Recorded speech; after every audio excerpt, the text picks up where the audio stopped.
So this farmer finds an unconscious knight in his field. Full armor, real sword, somehow stranded in Japan. She still carries the blade everywhere she goes. Watch her cut air like it owes her money. Turns out harvesting rice can look terrifying. That sickle should not move that fast. She does this for fun apparently. Then she starts glowing. Nobody blinks. The whole forest lights up around her. Her first fireworks ever. It shows. Funny story. It all starts on a farm. A young farmer crouches among his eggplants, checking the morning's harvest. 4 years since he walked away from his old job to farm a countryside town of under 30,000 people. His name is Jin Mita, and by the look of it, harvest time has finally come. The crops are thriving these days. Life finally steady, though it's barely 7 and already brutal out here. Guess he should swing by the rice paddy next. Something pale is lying out among the rows, half hidden by the reeds. Up close, it's a girl in full knight's armor, sprawled in the shallows, murmuring. Rice paddies like this are usually home to all sorts of little creatures. Snails, tadpoles, insects, and the herons and swallows that come hunting them. His bucket clatters to the ground. A silver shape glints out among the paddy, and that's no bird. His first thought? Someone dumped garbage out here, and he storms over furious. But sprawled across the flooded field ahead is no trash at all. Right there in his own rice paddy, a collapsed knight, and unmistakably a woman. He flinches, breath catching at the sight. This isn't suddenly some pilgrimage site for anime fans, he reminds himself. So then, is she some foreign tourist in cosplay? He breaks into a run. Whatever she is, he can't just leave her baking under this sun. Hey, wake up! What happened to leave her collapsed out here? She twitches faintly at his voice, a small groan escaping her. Her eyes crack open, just barely. Thank goodness, he breathes, some colors returning to her face. A knight, very much alive, lying right in the middle of his rice field. She lies dazed in the grass, blinking at nothing.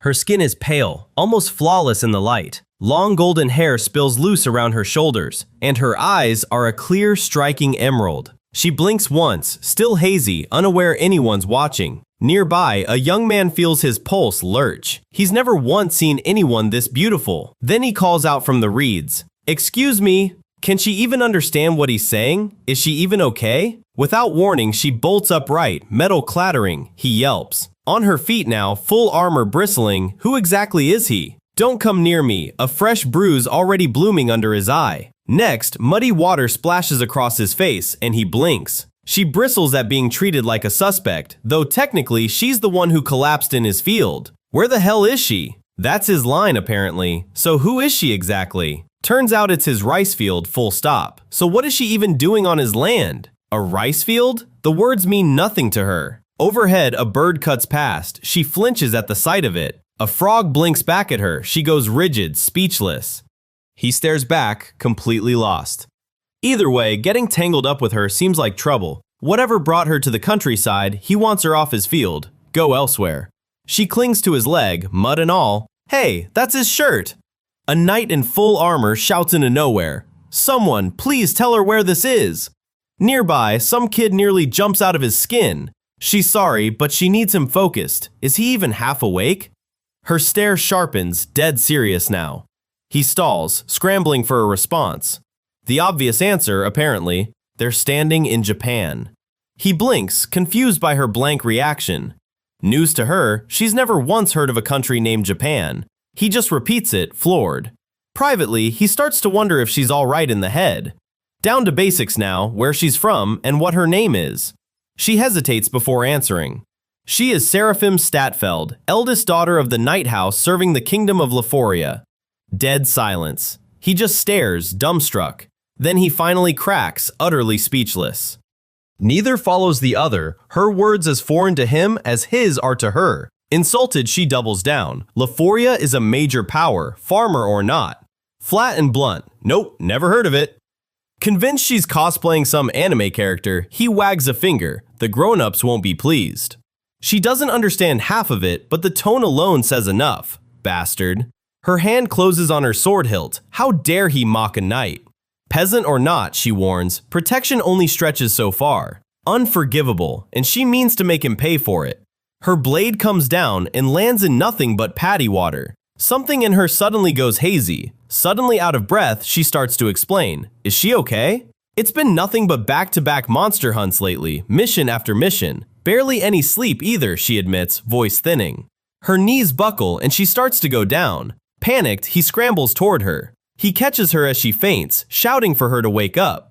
A young farmer freezes as something scorches across the sky. Geez, he grumbles, guessing he'd better go check it out. In the reeds, a frog resigns itself. No other option now.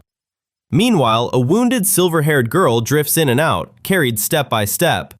Her eyes flutter, barely holding on.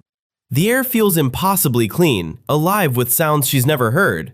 Then there's the murmur of a stream somewhere close by, and grass hisses softly every time the wind moves through it.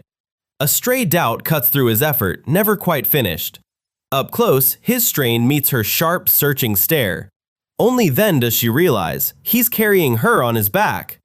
Legs shaking, he finally staggers to a stop. They've made it. The place he's brought her to, a sprawling old farmhouse. The building towers over her and her jaw drops. Still hazy, she asks where she is. Turns out, it's his house.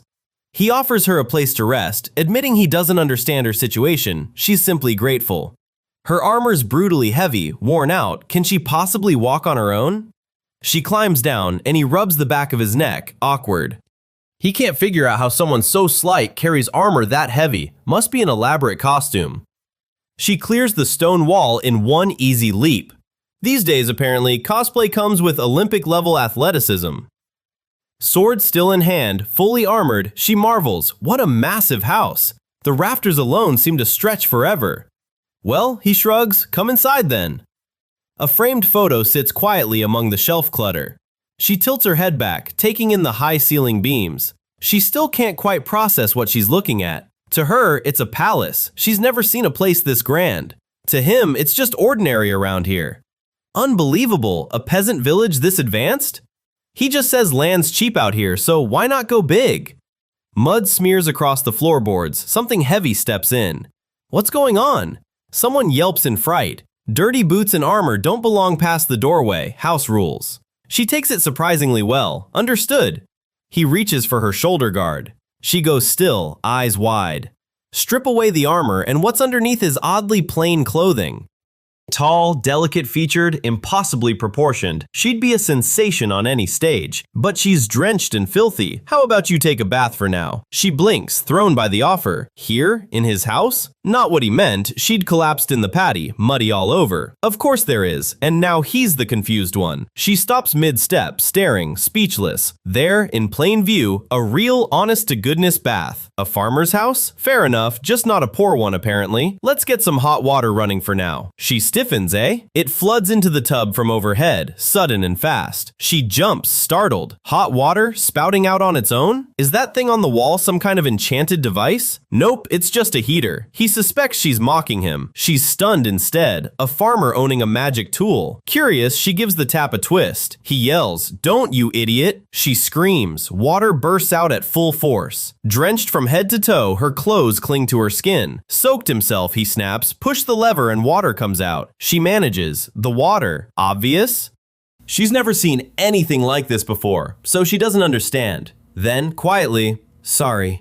Both dripping now, he watches her hang her head, sniffling. Foreigner or not, surely she'd know a water heater when she sees one. And yet, her shock looks real, as if she's seeing a bath for the first time. This girl, what kind of life has she actually lived up until now? Maybe foreigners just skip the tub entirely, grasping for a simpler answer. So he finally asks her outright, "You really don't know anything about baths?" She apologizes for the trouble, but would he please teach her if he doesn't mind? He blinks the water from his eyes. Is she seriously asking him to teach her this? She never thought a knight of her rank would need lessons in something this basic. Somehow, none of it feels like a lie to him. Morning arrives at the old farmhouse. Jin peers through the curtain, unsure how to start. He lays out a towel and clean clothes for Seraphim, then finally sends her in to properly wash. Out of nowhere, she offers up a shorter name instead, Sera. Just that works fine, apparently, and thanks for laying out clothes for her. That earns a beat of silence from him. For now, he decides not to worry about the details. He is not sure what to make of her if he is honest. She is strange in more ways than one, but nothing about her feels dangerous. She pauses by the washing machine, eyeing it like new territory. Slowly, she starts undressing, peeling off her long stockings first. Then she slides the door open and steps into the bathroom. She hesitates at the threshold, bracing herself before trying again. This time, she reaches for the controls, slow and careful. The water hisses to life, and she jerks back with a start. Perched on the stool, she finally starts rinsing herself off. She stares into the steaming tub, baffled by where the heat is coming from. With a small splash, she lowers herself into the hot water. Warmth finally spreads through her, slow and steady. She sinks a little lower, bubbles rising as she exhales. Water drips steadily into the tub, filling the quiet. It feels amazing, and for a moment, she lets herself enjoy it. Her eyes drift to a small vent humming on the ceiling.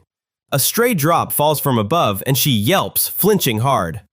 She sits in the bath, knees drawn to her chest, uneasy. Droplets trail down her back as she lingers in the water.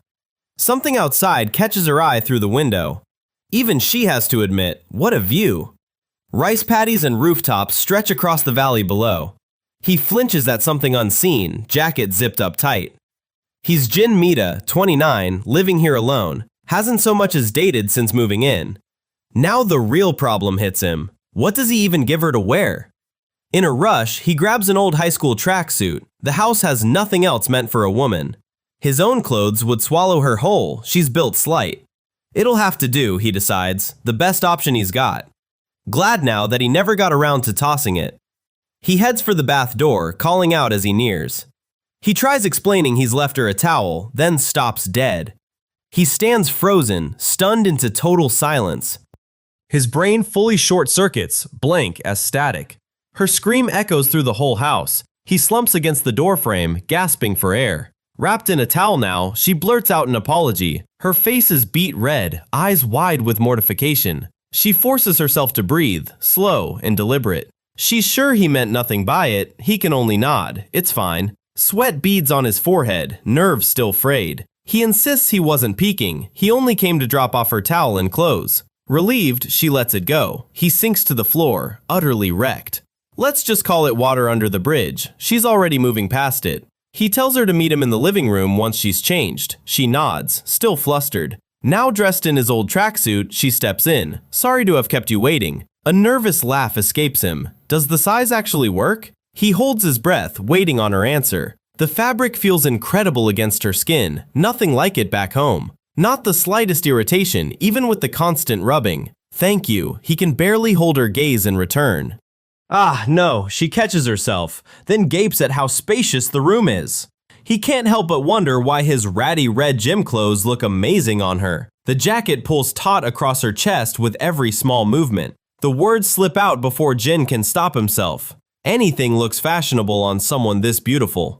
Coughing hard, he waves off her concern. He's fine, really. No bra, the realization hits him a beat too late. She offers him a moment to rest, certain he's unwell. Food first then, she stumbles through a flustered refusal instead. They settle at the low table, a faint rumble building somewhere. Her stomach growls loud enough to leave her mortified. Let's eat first, he decides, while she mutters an embarrassed apology. Back in the kitchen, he stares into the fridge, mapping out a menu. Leftover miso soup, some marinated vegetables, and something else besides. He sets the pot back on the flame to reheat it. He cracks an egg into a bowl, focused on the task. Soy sauce, dashi, sugar, a dab of mayonnaise, the seasoning comes together.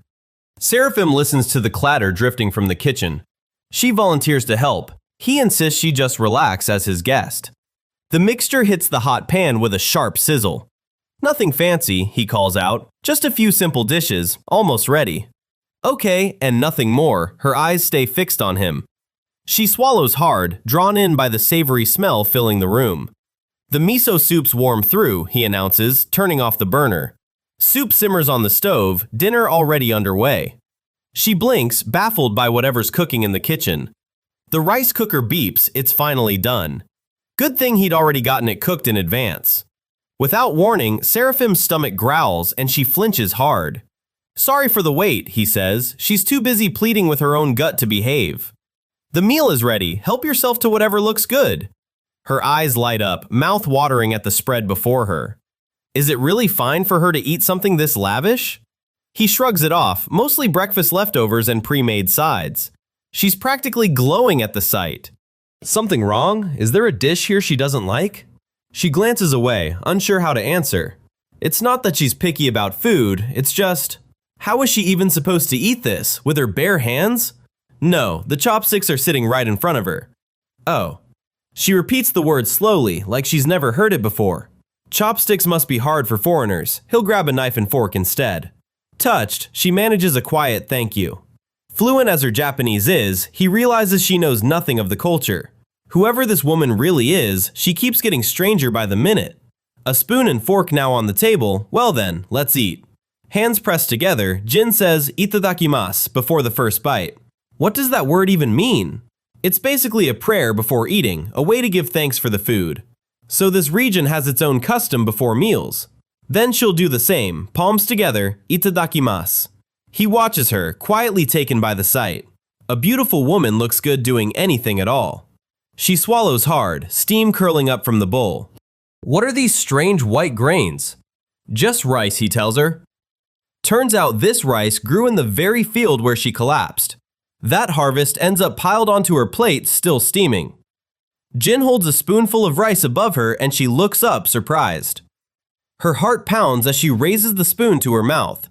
She closes her eyes around the bite, savoring it slowly. She blurts it out, so sweet, so delicious. Jin wonders if she's ever had rice before, glad she loves it so much.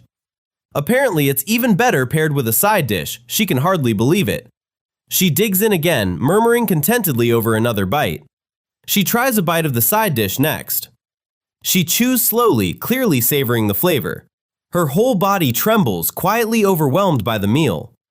Eyes damp, she looks utterly at peace for the first time. He's glad to hear it, and she swears the pairing makes it even better.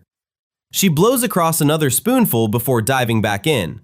She catches him watching and flushes, suddenly flustered. He only smiles, clearly enjoying the sight of her joy. Next, she blows the steam off a bowl of soup. He still doesn't quite get her, but she eats with real gusto. She drinks it down slowly, eyes shut in bliss. Once again, Sera's moved nearly to tears, cradling the bowl in both hands. She asks what it's called, and the answer turns out to be miso soup. She keeps raving about it, so warm, so comforting. Jin glances over, smiling faintly like he's about to say something, but then, thinking it over, a new question crosses his mind. The taste catches her completely by surprise. He watches her with a quiet, amused smile. She raves about it despite the pickle's odd bite. He can't remember the last time he shared a meal with anyone. Having someone across the table again still feels strange to him. He rinses the dishes as dinner winds down. Chores done, he dries his hands as she lingers over a warm cup. It was delicious, she says, quiet and sincere. He turns back to find her hesitating over something unsaid. It's a little late to bring this up now, but here goes. Turns out introductions never happened either, so that makes them even. So he does it properly this time. Mita Jin. She repeats it back as one word. Mita Jin. First time anyone's done that to him. Mita is the surname. Jin is the given name. It clearly wasn't what she expected. To her, a surname means nobility. So is he secretly one? Nope. Japan has no ruling class. And a last name like that's just common here. The answer leaves her stunned. No nobles at all? Everyone just has one? Something shifts in his tone as he finally says her name. He knows she takes the female knight act seriously, but so how long does she plan on keeping this up? Not pretending, she snaps, rising to her feet. She's a real knight, and she needs him to believe it. Her outburst catches him off guard. His only reply? A grain of rice stuck right on her mouth. Deflated, she wipes at her face and sinks back down. His expression gives nothing away. Fine, he decides. Time to actually ask where she comes from. Her hand curls into a fist, bracing for what comes next. It began in the forests of Twige, somewhere in the Leforia kingdom. Jin only stares back, silent.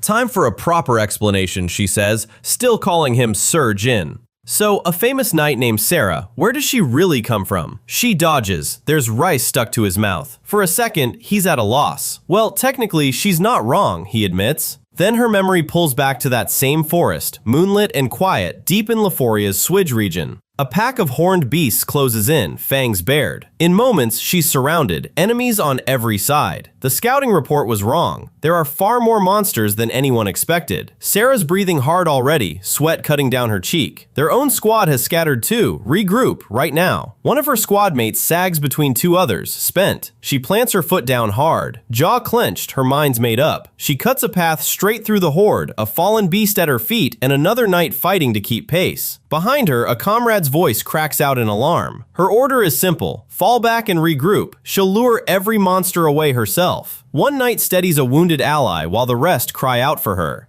She peels away from the squad and tears through the forest alone, dropping monster after monster. The fight drags on all night, grinding down her body and her nerve alike. By the end, she's somehow still standing, surrounded by the dead. Her breath comes in ragged gasps, legs shaking under her. She doesn't remember where exactly, only that she blacked out somewhere in the woods. Then a stranger's voice cuts in. "Hey, are you all right?" She blinks up at him, dazed, armor mud-streaked, sprawled in the muck. And that's the answer. She'd landed right there, in Jin's own rice field. Morning comes and they sit down to talk it out. He sets his cup down, quietly turning her words over in his head. None of it adds up for him, not one bit. Her best guess? Some kind of powerful magic ripped her out of Swidge. She has no explanation, and neither does he. He breaks it to her straight. No such kingdom, no place like that, no monsters. This isn't some anime world. Impossible, she insists. She was supposed to be in a forest right outside Swidge. She needs to reach the Night Order fast, confirm they're safe, then report back to the kingdom. He can only watch her, unsure what to say. He racks his brain, trying to figure out how to make her understand any of this.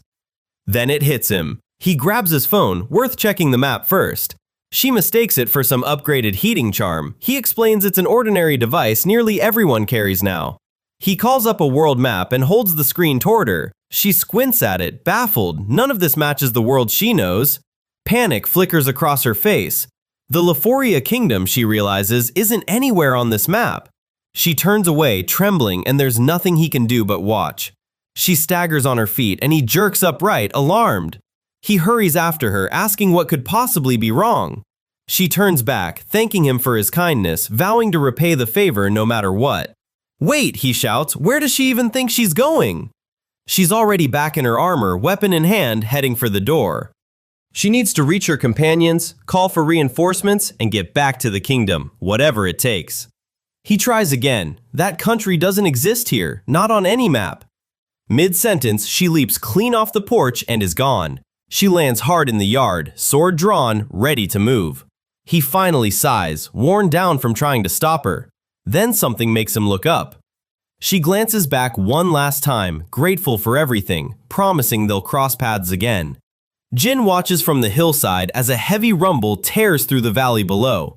Whatever that was, it's got to be beyond human. No way cosplay explains this. Leforia's no small kingdom, she boasts. Monster subjugation was just another day's work for her. Well, she's already gone, and there's no use dwelling on it now. Then it hits him. Something's very wrong. He was supposed to deliver produce to the wholesaler by 4 this afternoon. He settles back into the greenhouse routine, tending the rows. Work's the thing now, she's none of his concern. Something catches his eye among the vines.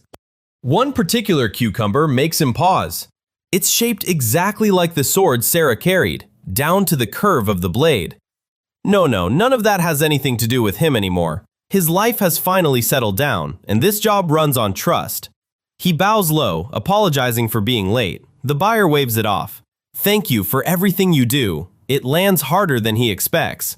7 already. He's caused more trouble today than he'd like to admit. Worn out from everything, tomorrow's delivery has to go smooth and simple. But some part of him won't let it go. Getting swept up in Sera's wild stories, and still, somehow, he held his own. A beer waiting at home, maybe some fish, he's earned that much tonight. Still telling himself it's been a long day, then someone steps into the road ahead. The truck screeches to a sudden stop. He blurts out an apology. Is she hurt? Then he sees exactly who's standing in his headlights. Sera. Out in the tall grass, Sera stands alone, back in full knight's armor. From the truck, Jin spots her and calls out. Her name barely reaches her over the wind. Her gaze stays fixed on the hills, looking for something that isn't there. His grip tightens hard on the wheel. He pulls over right at the edge of the field. "Sera, what are you doing all the way out here?" She flinches, clearly not expecting to be found. All she manages back is his title, Sir Jin. Any word yet on the kingdom? None. No matter how far she searches, Leforia stays out of reach. Everyone she's asked reacts the same way. Confusion, then unease. Small wonder, she'd gone around town dressed exactly like that. By day, she peppered him with questions. Tonight, none of that spark. Her awe at his phone, her thanks to some stranger, it clicks. Leforia might be real. Maybe, he thinks, she really did fall out of another world. She echoes it back, half in disbelief. Yeah, he admits, it still sounds like fiction to him. Something in her expression hardens. It's not a lie, she snaps. Her eyes brim before she can even finish the sentence. That lands harder than he expects. Yeah, he says, he knows she isn't the type to lie. That's why, if she's telling the truth, he can only assume. Another world. Hard to swallow, but nothing else fits. She's simply too lost in this one. She waits, watching him work through it. A different world, huh? Absurd, unbelievable, and maybe true after all. Even this stretch of farmland looks nothing like where she came from. He says nothing, letting her words settle. Her hand drifts to his face. A quiet thank you, Sir Jin. Believing her without question, that alone means the world to her. Jin doesn't trust himself to say anything back. He starts to answer and immediately loses the thread. They stand together a moment, quiet in the fading light. Anyway, it's already late. It gets dark fast out here. He offers his place for the night. She must be worn out from all that running. She accepts, a quiet yes, and a thank you under the stars. Behind the wheel, he can't shake the worry. Is she doing okay? He steals a glance over his shoulder to check. Sera's kneeling in the open truck bed instead of the cab. He tells himself the road ahead is straight and smooth, less bumpy from here. Wind whips through her hair as the fields blur past. Her gaze lingers on the moon, thoughts drifting somewhere far away. Once they're back at his home, she looks a little calmer. Too tired to eat, she says she'd rather rest first. Toweling off, he imagines waking up utterly alone in a strange world. She's tougher than he is, he'd probably be in tears by now. Past 10 now, the whole household has settled into stillness. Then, faint sobbing breaks through the silence. Barefoot, he gets up and follows the sound down the hall. He stops outside her door, a glass of water in hand. He brought it for her, but now he hesitates to knock. Through the gap, he can see her hunched over, alone, crying. Tears spill freely now, she can't hold them back any longer.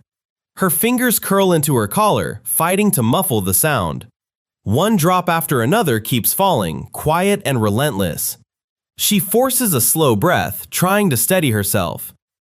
Outside, he's still frozen there, listening, unsure whether to knock. She curls into herself on the floor, weeping without a sound.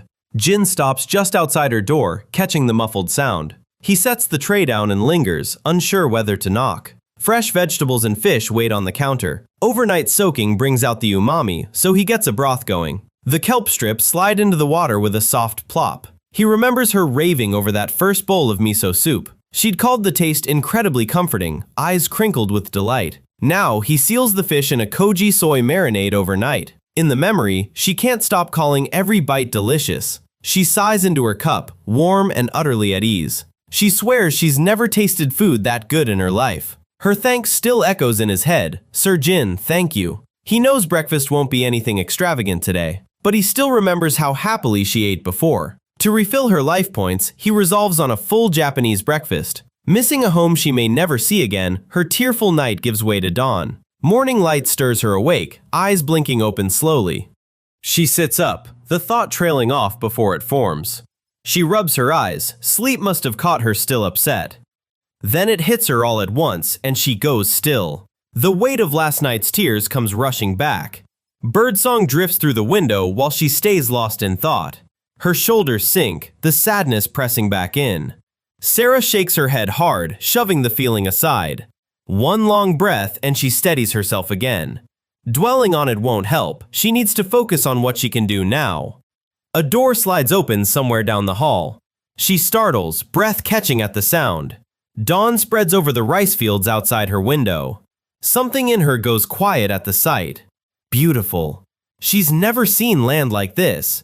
Then a scent hits her and she flinches. Her stomach growls, loud enough to embarrass her. That smell alone could win her over. Down in the kitchen, someone's already chopping away. Jin stands at the counter, knife in hand. "Good morning, Sir Jin." He nearly slices his finger. "Morning, Sera." His voice comes out too loud. Her thanks for the water lands strange. No one's wished him good morning at home in years. She actually came back. He watches her linger by the door. So this is where that smell's been coming from. He catches her staring and can't help a small smile. She offers the help. He passes her a dish for the table. Time for the final touch. He lifts the lid on the cooker. Steam rolls out. The rice inside gleams white and fresh.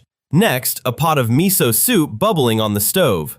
He hums to himself, savoring a good home-cooked breakfast. He ladles soup thick with tofu and clams into a bowl. He holds up green onions, fresh from his own fields. A few quick cuts and they're ready. He scatters them over the food as a final garnish. All right, it's done. He sets the tray down with a grin. Her whole face lights up at the sight of it.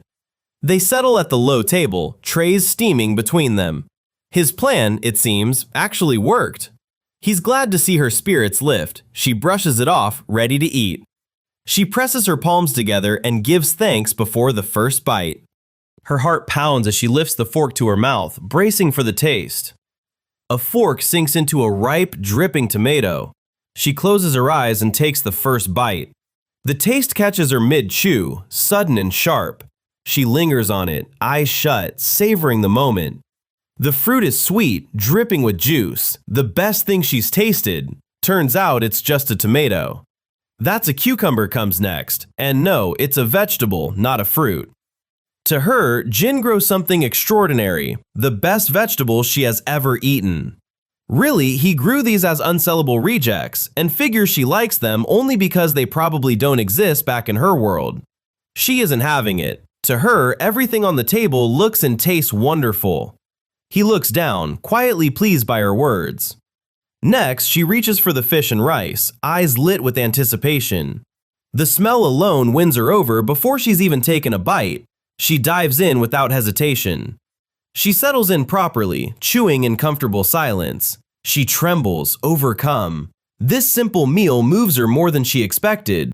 The rice is next, and she's already certain it won't disappoint.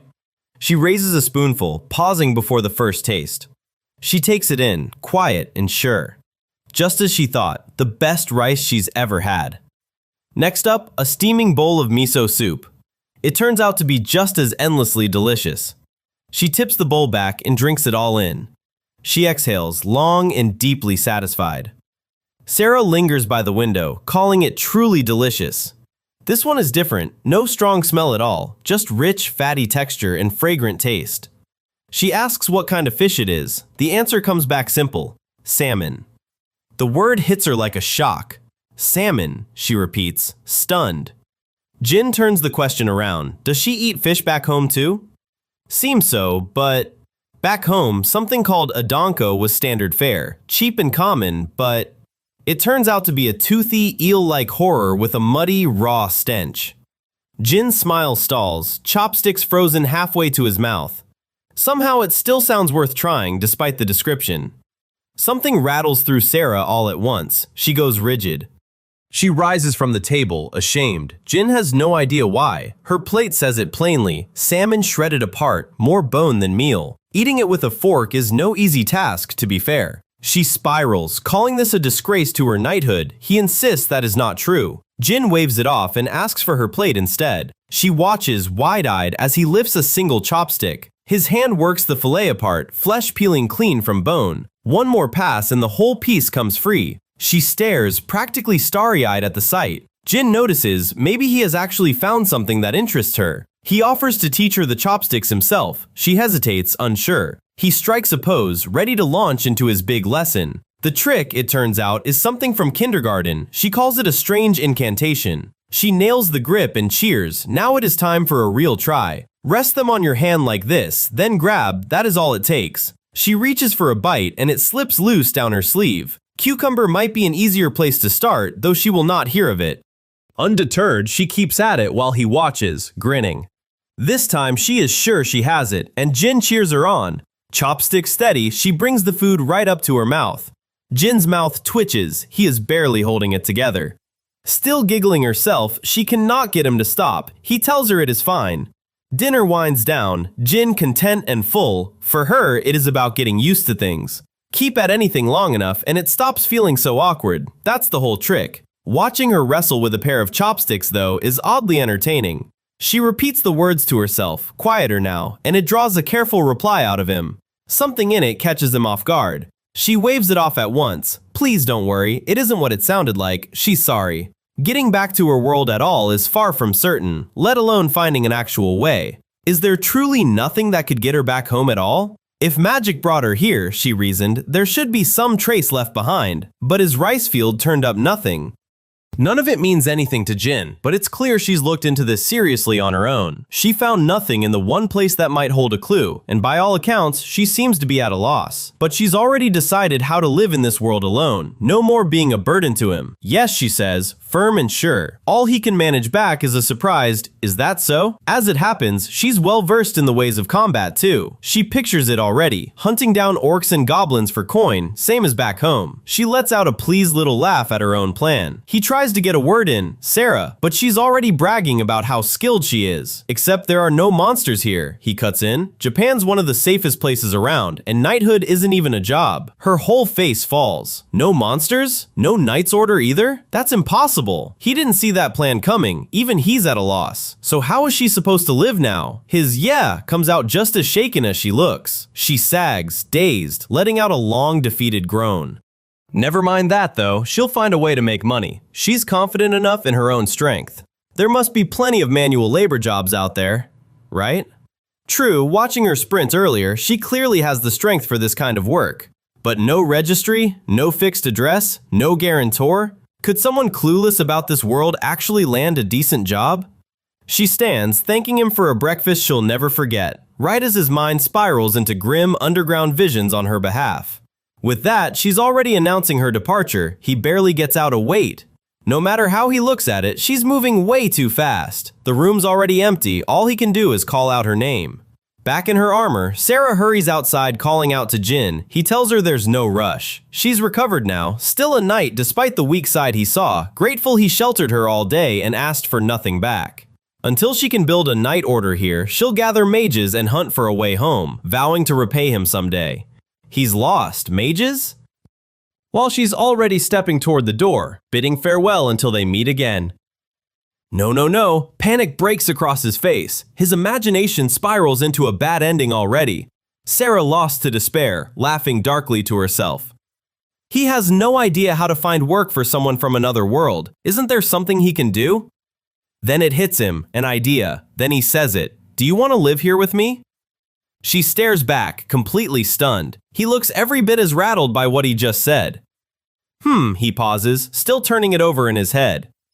Sir Jin, she calls, though he's still too flustered to process it. Stay here, with him? She can hardly believe her ears. He reaches toward her, caught up in the moment. He hesitates, the words catching in his throat. He warns her up front, no real pay and grueling physical work. She doesn't care, she's in. A roof over her head and food to eat, that's all she really needs. Her whole face lights up. He has spare rooms anyway, and could use the extra hands. Well, he supposes it's fine. Looking forward to working together then, Sera. Likewise, comes her instant reply. Overwhelmed with gratitude, she thanks him again and again. Her gratitude leaves him a little stunned. Slowly, something like a smile settles on him. Prepare yourself, he warns. Real hard work starts now. Now living together, Jin lays out the rules. Early mornings, real labor. Sera offers to guard the fields anyway, though nothing here needs it. 3 days slip by. Dressed for work, he waits outside. Then he turns and calls, "Are you ready, Sera?"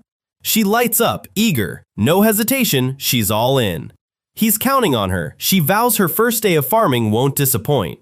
Something's bugging him though, he almost lets it go. So why is she still carrying that sword? She can't feel steady without it, is that not okay? Honestly, no, it isn't, but he can't bring himself to press the point. Her cheeks flush, sword held a little tighter. Telling her the truth, he decides, would only crush her. Japan, it turns out, bans blades over 6 centimeters without a legitimate reason. Monsters, she frets, but this world has none. She has no idea how long 6 centimeters even is, he shows her with his hands. Wait, wouldn't a kitchen knife count too, she blurts. That one's fine, it's for cooking. He figures no one would suspect a real blade in this peaceful world. She isn't convinced. Don't draw it in anger like their first meeting. That one's on him, not her. The bickering fades into easy laughter as they keep walking. He points ahead, and her whole face lights up in anticipation. A greenhouse rises at the tree line, waiting for them. Today's job? Harvesting long eggplants, he announces. She blinks back a puzzled little, oh. She stares down the row in disbelief. All of this is eggplant? She lifts one free, breathless. It's incredible. Curious about the clear tent, she learns it's a greenhouse for eggplants, but why build one? Sealed off from the outside world, temperature and soil become far easier to control. I see, she manages, half following. It just makes growing vegetables simpler. Compared to Sera's world, he admits, farming here has come a long way. She marvels at the sheer variety. Back home, by contrast, life sits at a medieval level where magic fills the gaps. Machine-run farming, he figures, was bound to amaze her. Still though, these eggplants are enormous. This variety, he explains, runs 10 centimeters longer than usual, reaching 30 to 40 centimeters, tender enough for grilling or stew. Her eyes fix on him, unreadable. What is it? He gets nothing but a stare back. The second vegetables come up, she teases. He turns talkative, and brighter too. He blinks, thrown by the compliment. Is that so? He mutters. She'd rather he wore that softer look more often. So he usually looks that grim? Not thrilled about it, apparently. She laughs. He clearly loves this job more than he lets on. He goes quiet, clearly not expecting that. Well, he starts and stalls right there. Put the sword down, and she shakes her head instead. It means as much to her as this farm does to him. Another new tool, and she's already thrilled before it's even moving. She keeps rolling it back and forth, grinning, until he calls her back to the harvest. He hands her a pair of scissors. Use these as the size guide for which eggplants to pick. He explains where exactly to cut, and she tenses up listening. Leave only the fruit, and side shoots crowd in fast. But is getting this close to the base really fine? No need to hold back. Nerves humming, she decides to give it a try. Her hand hovers over the eggplant, uncertain. It's cool to the touch, and softer than she expected. She lines the blades up against the stem. A sudden rustle in the leaves stops them both cold. She mutters the instructions to herself again. Base of the bud, the side shoot. Here, she whispers, steadying the scissors. Her pulse hammers as she braces for the cut. The blades snap shut and it comes away clean. She shrieks the moment it's done, and Jin, right behind her, yells back just as loud. Convinced she's ruined it, she spirals into apologies over one wasted eggplant. Jin grins, an idea already forming. No problem at all, he says. He only shouted to shake off how tense she'd gotten. Startled all over again, she draws her sword on reflex. Whoa, put that away, he backpedals. You cut it perfectly. She keeps apologizing, still not convinced, then calls out to him, unsure. Another clean cut, another eggplant lands in the crate. She wipes sweat from her brow, cheeks flushed. Jin falls into rhythm with the other hands, blades snapping fast down the rows. She gapes, watching him move, real speed or only an afterimage. Years and years of practice, that's all it takes apparently. She vows to match his speed someday. He looks like he can't wait.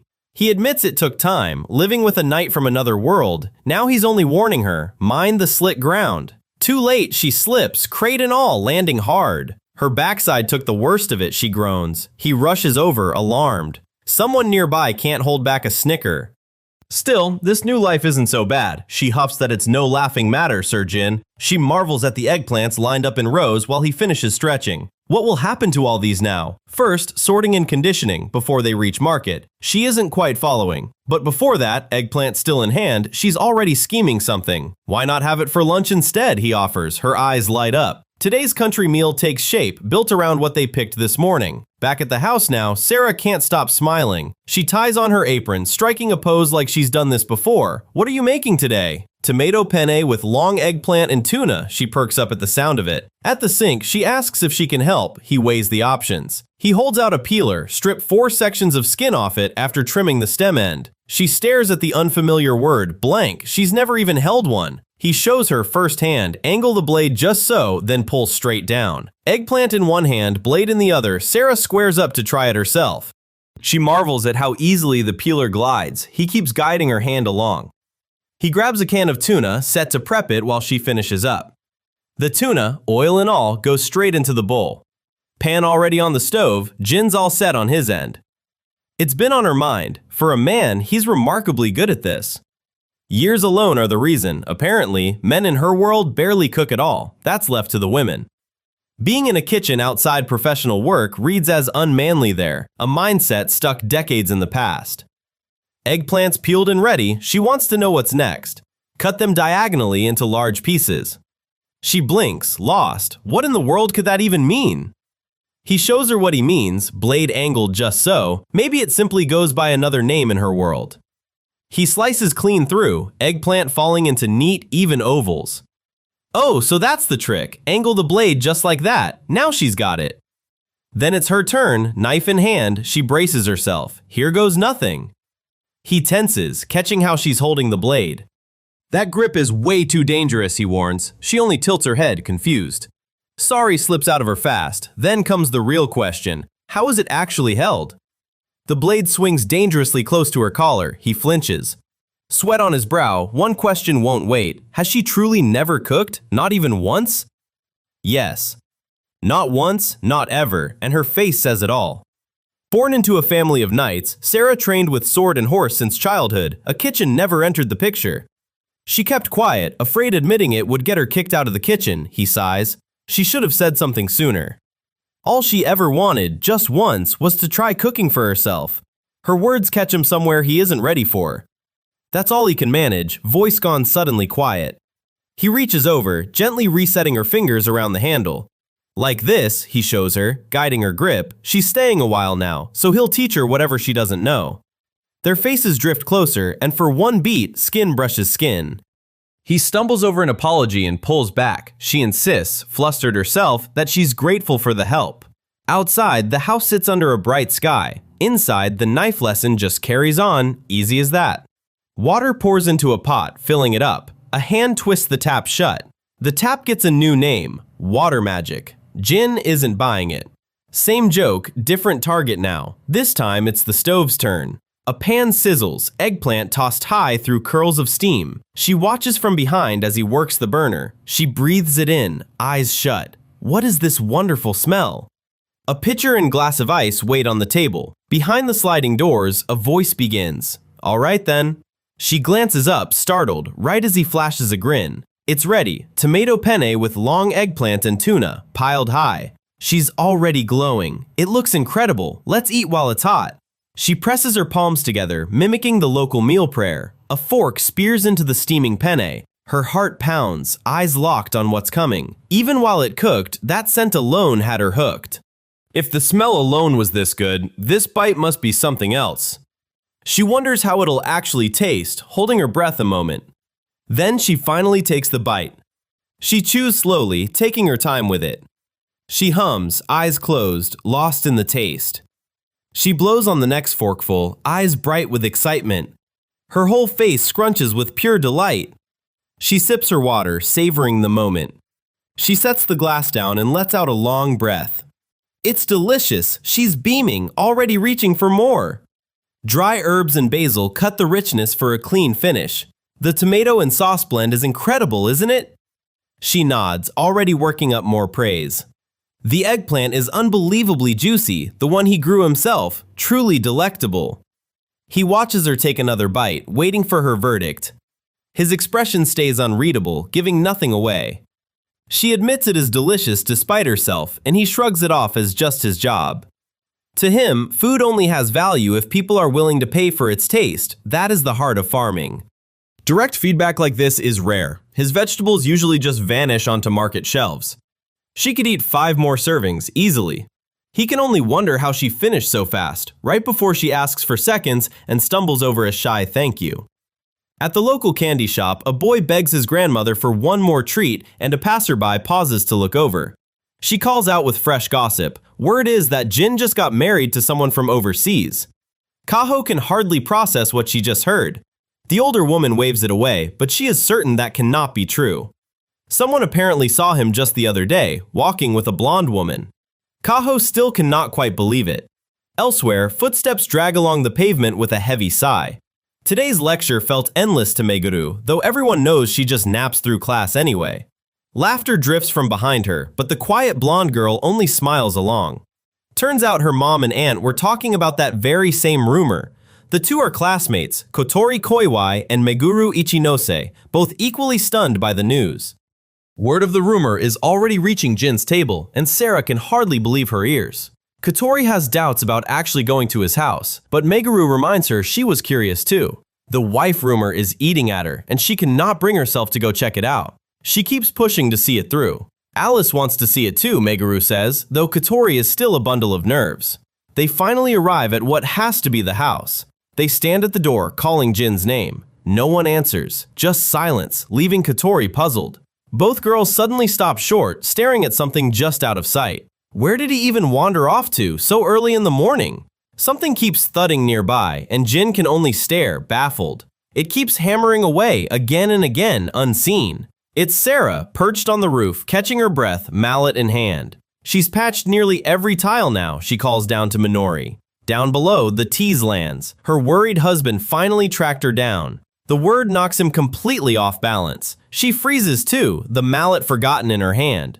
Minori's husband, Shigeru, chuckles from the porch as Jin heads for the ladder, but Sera tries to warn him of something. It started simply enough. She'd gone out on her morning walk. 2 hours earlier, Jin had caught her up there and demanded to know why. She'd told him she was heading out for a walk. Even in this world, her nightly habits have her up before dawn. She wants to learn the land fast. He asks if she'll manage alone. He insists there's nothing dangerous around. She'd still rather be ready for monsters. With that, she heads off, all cheer and energy. But she never actually came back from that walk, so Jin sets out to track her down himself. He scans the road, tense and uneasy. He'd taught her to read the clocks here, so just how far could she wander? Each step through the grass carries the same worry. Did she get lost? As he reaches for the truck door, a voice sing-songs his name from behind. He spins around at the sound of it. It's Minori Sakia, an old neighbor, giggling to herself. She greets him warmly. He manages only a stiff good morning.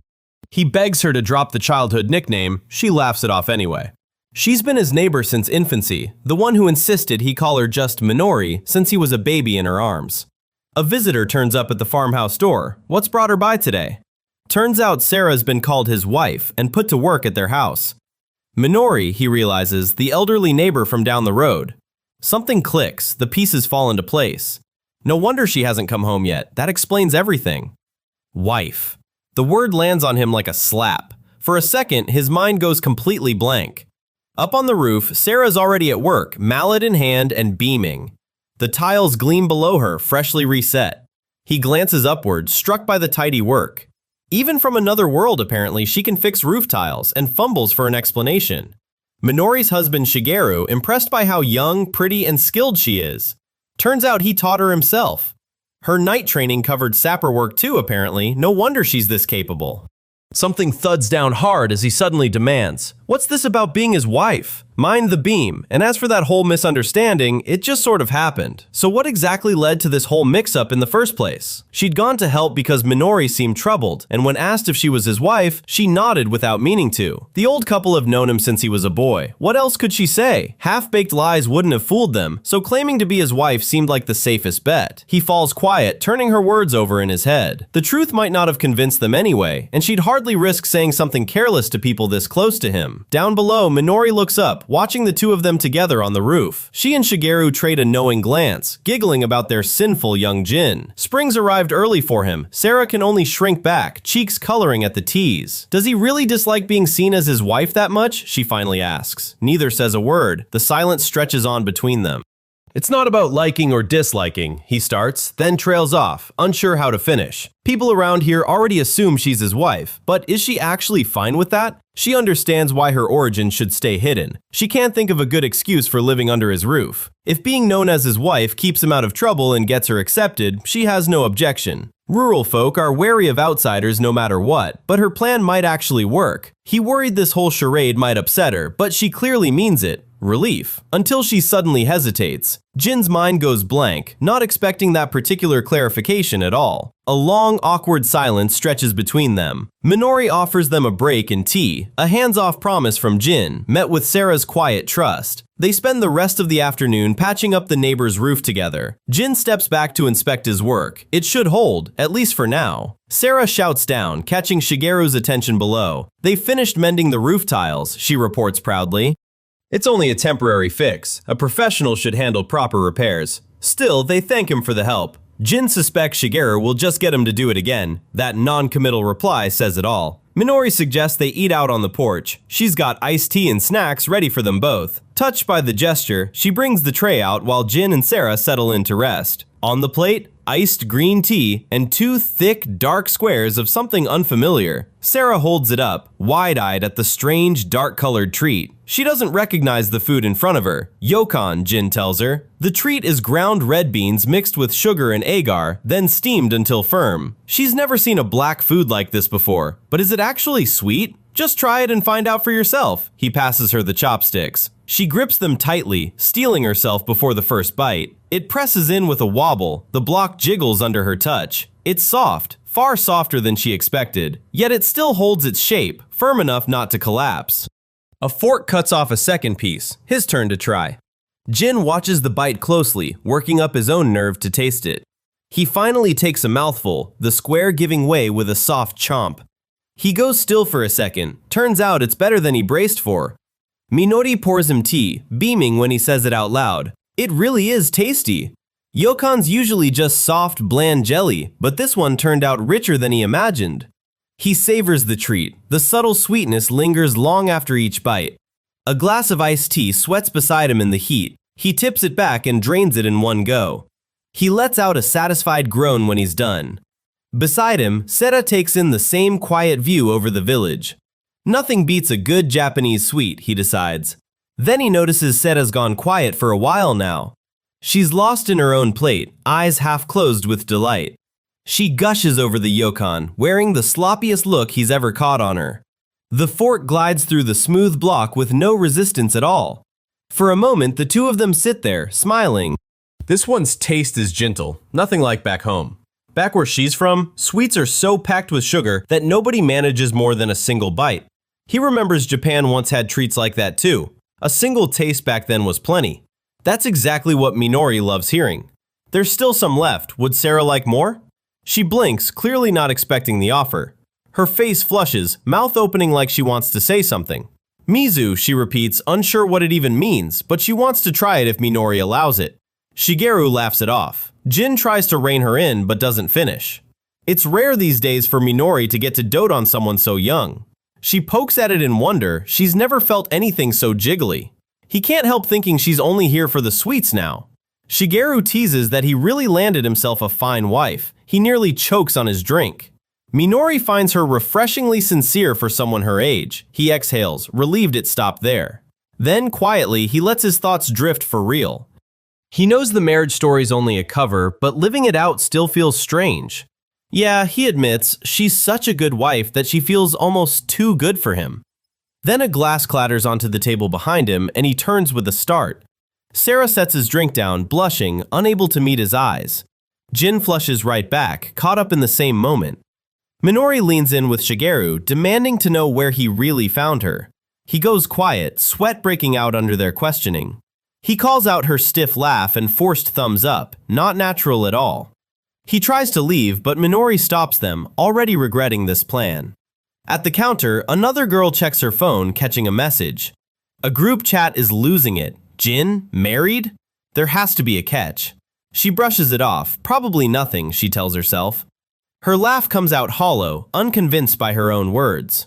Her fingers twist through her hair, betraying the nerves underneath. The worry won't leave her face, no matter how she tries. Jin's... The thought trails off before she can finish it. The harvest crates fill up fast, eggplant stacked high again. He rolls out a sore shoulder, dreading the haul to the work table. Should she carry it? He warns her. Each one runs close to 10 kilos. She answers with startling intensity, pure night instinct, and Jin nearly jumps. He blinks, still catching up to her enthusiasm. Off in the quiet fields, he lets out a stunned, huh. He marvels at the chilled bottle. Whatever that trick was, it's no joke. Chores wrapped up early, she insists on handling all the heavy lifting. Sera explains it. Unseen energy drifts through this world, refined inside her to sharpen her body. So she was never just naturally strong, it's that hidden power at work. Magic, huh? He mutters, turning the idea over.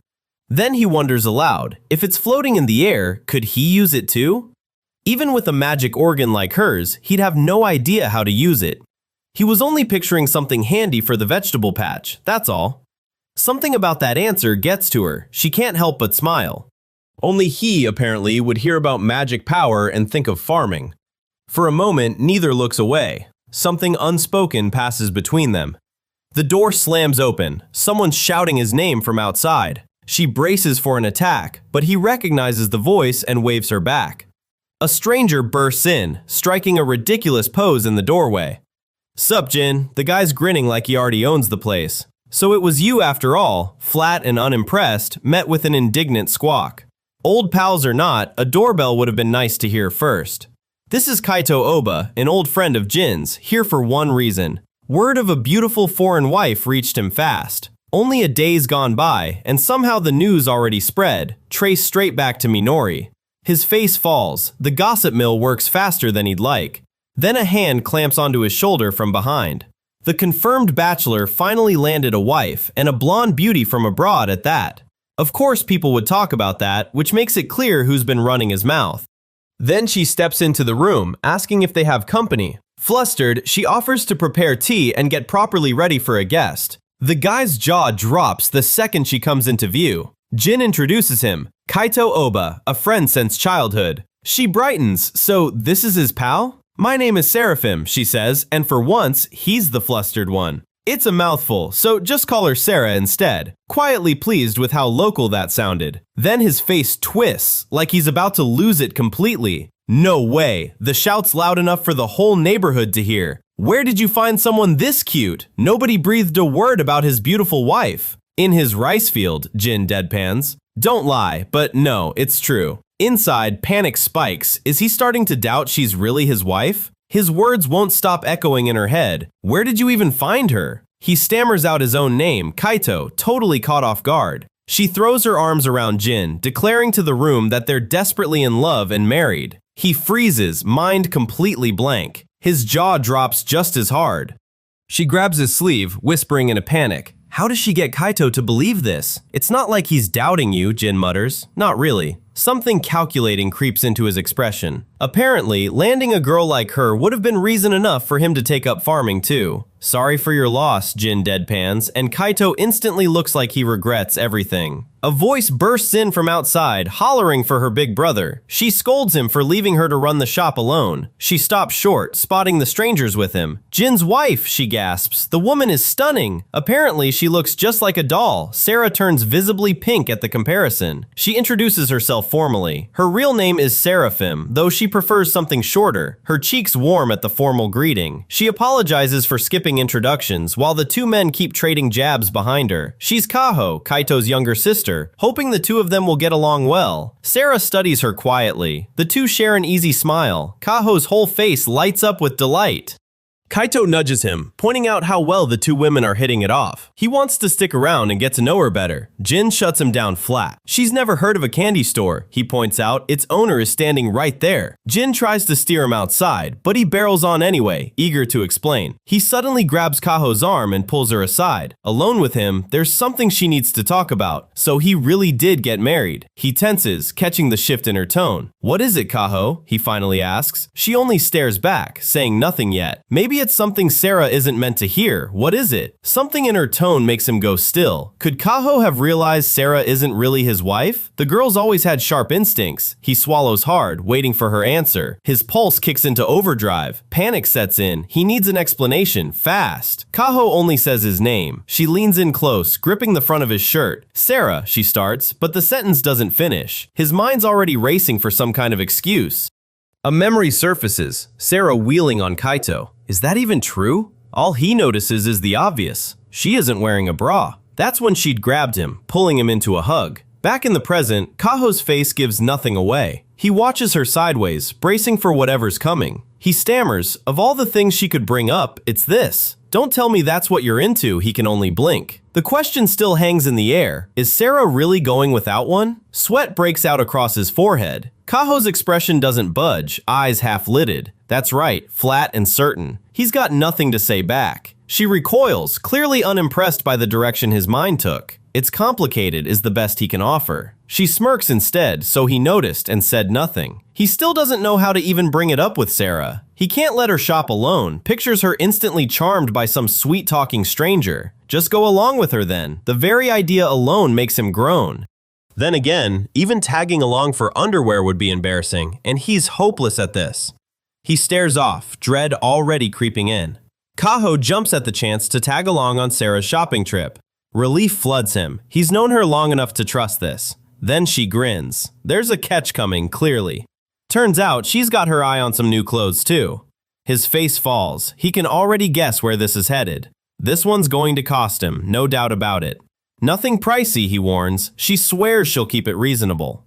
Kaito grumbles about being left behind and heads for his shop while she goes to fetch her family's car.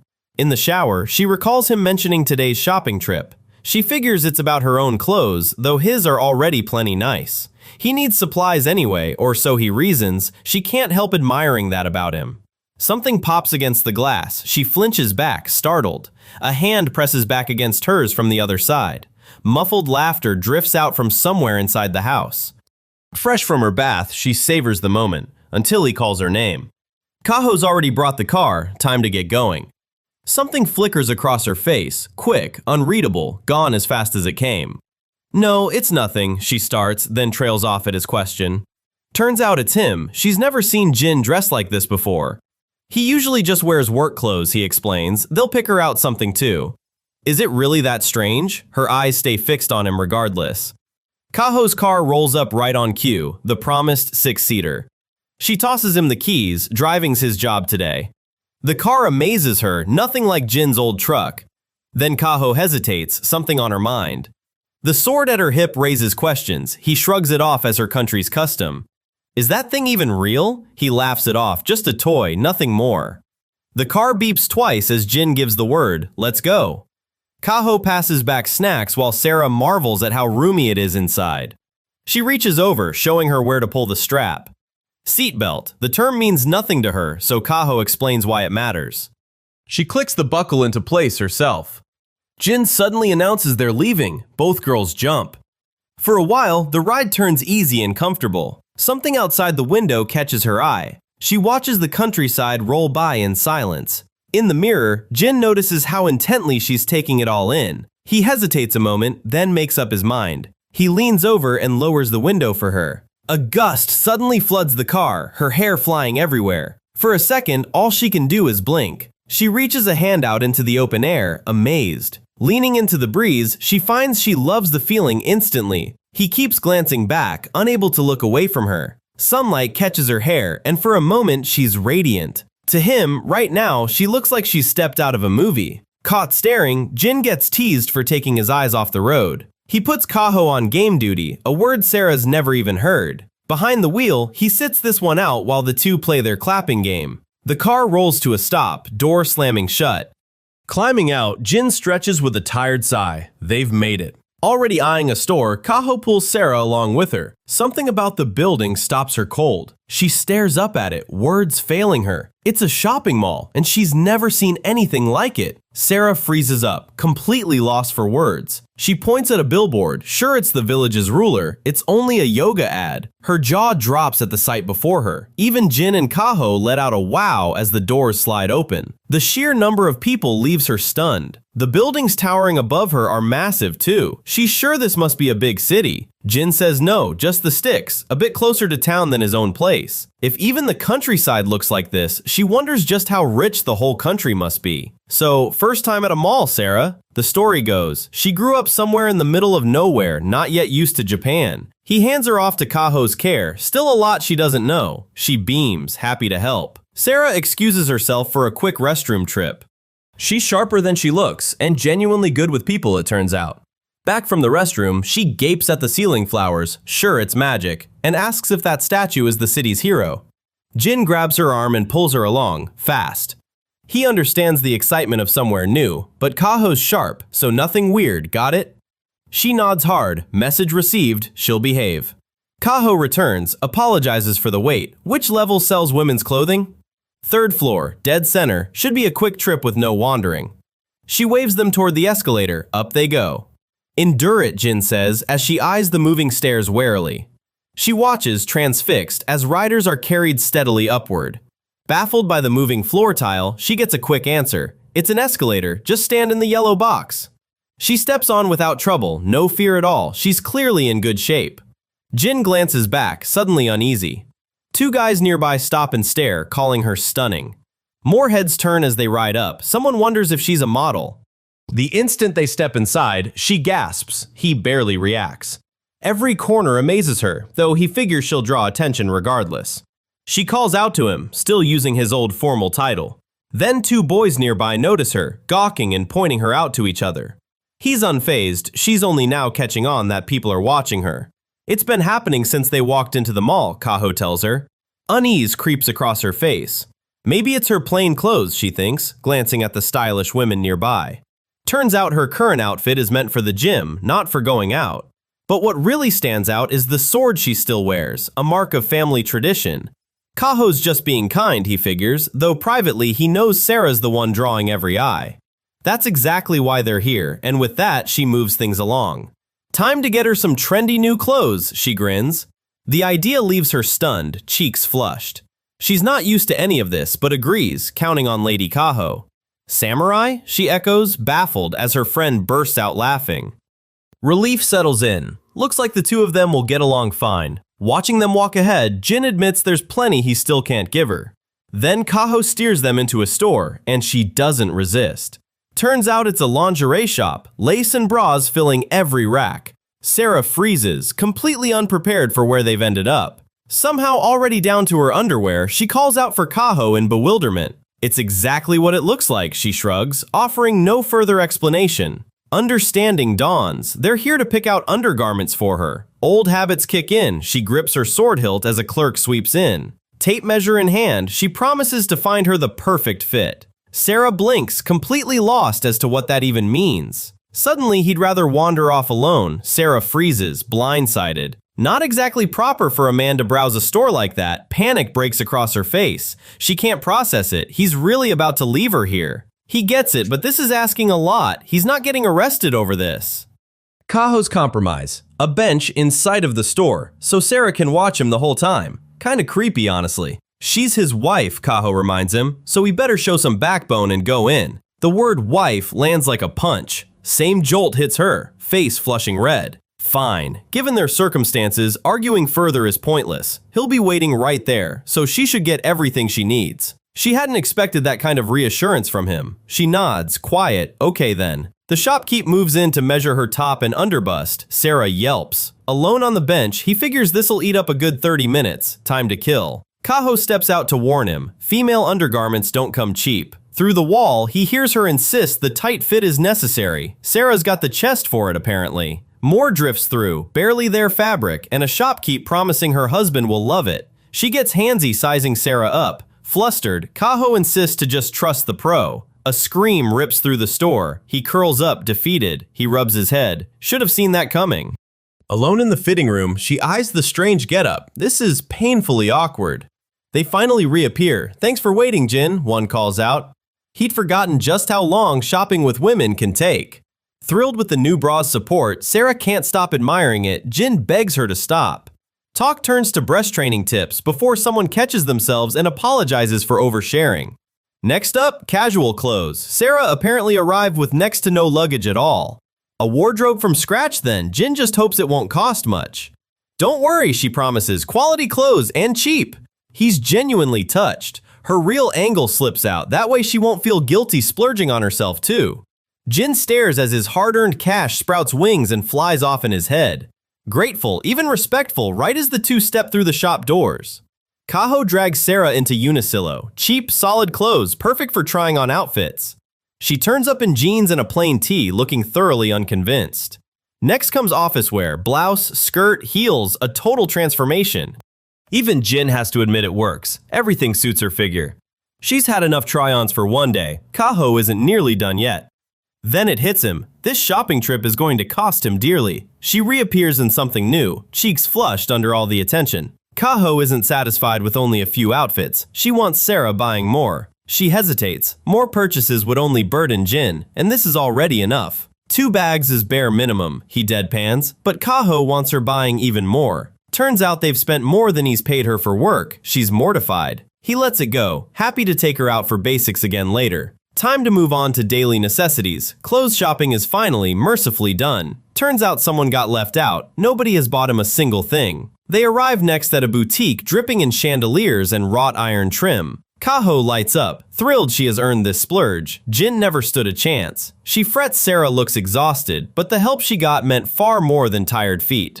Jin dreads the price tag. She notices this place is nothing like Unisilo. To her, none of these clothes belong in a knight's life back home. One dress on display stops her cold. Full skirt, delicate and foreign to her. A quiet thought surfaces. She once longed to try on a dress like this. Kaho catches the look and pulls her close.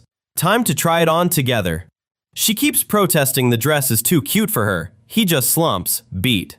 Kaho hauls her into the shared changing room. Sera yelps for Jin, who's already given up resisting.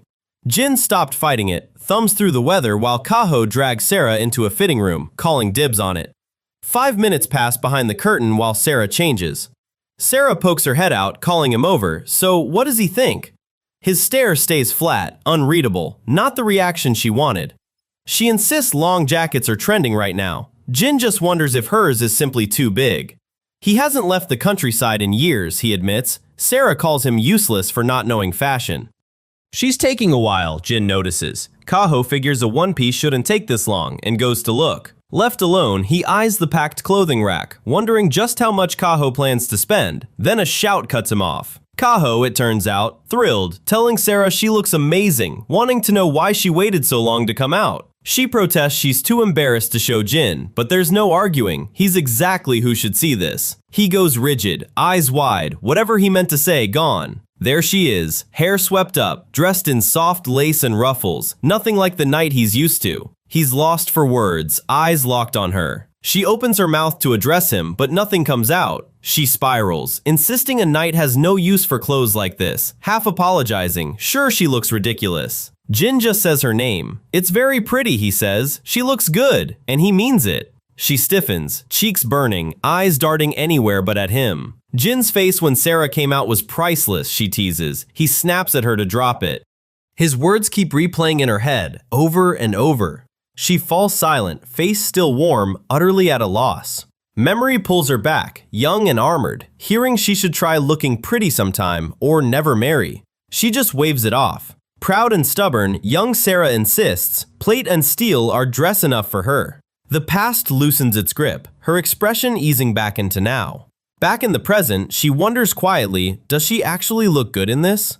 Kaho isn't finished, more outfits to try, a waste not to enjoy fashion while she can. Jin only sighs, still not done. She holds up another piece, gushing over the color. Sera jumps, startled. Now she's the one leaning in. Is that embroidery? A flower? She can't help admiring it. Kaho insists her skin tone makes everything look good on her, still fussing over the fit while Jin watches from behind. He's gone quiet too, wearing a small smile he doesn't seem to notice himself making. Clothes are sorted. Kaho's already whooping her way toward the necessities aisle. Kaho sure knows how to spend. Jin's quiet verdict slips out loud, and Sera snickers along. Didn't she want that dress after all? For her, trying it on was already enough. Quietly, the confectioner slips the bag into his hands. Here, take it. Jin turns to Sera instead, the one piece she tried on first, just for her. It's fine. He simply felt like buying it for her. Sera goes quiet, cheeks coloring at the gesture. She hugs the bag close. Thank you, she'll treasure it forever. His own face warms, caught watching her. There you go again, Jin grumbles. Kaho's logic. Forever costs an even pricier dress. Clothes sorted for both of them, the group heads to the market's produce section. Toilet paper and tissues were the ask. Sera heads off to grab them now. Eyeing her full arms, Jin offers a hand. She's fine, just help load the car later. Who's all this for? A clerk named Mita eyes the cart, elderly neighbors back home, relying on the trip to town. She's struck by Kaho's kindness. No one could refuse a request like that. Back to shopping then. Not even the biggest markets back home compare to this. Nothing like it where Sera's from. Her eyes catch on something, realization dawning fast. Wait, aren't these his long eggplants? Jin can only stammer, these… Yeah, his vegetables get delivered straight to this supermarket. She lifts the bag, stunned. Whoa. Sera cradles the eggplants like long-lost family. Jin deadpans, it's just a supply route, no need to overreact. She hugs the bag even tighter. This apparently counts as calm. Nearby, a kid shouts that Mita Farm's eggplants are restocked. Sera wants extra, they're the best. Her face goes warm at the compliment to his produce. Talk about timing, Jin mutters. There must be plenty of other farms around here too. That's proof enough that people genuinely love what he grows. Jin's ears go red. He wasn't ready for that one. Stiff and flustered, they trade thanks. A formal sir from her, a sheepish yeah, I guess from him. He doesn't think he'll ever match how blunt Sera can be.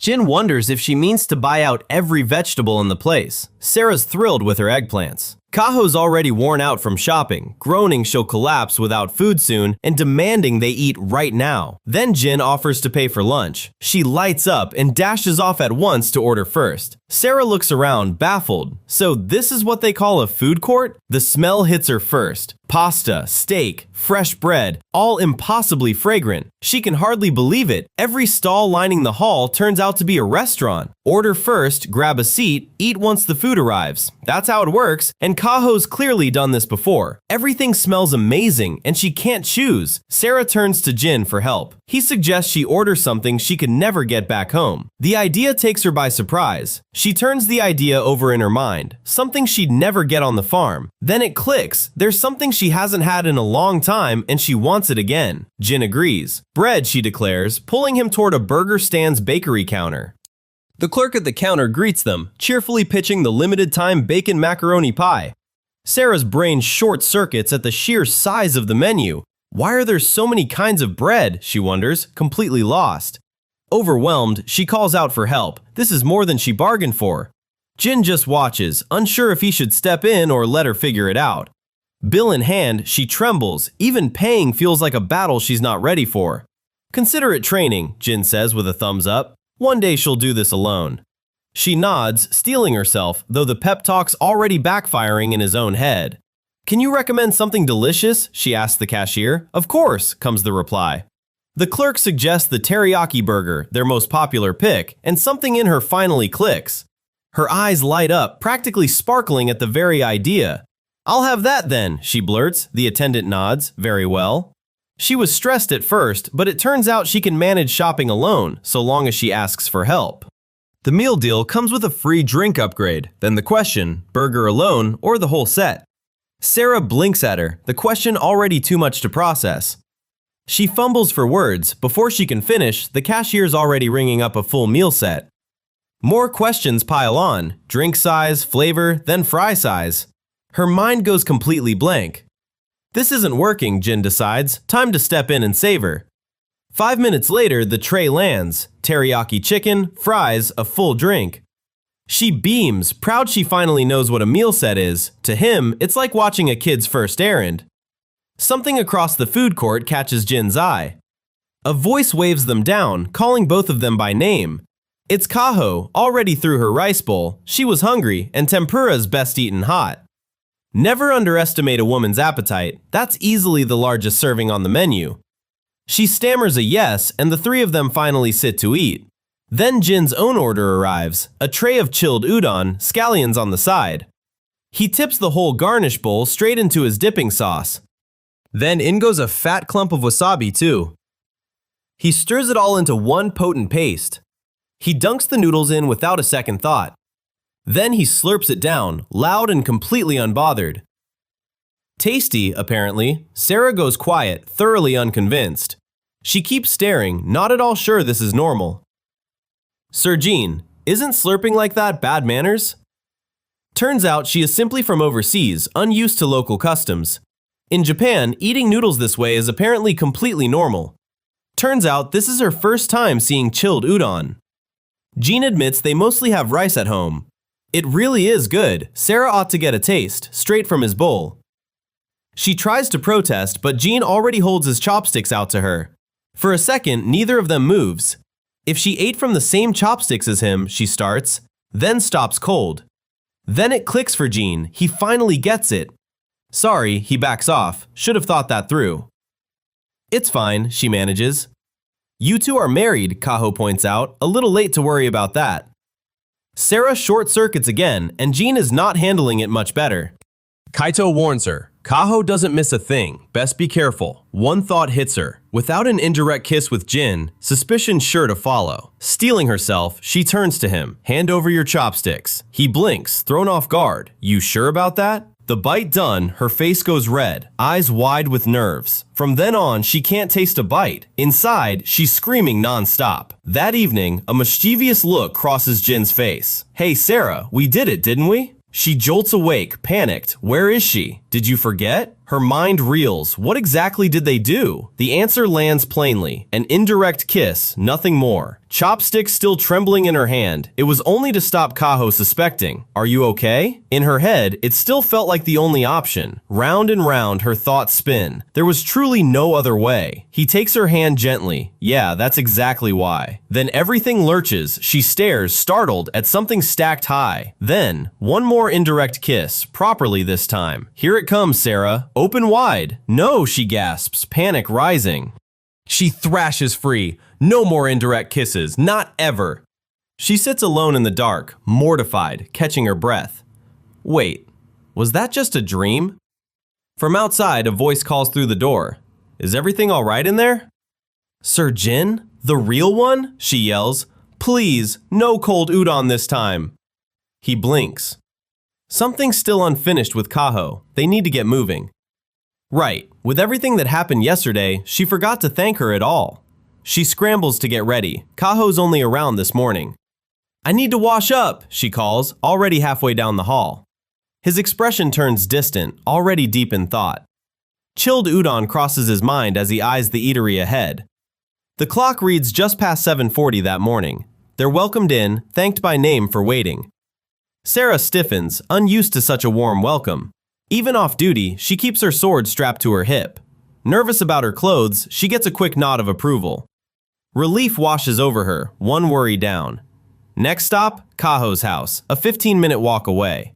They set off together down a tree-shaded road. She draws in a slow breath, savoring the morning air. Rice paddies stretch out, gleaming under the rising sun. Mornings out here feel amazing to her, walking close beside him. The sun hasn't fully risen, and the air still feels crisp. Noon work would be so much easier if it stayed this comfortable. Something rustles in the bushes, and she snaps to alert. Watch out, Sir Jin, she shouts, and he freezes. She grabs him before he can even react. Jin Mita, 29 years old, about to have a first. She sweeps him clean off his feet without breaking stride. Airborne, carried in the arms of an actual knight. They land hard, and he demands to know what that was. She draws her blade, stepping between him and the danger. Here it comes, she eases into a fighting stance, ready to strike. Confused, he begs her to put the sword away. Something crouches in the shadows, eyes catching the light. Sera squints, recognition creeping across her face. Turns out it's just a giant grenouille, sword lowering at once. Calm restored, they continue on toward Kaho's house. Sera panics, insisting this thing's a monster, a giant grenouille, and Jin swore this world had none. Hand thrown up, she orders him back. Get further away, it's not safe. He smacks her round the head. Can she quit breaking the firearms and swords law? Turns out it's just an ordinary creature, not a monster at all, she yelps, rubbing her head. She's sure of it though, a giant grenouille, not some meek little frog. There's another one right over there, and she flinches hard. She stiffens again, eyes wide with dread. So what exactly counts as a giant grenouille where she's from? They're shaped like frogs, only they grow to 5 meters long. He can't believe it. They lurk around farmland too, swallowing livestock and people whole. He winces at the thought. Her first assignment as a knight, hunt down a giant grenouille. Its tongue caught her, nearly swallowed her whole. Her allies pulled her free just in time. That sounds like a genuinely traumatic experience, Jin admits. They're only watching, not hostile, she notes, but relax, nothing like that exists here. The local frogs are small and harmless.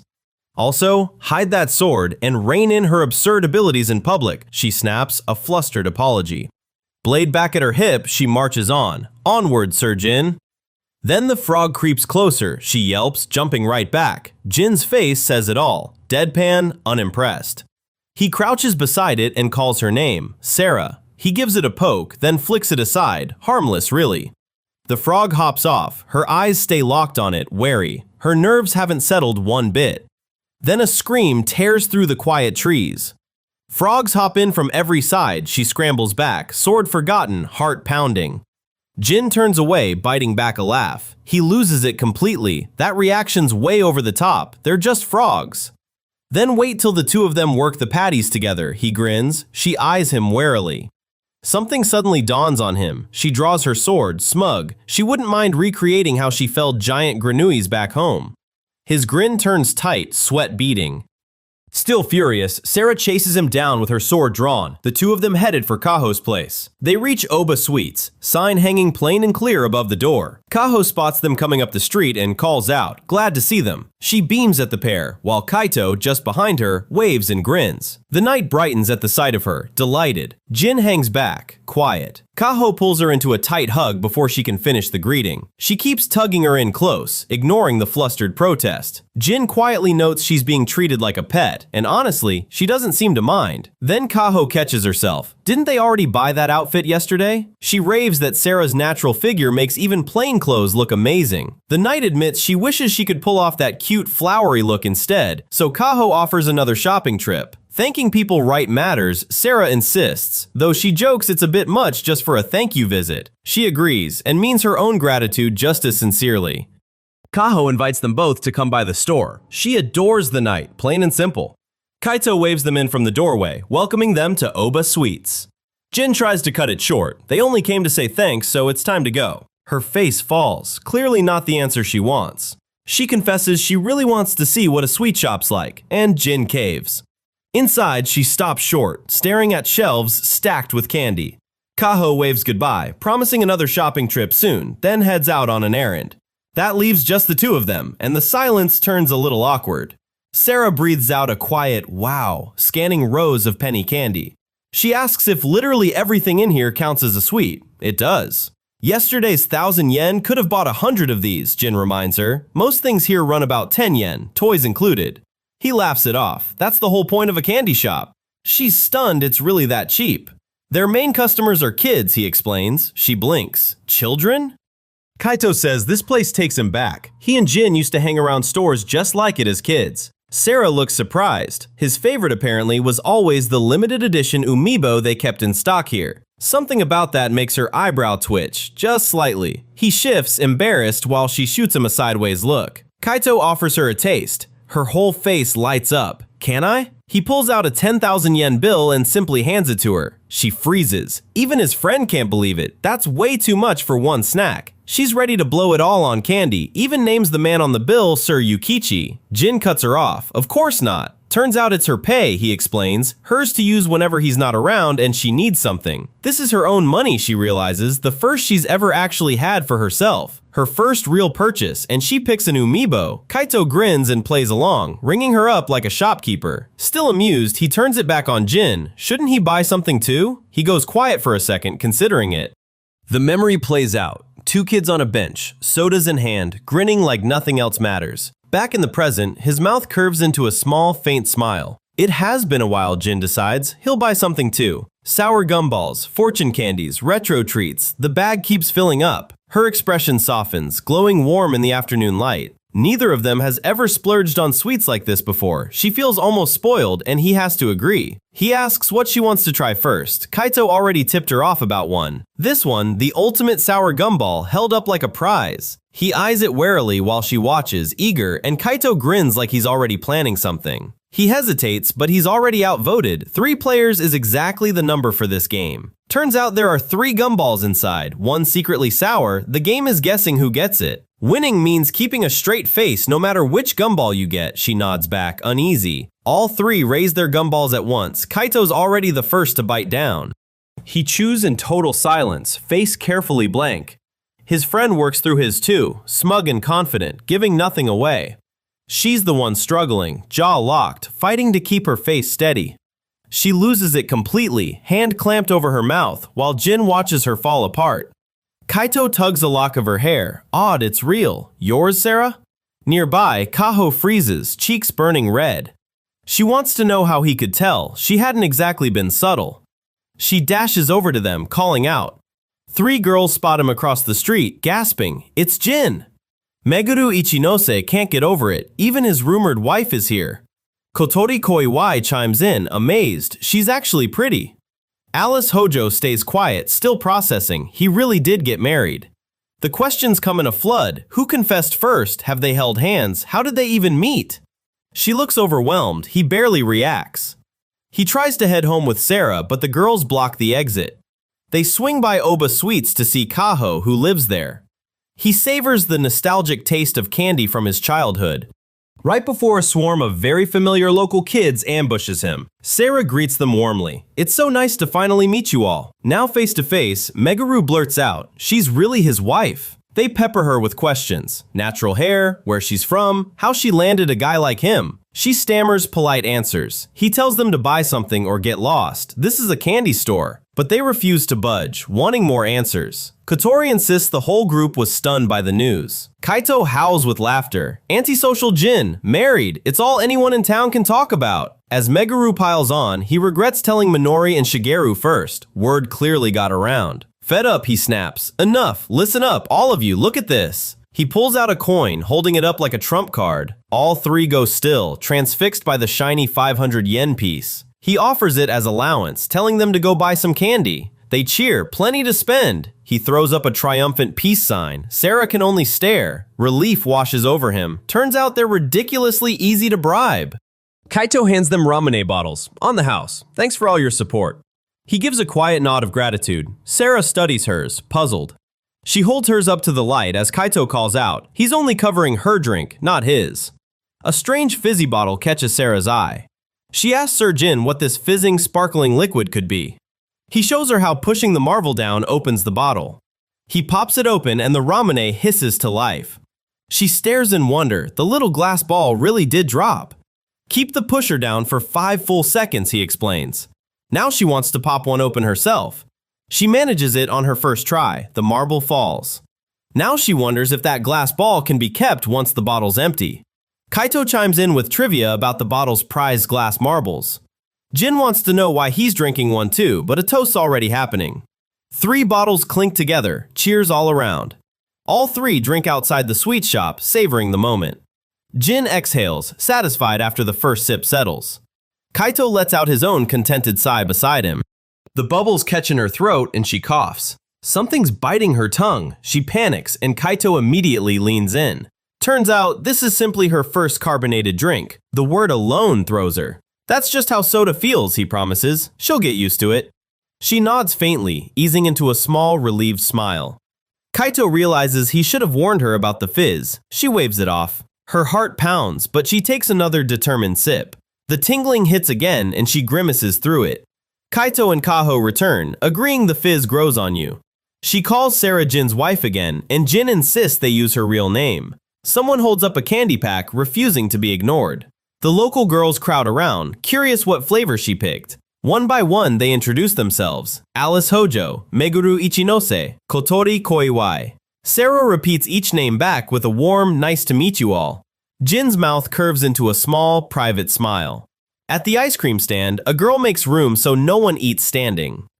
The group needles Meguru over her bizarre flavor picks. Her palate's clearly one of a kind. He watches it all, deadpan. What a moving scene. Alice comes up short this round. The girls count their thin allowance, bickering happily over sweets. Kaito loves running the candy store. Those childhood memories never really fade. Moments just like this one, that's the whole reason why. The shop keeps losing money. Kaito's side hustle apparently covers the difference. Jin admits he never knew the reason, genuinely impressed. He goes still, caught by the compliment. Jin doesn't get the grin. What's that about? Turns out that smirk was about noticing how much he's changed. Not long ago, he was the antisocial type who'd never bother with kids like these. He's a different person now, apparently, and there's a reason why. To a certain someone, Kaito finally reveals, and he can't hide it. Sir Jin, calls a voice from behind. Sera's finally here. She holds up the wrapper, thrilled. The gumball draw was a win. One more pack free. Jin's expression softens, watching her celebrate.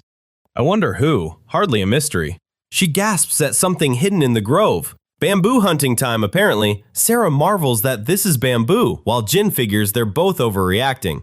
Shigeru's given them the green light to cut some down, he says. Let's get started. Kaito claims the dangerous bamboo cutting for himself, warning amateurs to keep back. No one's convinced. He steers them the other way. She jumps, startled, and hurries after him. Walking beside him now, sword in hand, she turns his name over quietly. Can they really use this bamboo, she wonders, for that flowing noodles dish he mentioned? Yeah, she gasps, feigning she has no idea what that even is. Then it skips back a few hours, to her first glimpse of these plants. Every year around this time, one particular custom leaves him stumped. This year is no different. Another wrapped box has turned up on the kitchen counter. The pile catches Sera off guard, somen noodles yet again. Eating it 3 meals a day, one box takes 5 or 6 days to finish, already the 4th now. Too much, they both agree, impossible for 2 people to finish. Sera wants to know why sending it for midsummer ever became a custom. Boiled, the strands stretch out long and thin. Hence the idea of relationships staying long, even with people rarely seen. Impressed, Sera calls him surprisingly well informed. With a haul this size, the curiosity makes sense. A grinning newcomer holds out his own box, riffing on the same long relationship line. Turns out it is Kaito, barging in unannounced again, calling this payback for last year. He slams down still more boxes. Sharing is caring, apparently. Last year, Jin used that same excuse to fob his share off on friends. Now he's got Sera to help. She stiffens at Kaito's logic. She would eat plenty, so why not bring extra? He still thinks it's overkill. She sulks. Whatever she looks like, she is still every bit a young lady. Jin apologizes, but she brightens. Truth is, she has never tried noodles, and now she is curious. The whole room erupts. No one can believe a night has gone this long without tasting it. Jin just stands there, quietly rattled, while Kaito scolds her for not saying so sooner. Then he lights up, calling it the perfect chance to show her real Japanese culture. Blade grinding through bamboo, the call goes out. Time for the flowing noodle tradition. The split shoot lands with a thud as the rig starts coming together. Sera cheers as they finally get one length cut down. An elderly neighbor named Shigeru turns up, asking for bamboo from his own grove too. Perfect timing for Kaito's idea. A few more lengths are needed, it turns out. She goes quiet. Then she speaks up, and something in her tone makes Jin go still. Sword in hand, she offers, a little bashfully, to cut down the rest herself. Jin's jaw drops. He clearly wasn't expecting that. She scoffs at the saw, certain her blade would cut far faster. He has to wonder if she really means her sword. Holding it up, he realizes that is the tool she actually meant. She glares, wanting to know if he is doubting her skill. She squares up to the bamboo. She was a knight of the realm, and wood this size means nothing to her. He waves off her worry. He'll be fine. Go on then, give it a shot, she beams. Okay. Her blade rings free. His heart pounds, but Kaito's clear of the line. And this grove belongs to Shigeru anyway. One fluid stroke and it's already over, hair still settling from the speed of it. Jin can only stare, speechless at what he witnessed. Her eyes linger on the fallen bamboo, unreadable and still. 2 more strikes, quick as blinking, stalk after stalk drops in the same breath. He gapes, hand half raised, lost for words. Every cut edge gleams smooth, razor clean. Instant work, the bamboo never stood a chance. Cleaner than any saw could manage, this takes real skill. You must have been an amazing knight, Sera, through and through. She flushes, practically glowing, that praise landed exactly right. He watches, quietly amused by the whole display. That efficiency talk was just an excuse to swing her sword again. Her eyes spiral in denial. He's warned her about weapon laws far too many times for that. Silence, then a raised eyebrow. Oh, is that so? She caves at last. It's been so long. She just wanted one nostalgic swing of the blade. Considering her skill, she must have trained with that steel daily, and now she's sulking beside him. It's a hard habit to just forbid. She calls herself a failure of a knight and vows to leave the sword alone. Then rustling nearby cuts him off, and he snaps alert. Hey, Kaito pushes through the bamboo, wanting to know if that huge noise meant everyone's okay. 4 already? He blinks, impressed, then wants to know if they're about ready to head out. She offers to load the car. Sure, there's plenty now to spare some for Shigeru too. Kaito waves her off. Bamboo's heavy, better to leave the hauling to them. She's already hoisting one anyway. She hauls the entire bundle like it weighs nothing. Understood, and she'll bring it over herself. She hums along, Bamboo balanced on one shoulder, while both men only stare. Jin barely reacts anymore. His friend's jaw just about hits the floor. She's really strong, he says. Don't overthink it. Kaito still isn't convinced that word cuts it. That's a lot of bamboo you've hauled. Thanks for the help. An older neighbor, Minori, offers to host at her own place. Jin's glad to help. Kaito can't believe it. Are you sure about this? He rolls up his sleeves. Time to get to work, Jin. Sera blinks, thrown by the sudden burst of energy. In her head, these tools look nothing like cooking gear, more like weapons. Isn't this a little barbaric for cooking? Jin and Kaito stare back, deadpan. Then the two trade a sly look. Sera clearly doesn't like where this is going. She still doesn't know what flowing noodles are. Now he's teasing her about keeping up. So it's settled. The bamboo shoot goes up in Minori and Shigeru's yard. Time to get to it, Kaito grins. Jin only nods. Sera can only stare. What is even happening right now? In her mind, Jin and Kaito somehow plan to eat with a hammer and a saw. Her imagination runs wild. Somen means combat, cleaver held high, noodles on the line. Back in reality, it's just a chisel tapping cleanly through bamboo. The mallet strikes again, knocking loose the last stubborn joint. One girl fans herself nearby while the shoot comes together. Next stop, the legs. Same old teasing, probably. Sera just wants a straight answer this time. Please, Madam Minori, what exactly does flowing noodles mean? It's nothing bad, she'll just have to wait and see. Truth is, they're thrilled to make this for her. That's why they're working so hard. Sera goes quiet, touched by the thought. Is it tall enough? Looks about right to Jin. She watches them work, a small blush creeping in. Desperate to help, Sera gets an assignment: boil the noodles. The legs get lashed together tight, one more done. That should do it, Jin nods along. At last, the bamboo shoot stands complete, ready to run. She can't believe what she's looking at. Somehow, the bamboo they cut apart became this. Wow. The condiments are ready too, an older woman reports. Bowls of toppings blanket the table, an impressive spread. Noodles from 3 households, Mita, Oba, and Sekia, need finishing today. One of them's already starving. Jin hands her a cup, her share of the dipping sauce. She turns it over in her hands, clearly unsure what to do. He walks her through it. Noodles will race down the bamboo, and she has to snag them with her chopsticks in time. She repeats it under her breath, half in awe. Her gaze sharpens, alight with anticipation. Hurry, Sir Jin, let's start, she urges, treating the whole thing like a game. Here it comes, chopsticks raised and ready. The noodles surge down toward her. The line's ready, it's Sera's turn as they arrive. Wait, is she really first? Turns out, yes. Well then, she squares up, ready to go. No more waiting, she lunges for the noodles. She strikes like she's still on a battlefield. Every strand caught in one motion. She stares at the chopsticks, not quite sure what just happened. He waves it off, she simply needs more practice. Sera deflates. Message received, Madam Minori, the next batch is already coming for her. One friend's busy stuffing his face, hardly leaving scraps for anyone else. But afterward, things take a turn. Sera fails again and again, chopsticks coming up empty.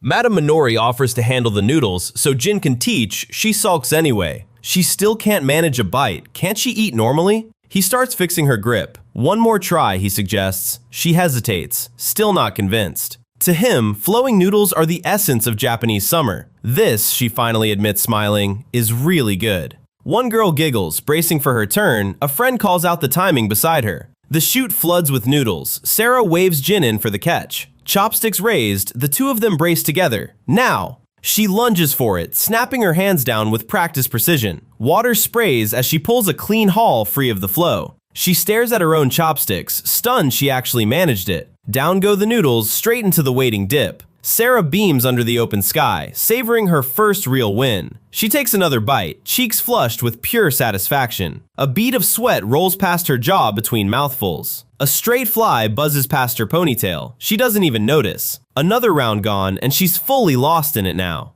On the porch, a fan whirring, mosquito coil smoking, cans piling up already. Glasses clink together in a lazy toast. More bottles sink into the tub, chilling under the same bamboo flow. Kaito, Jin, and Sera gather at the chute. He waits, curious, for her verdict. Delicious, she beams, chopsticks still raised like a trophy. Kaito cheers. Jin nods his approval. She's finally, quietly, blissfully satisfied. Watching her light up, his eyes soften.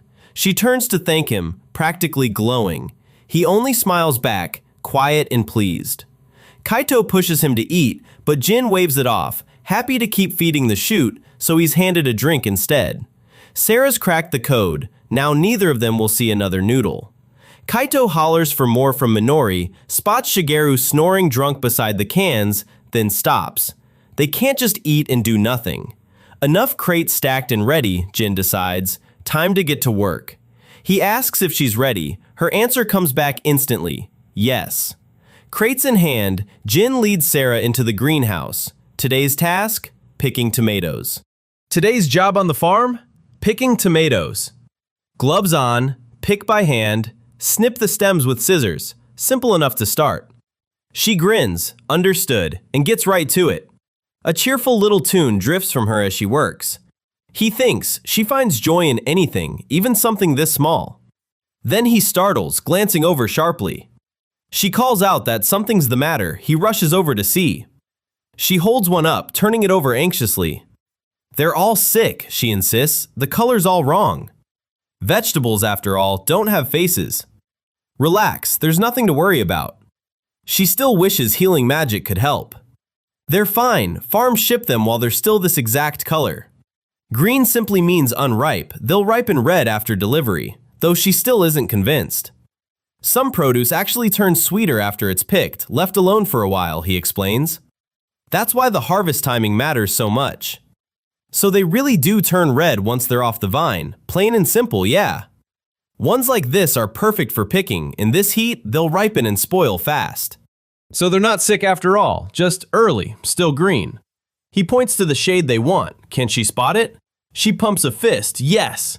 She grins down at her prize, chuckling to herself. A quick snip and the stem comes free. She promises the tomato she'll come find it once it's ripe. Jin wonders why she even bothers. Then something else catches her eye. She spots a bright red one, delighted, his smile stiffens.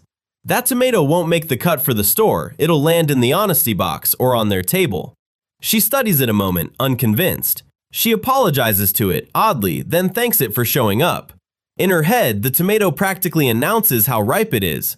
Fine, she can eat it once the work's done, and she melts a little at that. By evening, crates sit stacked and overflowing with the day's tomatoes. That's the harvest done, the truck's packed and ready.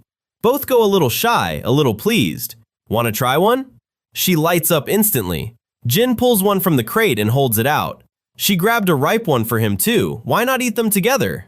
She's giddy about it. He answers with an awkward, okay. They dunk them in a bucket of water to chill. They've cooled off now, perfect for a scorcher like this.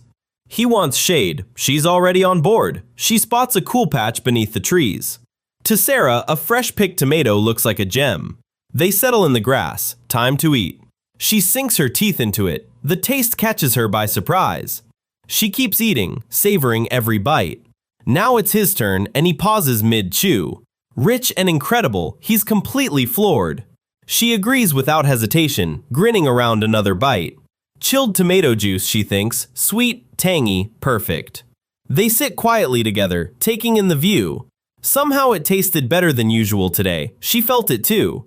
Well, he admits, moments like this aren't common. Getting to eat produce this fresh, picked minutes ago. She looks at him for a long moment, quiet. A pleasure only life out here in the countryside can offer.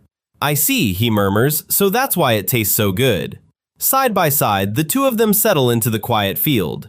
Cheeks pink, she savors another bite. 10 more wouldn't faze him at all. For her, it's pure bliss. Plenty of them were free for the taking, though overeating means a stomachache, and he's already on his 4th. He reasons it's smarter to pick them now while they're already ripe. Leave too many on the vine and they split open on their own. Better to bring them in early. He decides he'll pick earlier from now on. She vows to do better next year. A soft, fond smile settles over her face. Every vegetable people take for granted, she realizes, is the result of careful hands like his. Now they look like treasure to her, something she never noticed before coming here. She only wishes she could see the faces of people enjoying the food he grows. Something in her words lands somewhere he wasn't ready for. He looks down, hair falling over his eyes, quietly flustered. She's already caught that same expression on him more than once lately. To her, today's harvest isn't just produce, it's a batch of stars making their supermarket debut. With that morning's work behind them, they finally pause to rest. Curious how deliveries run, she asks to come along on the next one. That's how the pair ends up making the trip out together. So, Sir Jin, what exactly is an agriculture co-op? It's like an agency, he explains. Small farmers sell through it, and it handles reaching the wider market, plus shared tools and know-how. She mulls it over, humming to herself. Then it clicks, an idea lighting up behind her eyes. An adventurer's guild, she decides, and insists she has to greet the guildmaster. He shuts that down flat. At the co-op, an old clerk confirms the delivery. They bow together, hearts thumping. He asks if they can stop by a store. She perks up, thinking mall. Nope. Turns out it's the supermarket, tucked behind the mixed value sign out front. Inside, she gasps, rows of fresh produce stretching past the entrance. Smaller than the place she visited with Lady Kaho, she notes, but there's still plenty on the shelves. Sera's amazed the supermarket feels cooler than outside, though it's mainly for food. He remembers they've still got ripe tomatoes waiting from this morning's harvest. She wants to know what they're buying. It comes down to what's for dinner. Sera offers to cook with tomatoes and asks what he'd like. It throws him. Truth is, she barely knows this world's food. Anything Sir Jin makes already works for her. So she lands on anything is fine, the one answer he finds hardest to work with. He admits, from the cook's side, that reply really is the toughest to handle. She startles. Then it hits her. Something else comes to mind. A childhood memory surfaces, young Sera telling her mother anything's fine as long as she's the one cooking. The maid said the same. He gets it, but as the one being cared for, she feels she can't make demands. But then she catches herself. What about the person actually cooking? Something about what she said seems to land with him. She falls quiet too, cheeks coloring. In that case, she starts, tentative, I'd like to eat, is this how it's done? He figures her mother must have felt this too, and just wants to get through the shopping. He can't hold back a laugh. She looks genuinely alarmed. So what does she actually want? Those tomatoes she mentioned? Yes, exactly that. She wonders if they could make soup with them. A perfect match, he agrees. She's getting specific now, and cheese on top would be good too. He settles on chicken tomato soup and tomato farcies. No idea what that means, but she's thrilled. Onions and a discount pack of melting cheese go into the basket. That should be enough for now, he decides. Something catches his eye. Sera's crouched in the next aisle, spellbound. She's locked onto something on the shelf, utterly fixated. What's wrong, he asks. Find something you want? Startled, she yelps his name. Every chocolate on the shelf looks amazing, impossible to choose, but she's finally landed on one. She holds up a basket crammed with everything, so much for narrowing it down. There's still more shopping to do, so hurry up, she deflates, crushed. At the bread aisle now, she perks up. Can she get some bread too? Sera stares down the shampoo shelf. Jin looks just as stumped beside her. She tugs his sleeve, calling Sir Jin twice to reel him in. A few more necessities are still on her list, she decides. They find the egg display marked way down, cheap enough for 2 packs. She beams, delighted at the bargain. Jin watches her with a quiet smile. 2 local women recognize him as the Mita boy, remembering their own newlywed shopping days. Chuckling, they decide not to intrude on his honeymoon phase and move along. Sera bounds back with both packs, oblivious to the gossip behind her. She notices his flushed face. He waves it off and steers her toward the register. Their truck pulls out into the night, groceries loaded in back. So, what candy did she finally pick? The outing, she says, was a blast.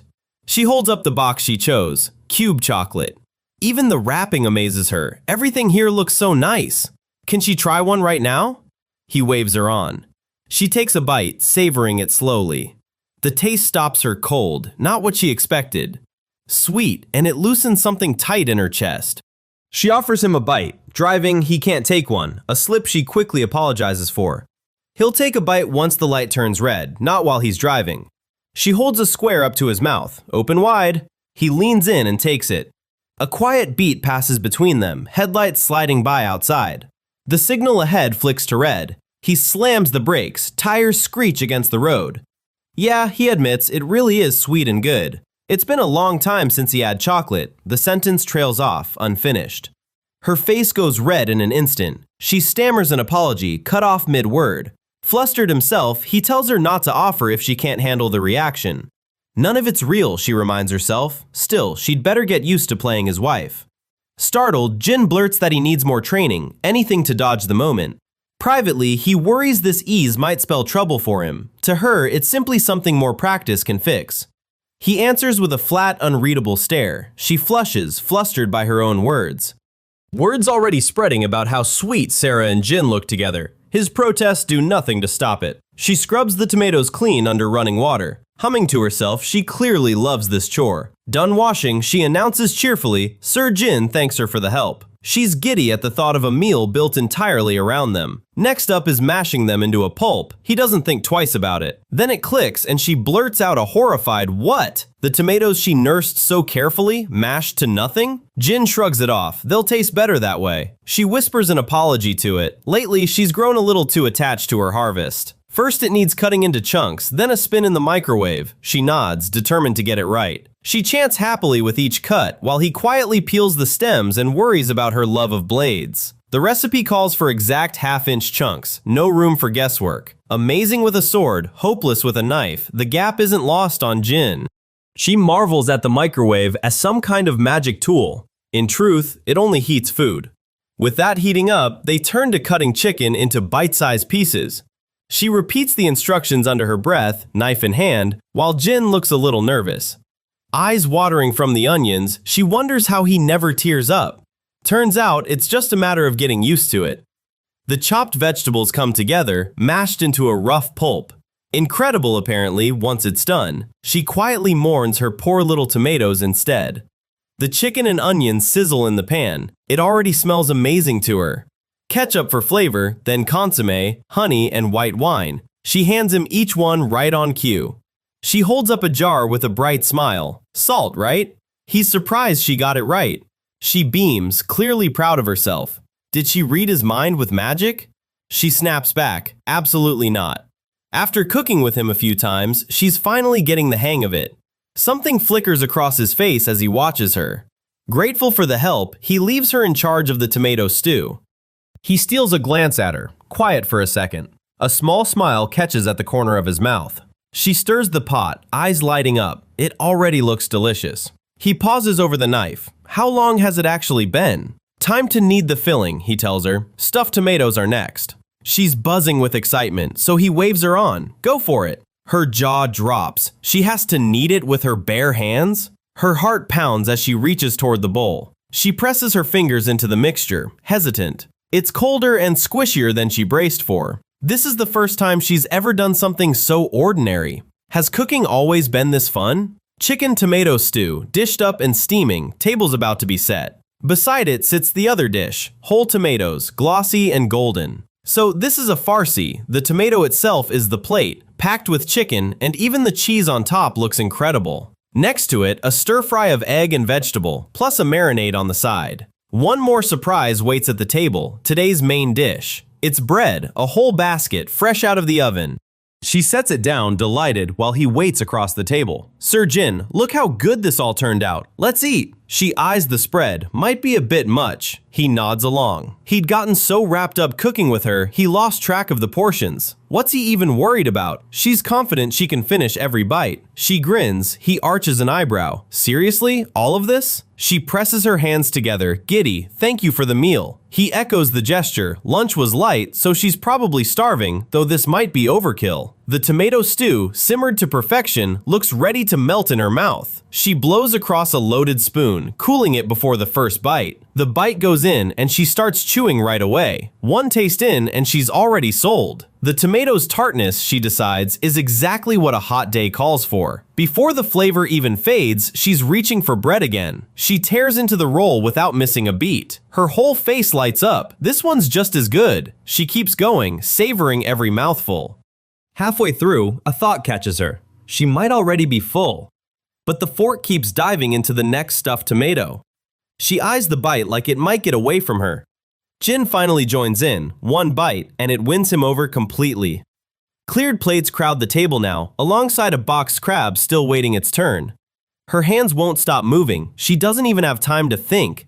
The spoon finally clatters down into an empty bowl. Jin tips his head back, draining his glass in one go. He lets out a long, satisfied breath. He's had enough, no room left for more. His eyes drift sideways, back toward her. She's still going, spoon after spoon. Another happy hum escapes her between bites. Her eyes fall shut, completely at peace with the meal. It's so good, and Jin's gone quiet, caught up in the moment. Leftovers are fine if she's already full. She's not forcing this, is she? The question throws her completely. Where would that even come from? She was just too hungry earlier. Everything went straight into her mouth. A hand presses lightly against her stomach, still catching up. Now that she's calmed down, she can finally taste it properly, and she's nowhere near done. Already full? Then the rest is hers to finish. Seriously? He can only stare. Bite after bite disappears. Just where does it all go? Some kind of magic trick, maybe? All he gets back is muffled nonsense. The tap falls silent, her morning routine already in motion. Sera finishes washing up, towel pressed to her cheek. She lets out a small, satisfied sigh. Two small, bear-shaped clips rest in her palm. They're a gift from Lady Kaho, pretty and surprisingly practical. Hair pinned up, she marvels at the world's useful things. Time to help with breakfast. Something unfamiliar sits waiting on the floorboards, sleek and flat. She tilts her head, unsure what she's looking at. Jin's oddly pleased with the spread of pickled vegetables on his plate. She peeks around the doorway. Sir Jin. Startled, he looks up. They trade quick good mornings, breakfast nearly ready, and she offers to help. There's something Sera's been meaning to ask him. She points at the device on the floor. What is this? Stepping on top is supposedly all it takes. Another strange magic tool in her eyes. Both feet on the platform, she plants herself, ready to find out. A number flashes on the little screen. Her weight, it turns out. 60, he reads aloud. Now it's real, whether she likes it or not. A scream tears through the quiet morning. Her grip cracks his arm. Sir Jin! Maiden or not, that number was supposed to stay private. That, apparently, crossed a line, and he's already begging for mercy. Winded and shaken, he silently figures he nearly died twice over, dignity included. He coaxes her onto the scale for a checkup. She brands it vile for exposing weight. Then he remembers, there is something else he wants to ask her. Any changes to her body since arriving? Not really, just better meals, better spirits. Something clicks behind her eyes. She waves it off as nothing, but he presses, small or not, it is worth mentioning. She hesitates, lips trembling, unable to get the words out. She groans under his close scrutiny, unsure how to answer. Sweat breaks out as she keeps dodging the question. Finally it comes out. She is sure she has put on weight since she got here. Yes, she admits, and he takes it in stride. Flustered, she scrambles to take back what she just said. She blames him outright. Resisting food this good is impossible. He just stares, baffled. Minori, Shigeru, and Kaito are guilty too, apparently, always slipping her sweets when they meet. True enough, treats keep coming from every direction, and she keeps eating more than she should. But something else crosses his mind. The truth turns out simple. She just looks happy when she eats. That happy expression of hers over food draws people in. Maybe the fix is simple. Smaller portions, if it truly bothers her that much. Eat less? The words do not seem to register, not even a little. Simple enough, just skip the candy for a while. She yelps in protest as he moves straight to smaller meals. That is just how it works, in his mind. She is clearly not taking it well. Give up delicious food? Never, she will not hear of it. Candy has become the highlight of her days lately, a grown woman acting like a child. She sinks into gloom, sulking without a single word. Talk about spoiled, though he cannot quite hide a smile. Then maybe the last option left is simply more exercise. Her eyes light up. Does exercising mean she gets to swing her sword? Absolutely not. Sera drifts back to old sword drills. Jin, half listening, frets about his weight. Then it clicks. Carrying a blade here is against the law. What can she do? Swinging it out in the open risks someone spotting her. She turns, suddenly alert. Wait, hold on a second. An idea strikes him. Somewhere she could swing that sword freely. It's so close it slipped his mind entirely. Sera perks up. Really, Sir Jin? 10 minutes uphill, behind his house, is where it starts. There, a whole mountain that belongs to him personally. The truck grinds its way up the mountain trail. A boot steps down onto the grass. They've arrived. She takes in the trees, stunned. This whole place is really his? She's already in full armor, sword drawn, beaming. Plenty of room to train here. Land outnumbers people out here. Owning acres like this isn't rare. Still, she wonders if he's secretly nobility. The general area around here is his, apparently. She blinks. Where exactly does his territory end? Enough of the land is his that swinging a sword here isn't a problem. She nods, bewildered. In that case, she starts, then hesitates. She fidgets with the hilt, buzzing with anticipation. Delight is written all over her. He simply watches, arms crossed. She whoops, hugging the sword close. Pure joy. Yay! She cheers. He waves her on. Go ahead. She bounds off, woo-hooing like an excited dog. Now he understands why Kaho spoils her rotten. The armor looks brutal to train in, but she insists results are better geared up. Steel slides free of its scabbard. Jin can't look away, breath caught. For a moment, she's every inch the knight she used to be. He stares, momentarily speechless. Still, he thinks, in a world she's unused to, her moods swing like a roller coaster. But sword in hand, she carries herself like the dignified knight she truly is. Her stare turns razor sharp, all business now. Is Sir Jin really going to watch from all the way over there? He goes stiff, caught red-handed in the act. Just curious how a real knight swings a blade, he admits. He offers to step aside if she'd rather he did. Her answer? It's fine, though she doesn't sound convinced. He offers again to leave. She snaps back, stay right there. Now he's just confused. Turns out it's just embarrassing being watched in full night mode.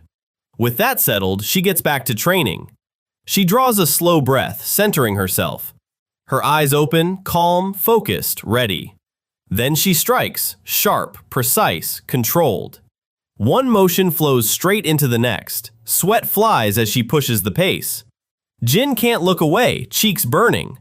Holy hell, he thinks, this is next level. She holds the finishing stance, dead still.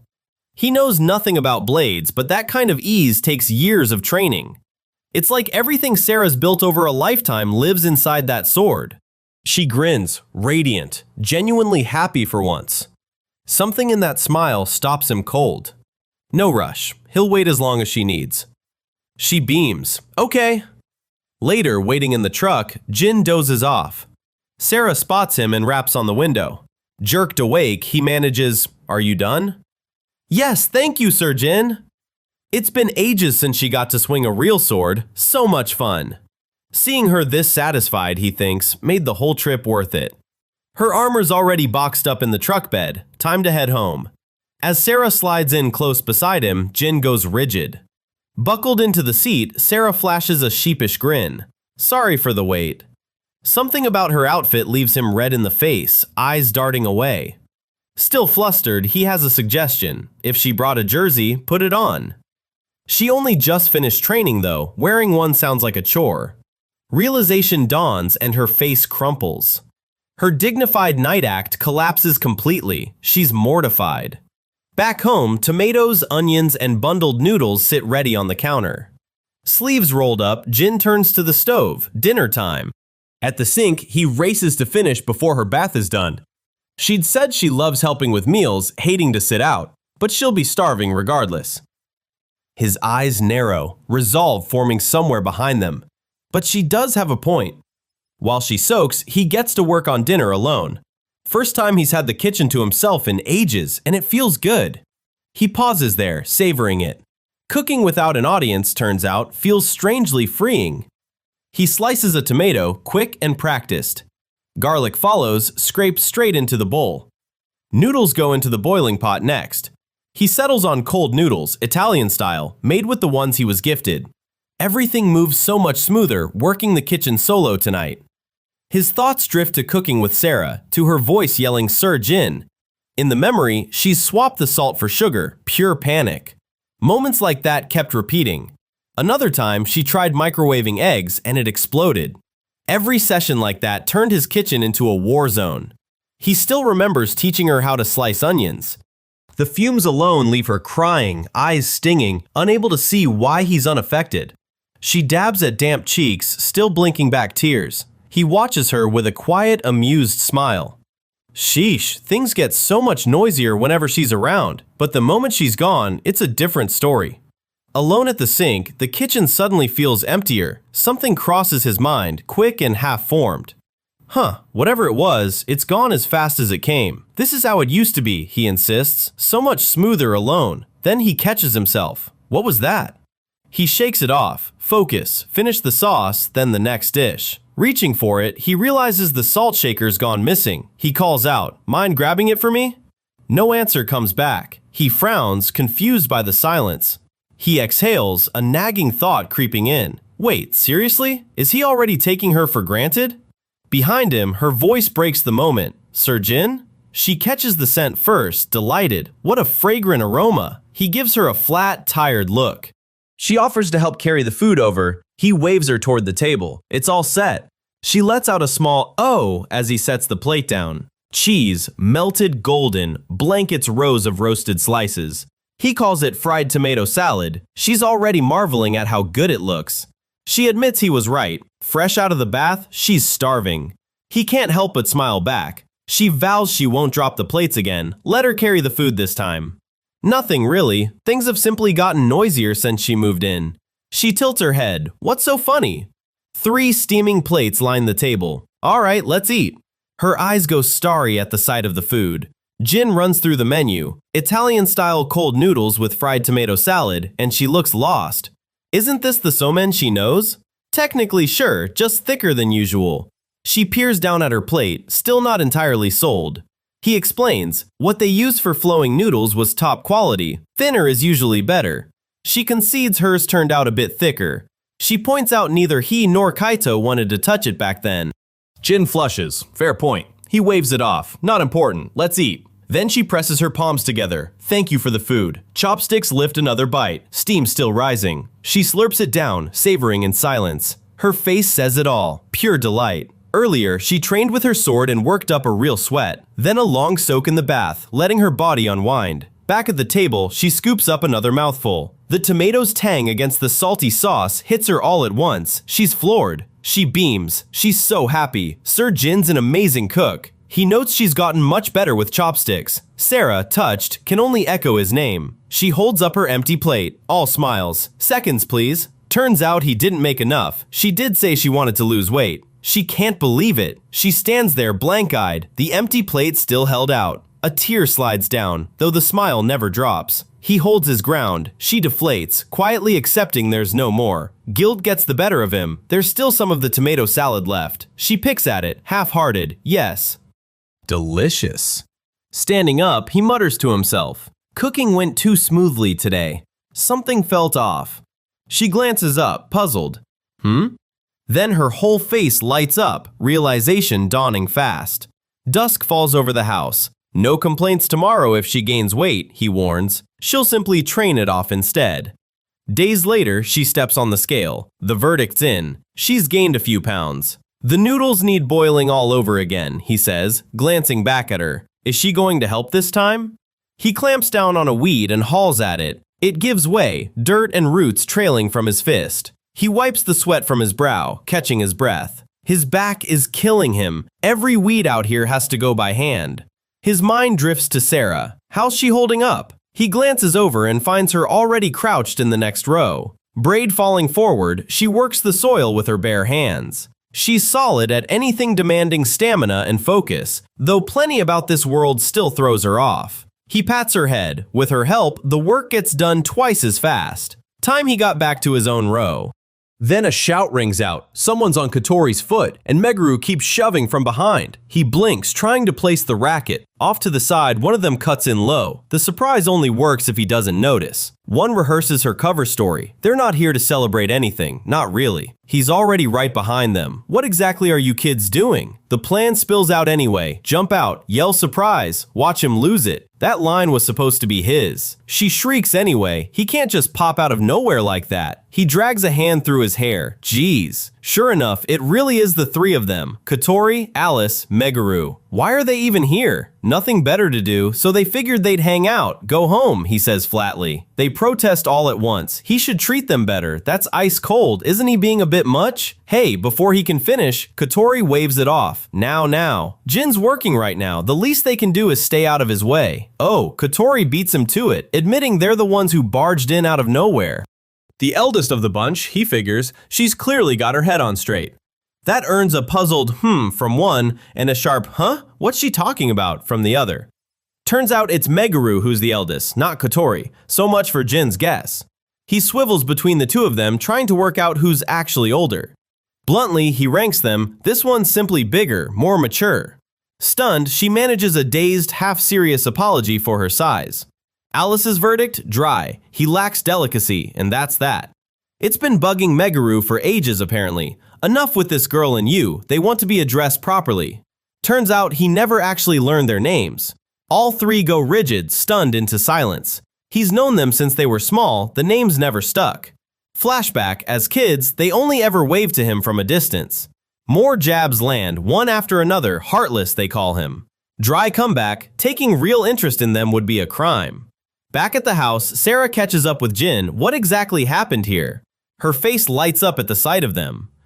Miss Meguru, Miss Kotori, Miss Alice, she greets each one by name. Delighted, she wonders what brings them here today. Not since the candy shop, she recalls. How have they all been? The girls go starry-eyed, cheeks glowing pink. Sera's far too good for him apparently, nothing alike those two. He admits the same to her, he never learned the names either. Surprised though that even Sera would remember them. They met right outside Kaito's candy store, she reminds him plainly. 1 hour together, tops. Nobody remembers names that fast. 60 minutes is still plenty of time in their book. Years in the same village, Sera points out, still no real bond. Someone dryly calls it a lover's quarrel. Not a lover's quarrel, he grumbles. Kids know odd phrases now. Fine then, proper introductions this time so it actually sticks. I'm Meguru Ichinose, 13, second year of middle school. Too long, next, she rambles into her favorite foods anyway. Kotori Koiwai, she blushes out, 12, though he'd guessed high schooler.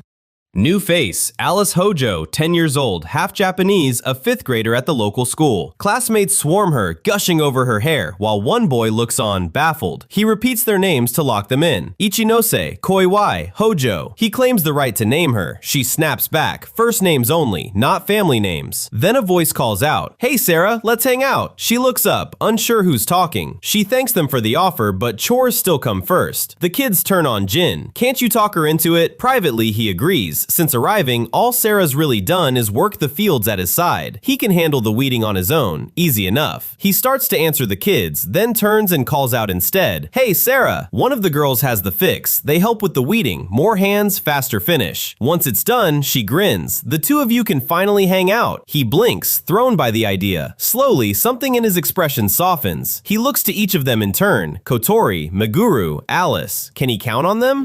The kids charge in, eager to help, but Jin's strict about weeding, and Sera worries if this is really okay. Bag after bag lands with a thud. The kids whoop with delight, as Jin calls it, that should be enough. Thanks to Kotori, Meguru, and Alice, the work wrapped up fast. Now they can finally hang out. As they carry the bags back, Sera speaks up. "Sir Jin, next time around, the girls will help out again too, he's sure of it." She had been looking forward to this more than she let on, and it shows. Her work's already enough. Flag anything left undone. Tomorrow, she's determined to do even more. He's glad, plain and simple, that she's making friends out here. Something catches in her throat. Sir Jin is all she manages. Nearby, a boy grumbles, "Shut it." Friends pile on. Turns out he can be sweet to his wife. She claims she had no plans, then turns the question back on him. "What about you?" Out here, even planning a hangout is hard, and privately, he can't argue. She's annoying, but right. Then one of them turns it around. "Sera, anything you'd like to do?" She blinks. "Me?"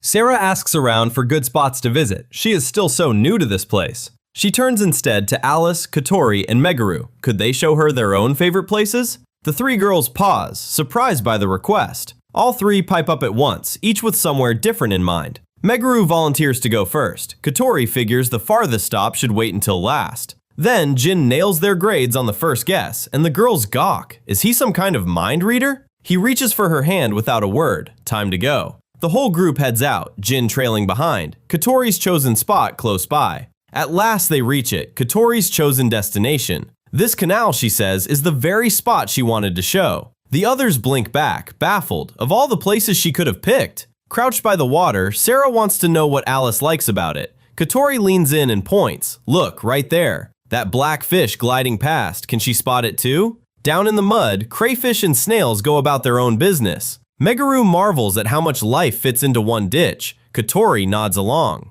Alice rattles off more species, Medaka, Motsugo, even Ayu, and Sera wonders if that one's a Tamaroko. She's clearly impressed. This little canal is packed with wildlife. Kotori just smiles, a little pleased with herself. Sera calls it genuinely moving. Meguru's grateful Alice knows so much about it. It takes a kind of maturity adults usually lack, Jin admits. Watching water calms him down. Meguru isn't convinced he and Sera count as capable adults either. He points out a giant frog, and she yelps Grenouille, leaving everyone else confused. Then it's time to move on to the next stop. Now it's Alice's turn. She says she'll take them somewhere new. As they walk, the street ahead looks like nothing more than a residential block to him. He can't tell what's special about it yet, a strip of small independent shops giving off a retro feel. Then Alice brightens. They've arrived. A girl crouches on the sidewalk, calling the neighborhood strays over to eat. More cats perk up and meow back from every direction. She freezes, stunned by just how many have turned up.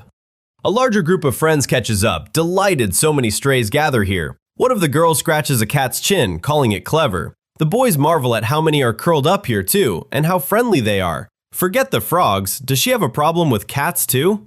Sera can only stammer, lost for words. She's transfixed. What even is this bundle of cuteness? A cat brushes her leg and she yelps in surprise. One of the girls waves her forward. Go ahead and pet them, they won't bite. Sera strokes a cat's head, heart pounding with each thump. She scratches harder, completely swept up in the moment. Crouched low, she coos over one stretching lazily at her feet. Someone explains gently, these animals here are called cats. In this world, they live alongside people as pets, treated like family. Back home, nothing like this exists, nothing she could ever keep as her own. Jin asks if such animals simply don't exist in her world. Her chest aches from the cuteness. A cat locks eyes with her, unblinking. That look lands like a blow, and she jolts back. Sera reasons that if cats can be kept as pets, surely she could too. Jin shuts it down. It's a lifelong commitment to take one in, and no small expense either. Undeterred, she pushes to keep one anyway. He claims to know her argument already and calls it childish. One of her friends watches in silence, taking it all in. Jin crouches to give one a pat while another creeps up behind him. The cats around him suddenly stiffen, sensing something and turning to look. Three of the girls gasp in unison. Wait, why? One of them is pinned by cats, unable to move, as the group wonders why they flock to Jin. The girls spiral into theories, some hidden charm, Kotori guesses, or a pheromone that draws animals to him. Sorry to keep everyone waiting, her sincerest apologies. Sera bows before Jin and the girls on the street. He and Sera had spent the day touring the kids' favorite spots. A whole colony greets them, tails high and delighted. Kotori, it turns out, led them straight into cat territory, and Sera freezes. Once again, she can't tear herself away, gushing over how adorable they all are. An entire hour lost to the cats. She can't stop apologizing, insists they were simply irresistible. The girls wave it off. She even treated them to drinks after. One of them, Meguru, wants to save the juice for a place she's dying to show them. Asked where they're headed, she only grins mysteriously. She teases, they'll just have to wait and see. They arrive. She's beaming, thrilled to finally reveal the place. Through the trees stands a hideaway, their secret base. Inside, a cozy den built from odds and ends. Old toys and worn comic books line the shelves. A treasure box holds a ninja star, old jars, and odd trinkets. Sera and Jin trade a look, both quietly amazed. She blinks, utterly lost. What exactly is a secret base? To Meguru, it's a hideout from the adults, the enemy, and the knight's jaw drops. It's not that dramatic, but she's already picturing a military stronghold. This was Meguru's plan for them all along. One of the girls wonders if he played here too, back in the day. Back then it was smaller and shabbier. He and Kaito once bolted from a rat. Sera, ever formal, marvels at the place's history, clearly the work of noble predecessors. Jin explains, local kids hide from adults here, except every adult already knows where it is. Each generation passes it down, adding their own things and keeping it tidy. And somehow, just being here is simply fun. Sera falls quiet, something wistful crossing her face. Someone's clearly kept this old place spotless, every corner packed with childhood memories. She dissolves into giggles. He's left blinking, no idea what set her off. Carved into an old barrel, young Jin and Kaito's pledge to defeat the forces of evil. His smile falters. That old promise was never meant to resurface. Dark history. He panics, moving to erase it. Those are precious memories, Sir Jin. Sera spots the pile of sticks and turns to Meguru, curious what they're for. She blinks, blindsided by the question. They're from the forest, she brightens, picked up for something called Chanbara. Pretend they're blades, then clash them together. That's the whole game, plain and simple. Clashing swords, Sera repeats slowly, and Jin can already see where this is going. The girls close in. Is she seriously trained, or does she just carry that sword for show? Well, she's put in real time with a blade, enough to feel confident. Not because she's a knight, though hiding it or bragging is the real question. One of the girls dares her. Show us a few moves with that fake sword. Unfortunately, she says quietly, this isn't a blade she draws on a whim. Two of the girls gush over how cool that sounds. The third isn't buying it. Warrior? I'm a knight. The words are out before she can take them back. Too worn out to argue, Jin just lets them have their moment. Out in the yard, Sera squares off against her, both gripping long wooden branches. Come at me whenever, Miss Meguru. She's grinning ear to ear. She just grins back. Okay then. Something about this suddenly feels heavier than a game. Why does a stick in her hands feel like a real threat? Or is this all just overthinking? In any case, Meguru decides and breaks into a dash. Time to attack, she yells, swinging down, but Sera's already a blur, dodging clean. She watches the strike come at her without a flicker of worry. Jin lunges in, swinging. Sera blocks it without even blinking. Her focus shifts, oddly calm. The girl beside her freezes, confused. Watching her, Jin can't shake the feeling. Something about her changed. Alice missed the exchange entirely, so did the other two. Grinning, she brushes off the branch, just like drilling new recruits back home. She waves all three girls in at once. Come at her together. The challenge stuns them into a chorus of disbelief. Bored on his rock, Jin watches them argue over who goes first. She parries all three without effort, mocking how easy they are to read. Another yelp rings out. The beatdown isn't letting up. Sprawled on the ground and spent, the verdict is unanimous. She's just too strong. Beaming down at the wrecked recruits, she orders more training. Jin wonders if she thinks she's running boot camp. He lets out a long breath, chin propped on his hand. Then, satisfied, she turns her attention to someone new. Sweat-soaked but grinning, she zeroes in. You're the last one standing, Sir Jin. His stomach drops. He's next. From the sidelines, Jin's weak. The stick lands anyway and he yelps. The door slides open and Jin steps out onto the porch. Outside, the heat hits him hard, worse than usual today. Behind him, Sera groans his name. Even the extra airflow isn't cutting it now. She wilts in front of the fan. Not even its magic can beat this heat. It's clearly not enough on its own. She's already melting. His eyes land on the wall-mounted air conditioner. There's no getting through today without it. Then it hits him. He never actually cleaned the thing. Fieldwork's waiting this afternoon. Skip cooling off now and heat stroke follows. Hehe, she giggles, still not bored of the breeze. Jin, arms crossed, isn't buying it. Jin decides it's time to bring out his secret weapon. Sera just blinks by the fan, lost on what he means. He sets down an old hand-crank ice shaver with a thud. She stares at the contraption, practically starstruck. She has no idea what it's for. A shaved ice maker, he explains. Shaved ice? Crushed ice topped with sweet syrup, apparently. Candy made from crushed ice amazes her. A classic summer treat, it turns out. Her world's ice was far too precious for something like this. Frozen regions or a mage's spell. The only way it was ever made. She points at the crank next, still puzzled. What's this for? The ice cube goes in this container first. That part clicks. Then a bowl goes underneath, right where the shavings will land. Try turning the handle yourself, Sera. She points at herself, stunned. Nervous, she grips the handle and cranks it to life. The blade crunches through and she gasps in surprise. Both of them marvel at how cleanly it shaves down. Fill the whole bowl, he tells her, pure extravagance to her mind. Making shaved ice, she decides, might be her new favorite thing. Jin can't help but smile quietly, watching her enjoy it. The bowl now towers high, more than enough for her share. Now it's his turn, arms crossed, ready to prove himself. Cranking it himself, he grunts. Sera made it look effortless. She watches him struggle, a grin tugging at her lips. She teases him for being slower. He fires back about the fields. You're right, she admits. Sir Jin once praised her strength and gift for mana. He turns flustered, demanding to know why she'd bring that up. Where she's from, blood only answered more blood. Powers meant to protect lives, twisted instead into tools of war. Jin listens quietly, his expression turning serious. But the people of this world, she starts, are different. They use whatever gifts they have simply to make life sweeter. Even the small comforts of everyday life can start to feel like something more. To something almost sacred even. This world, she says, really can be a wonderful place filled with happiness. Jin looks up, completely thrown by the thought. A long pause, then 2 words. I see. Then, quieter, maybe she has a point. 2 bowls of shaved ice finally done. He nods toward the porch, but she's transfixed. She's never seen candy this pretty. Settled on the porch, bowls in hand, she breathes out a soft wow. The stone garden stretches out before them, quiet under a wide summer sky. A quick thanks to Sir Jin, then they finally dig in. A crack of the spoon and a startled oh. Her heart skips, cheeks warm at the very first taste. She lingers over the spoon, eyes soft with pleasure. Then a cold shiver runs straight through her. Sweet, cold, and delicious, and by his account, pretty refreshing too. She could eat 10 bowls of this, but Jin already senses trouble.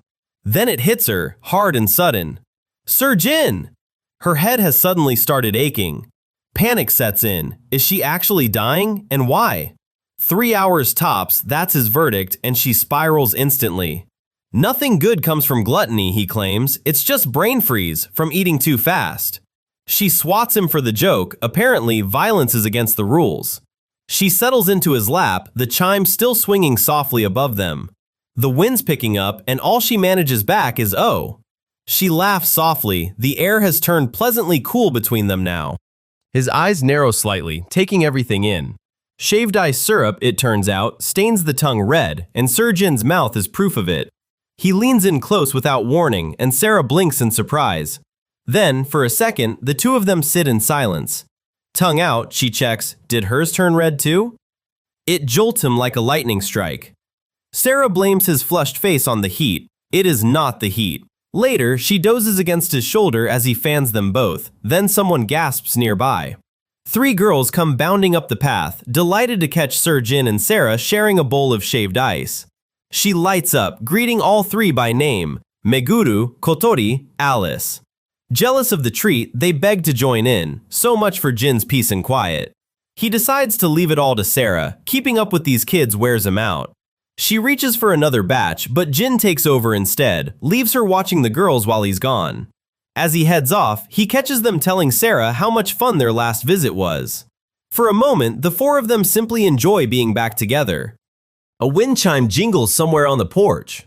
Jin glances up at the sound, a small smile crossing his face. Only strawberry or melon are up for grabs. Meguru wants wasabi instead, and the others are stunned by her taste. It still is not funny for Kotori. Meguru cannot stop laughing about it, even now. She turns to Alice for backup and gets only a shrug. The 2 of them, it seems, always spar over this. She gives a quiet nod, and moments later, everyone starts settling back into their seats. Jin finally sits down, a fresh batch of shaved ice waiting on the table. Kotori checks her own tongue for color next. Then Alice follows, sticking hers out to compare. Meguru does the same, delighted with the result. Jin watches flatly as someone laughs that everyone's tongues have changed color. Meguru tugs at his sleeve, pointing excitedly. Sera wonders again if he will not join them after all. Jin finally snaps. Why do they show up every single day? Just hang out at your own houses for once. One of the girls refuses outright. Her parents would only nag her at home.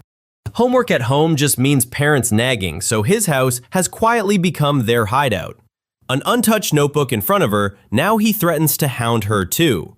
It's more fun here with Sera. Vacation's supposed to mean a break, not more homework. She's the actual reason they keep coming back. None of this happened before her arrival. The 3 girls warm to her fast. She has a knack for pulling people in. The house has only gotten louder since she moved in. Laughter fills the room around him. He looks worn down, resigned to the noise. He gets not wanting to start homework, but hasn't Meguru barely touched hers? Kotori, he figures, is the type who'd have chipped away at hers bit by now. Wait, why bring her into it? It's Meguru who actually needs the lesson. She stares, stunned by the comparison. Eyes spinning, she can't get the sentence out. She laughs it off, barely touched hers either. He can only shake his head in disbelief. Kotori's no better, Meguru reveals. She never starts until the deadline's nearly on top of her. He turns to Alice next. Surely she isn't the same. Her expression stays carefully unreadable. She already finished everything. Calm as ever, the room reacts in open shock. Kotori calls her a traitor for finishing without them. He's just as stunned by it. She shouts again in protest. Alice stares back, unmoved. Impressed, Jin calls it incredible. Good job, he tells her. Her cheeks flush pink. She offers her head for a pat. Matter of fact about it, he freezes, thrown off. Suddenly shy about her own request, she hesitates. Is that really okay? As he pats her head, the other two decide it's time they got to work too. Sera turns to the other two. What homework have they actually been assigned? Exercises for every subject, a book review, handwriting drills, even a class motto to write. And for science class, an actual astronomical observation too, for their independent project. Astronomical observation? She blinks, like she's never heard the words before. He explains, watching the sky, logging how the stars and everything else shifts. Something in the idea leaves her utterly stunned. He adds that binoculars and telescopes cover what the naked eye can't. It stuns everyone listening. One of the girls lights up. She'd love a look through one herself someday. Talk turns to a plan outright. Everyone should go stargazing together tonight. The idea catches on fast. With the group along, homework suddenly sounds bearable. Talk shifts to logistics. He's got a lamp at home, and someone insists on packing snacks. Then he raises the real problem, a mountain climb at night. Would their parents allow that? The whole group falls quiet, the excitement suddenly running into a wall. One mutters it under her breath. Their parents probably won't say yes to a kids-only trip. Then Sera blurts it out. She counts as an adult too. Jin has no response. Someone points out the catch. Her sword skill means nothing to people who've never seen it. Sera's face falls. Jin looks on, unreadable. The same worry resurfaces. Parents might still refuse a kids-only trip. He tries to object. Hey! Before he can finish, someone floats a fix. Bring a responsible adult man along too. The pitch lands directly on him now. Come with us. If he's there, they'll say yes. Then Sera adds her own plea. Please, Sir Jin? Surrounded on all sides, he looks worn down before he said a word. Sheesh, he saw this coming the moment astronomical observation came up in the first place. He gives in. He'll come, but he can't watch this mini alone. Kaito should come too. He tacks on one condition. Get their real say-so first. But the celebration's already underway. The three girls head home, buzzing about the plan ahead. They come back with permission secured, so he gives Kaito a call. Someone calls out to Sera the moment she arrives. Kaito's driving, admiring the sky. This is a spot he and Jin used to visit often. Sera promises she will, practically bouncing in her seat with anticipation. He watches the road without a word, while somewhere behind him, someone else can't wait either. Sera watches the dusk slide by through the window, lost in thought. Beside her, Jin smiles, easy and unbothered. The local kids set off into the trees, already ahead of them. A sign points the way to the viewing platform. Beware of snakes. The warning earns nervous looks from all three girls. The whole group climbs on as the sky fills with stars. One of the girls shoves a flashlight into Jin's hands, grinning wide. She rallies the others to focus fire on him. He throws up a hand, protesting. Now they're all aiming for his butt. So much for a quiet night. The oldest girl gets poetic about the beauty of youth. The youngest is review? Fun. Sera calls the flashlight a fascinating magic tool. Nobody corrects her. Jin wonders why everyone's treating this like a picnic. His friend just laughs, delighted. They've arrived, and Sera can hardly contain herself. She tips her head back, drinking in the sky. Her mouth falls open, breath catching in her chest. The youngest and Jin catch up just as the view stops Sera in her tracks. It's beautiful, nothing else comes to mind. Nothing back home ever came close to a sky like this. Zero artificial light out here. No wonder it's so much clearer than by the house. Right, one of them remembers. Jin's not letting them skip the homework either. One of them asks if that's Cygnus. Another's already forgotten what they're hunting for. She finds a star map and holds it up in triumph. She and the older girl settle in, tracing the sky together in quiet. Don't ask him, the whole group's stumped on what they're even looking for. A telescope appears out of nowhere. His friend promises to teach them all later. Jin's surprised he even owns one. Turns out it's his dad's old hobby. Kaito finally locks the telescope into place, grinning ear to ear. Sera's whole face lights up. He waves her over for a look. He'd already lined the focus up with the moon itself. Jin steps in too, promising she'll get a clear view. She leans in and presses her eye to the eyepiece. Her eye catches the moon's pale glow, wide with wonder. Through the glass, it hangs close enough to almost touch. She can make out its surface clean and clear. Kaito stares, stunned. Kaho calls him over. She can't make sense of the instructions. Jin thanks him for the help. Kaito heads off to watch the kids. She tugs him along by the sleeve before he can protest. Then she leans in close, murmuring something only he can hear.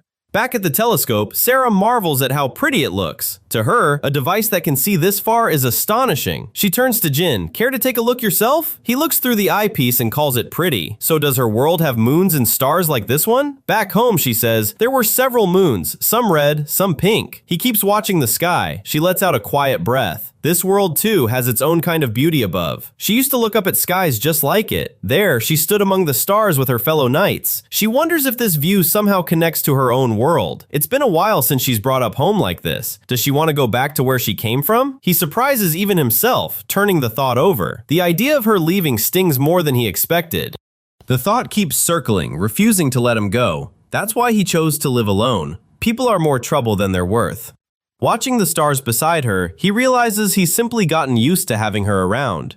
His gaze stays fixed on her, lingering just a little too long. She notices him staring, and her expression freezes. Flustered, she wonders if something stuck to her face, or what's wrong with him. He leans in, studying her without a word. Her eyes spin in place, completely overloaded by how near he is. Then a voice booms out their names, and a kid demands snacks. Jin checks on homework. The reply, pretty much done, probably. The kid keeps asking what's wrong, but she waves it off. An old friend shows up hauling bags of candy, calling everyone over. Someone pulls her away, leaving him with a flat, unimpressed look. He decides there's no point brooding over it right now. She overhears him repeat the usual line, just employer and employee, living together by chance. Between the juice, the teasing, and the candy, he'd rather not dwell on anything deeper.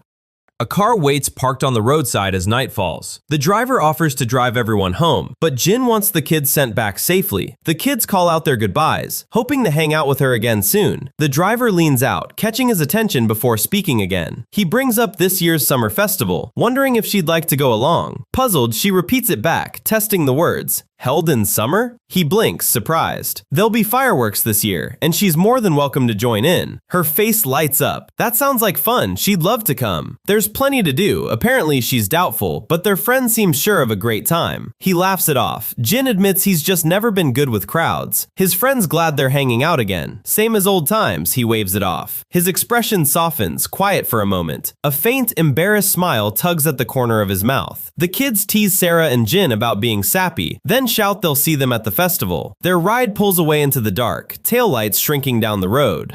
She chirps a quick yep, and they start for home. She's stunned by how dark it's gotten. Just rural nights, and now he needs the flashlight. Something catches his attention. She glances over, curious. The flashlight in her hand starts to dim, and she calls his name, uneasy. Then it cuts out completely. She yelps in surprise. Did she break it?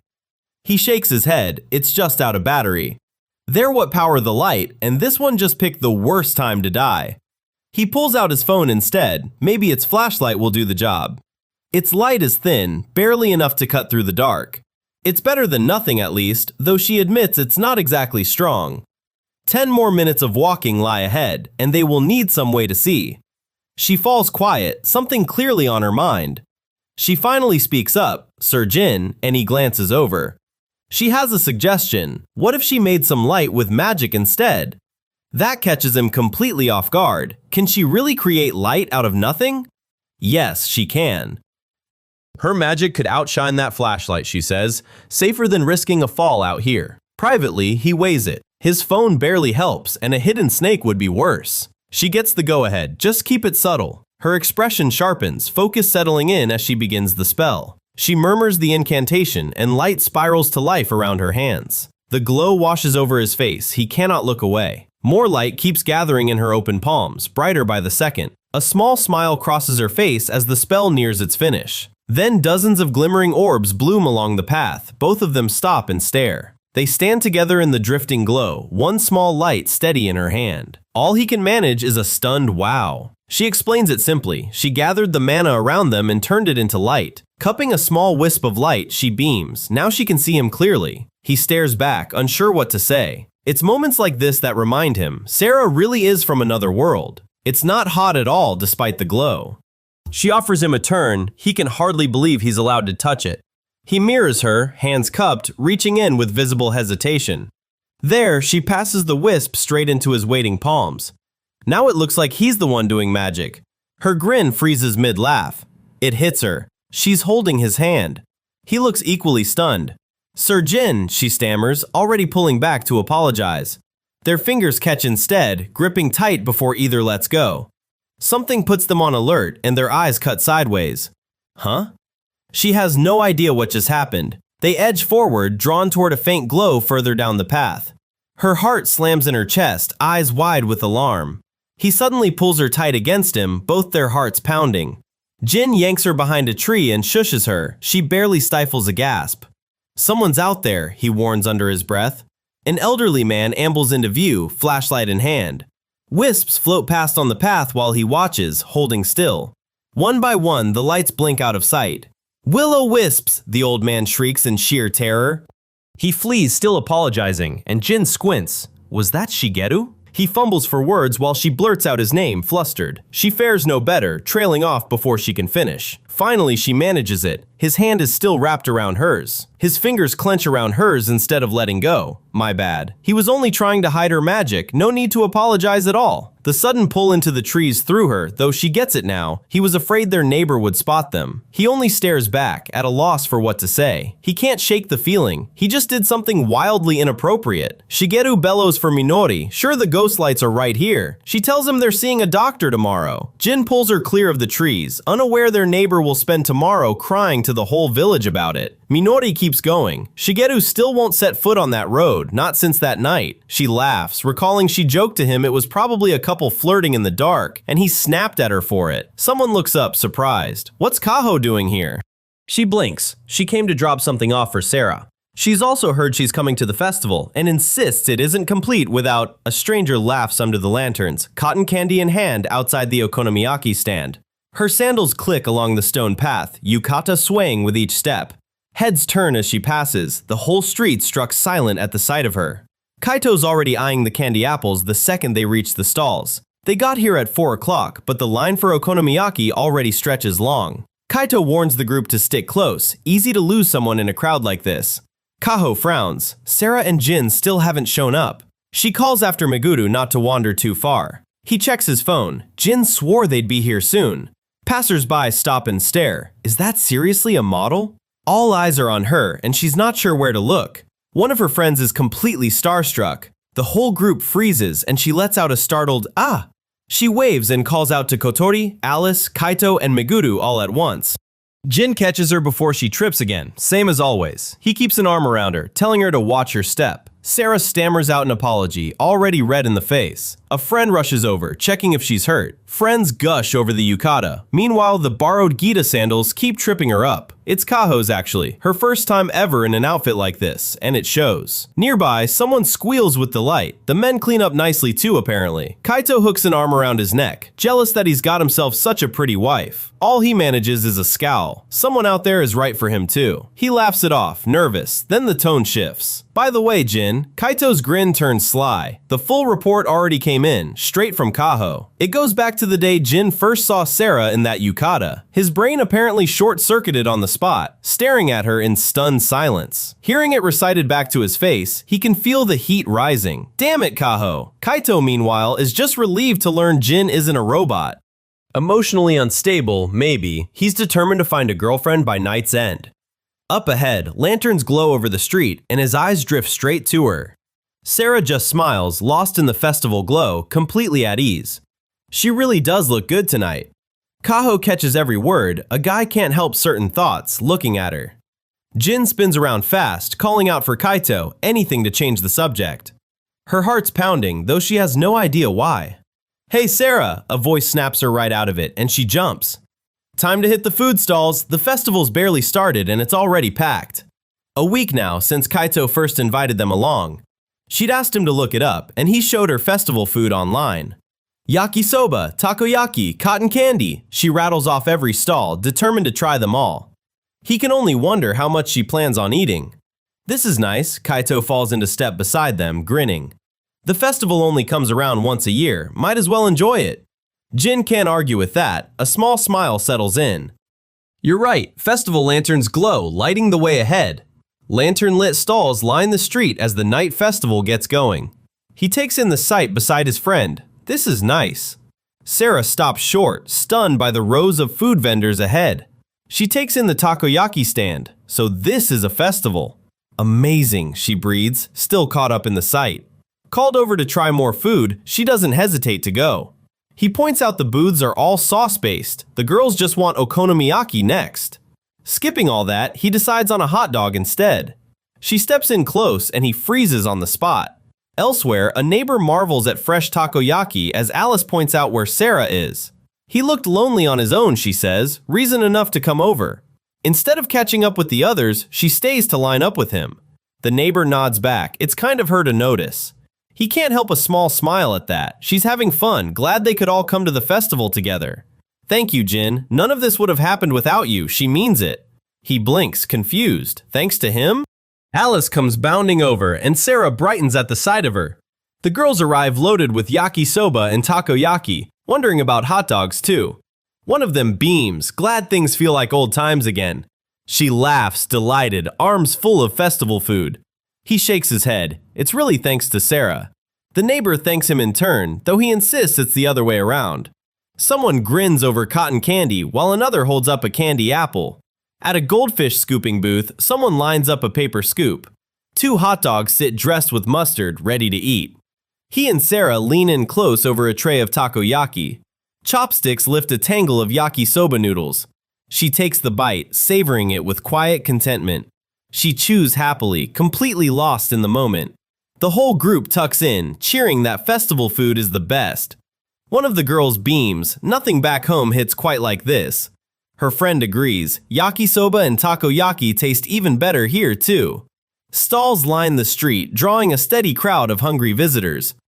Kaho and Kaito compare skewers, matching grins on both their faces. Nearby, a boy perched on someone's shoulder squeals with delight. Her appetite seems bottomless tonight. She claims she's still got room for 5 more plates. Something about tonight feels different, though she can't quite place what. Something across the crowd catches Sera's eye and stops her cold. She calls him over. There's something at the festival she wants to try. A tank of goldfish glints under the lantern light, ready for scooping. She stares, transfixed. Are these for eating? He blinks. That would be a little inappropriate. They're ornamental pets, he explains, kept like cats, and festivals let you try to scoop one up. Watching her focus, Jin can't help thinking this looks like some noble's hobby. The vendor, assuming she grew up abroad, offers her a try. She lights up instantly. He hands her a paper scoop. That's what you catch the goldfish with. She grips the little tool like it's a weapon. Did he really think she'd fall for a trick that easily? As if.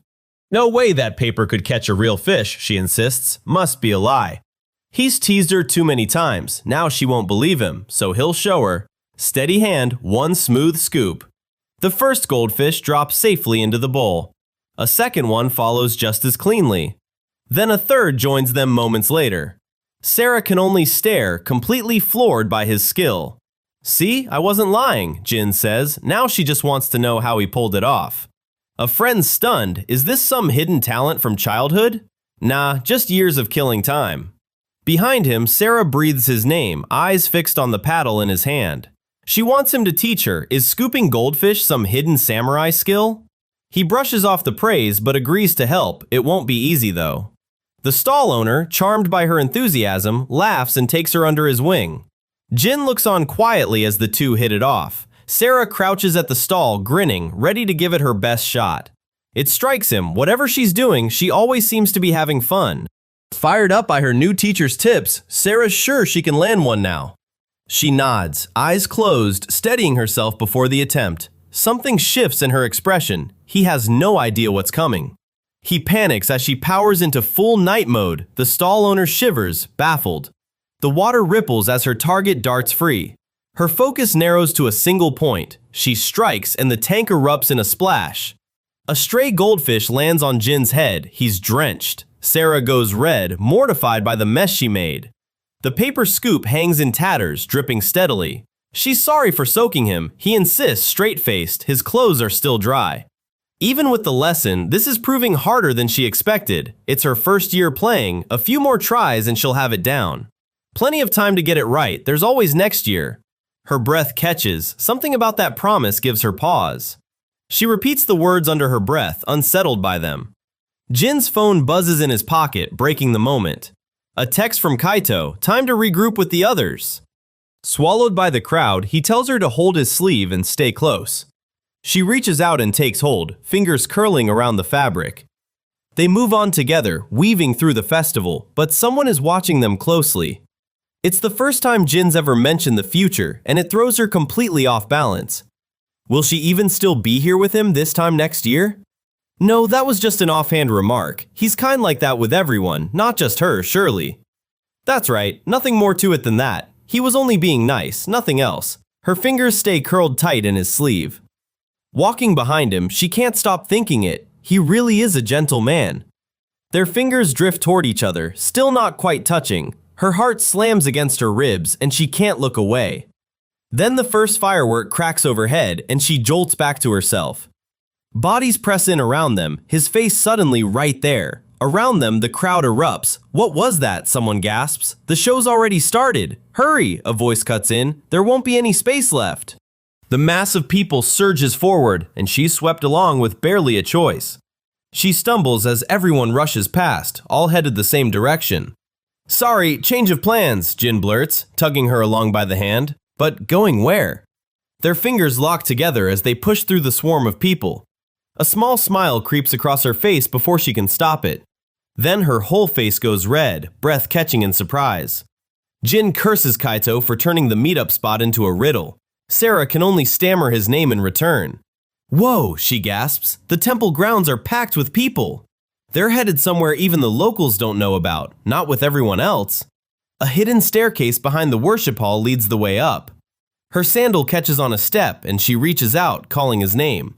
No idea what fireworks are, she admits, stumbling. Just gunpowder and metal, shot into the sky. The ball blooms into color once it bursts. Sounds just like the fire magic they used to shoot skyward back home, doesn't it?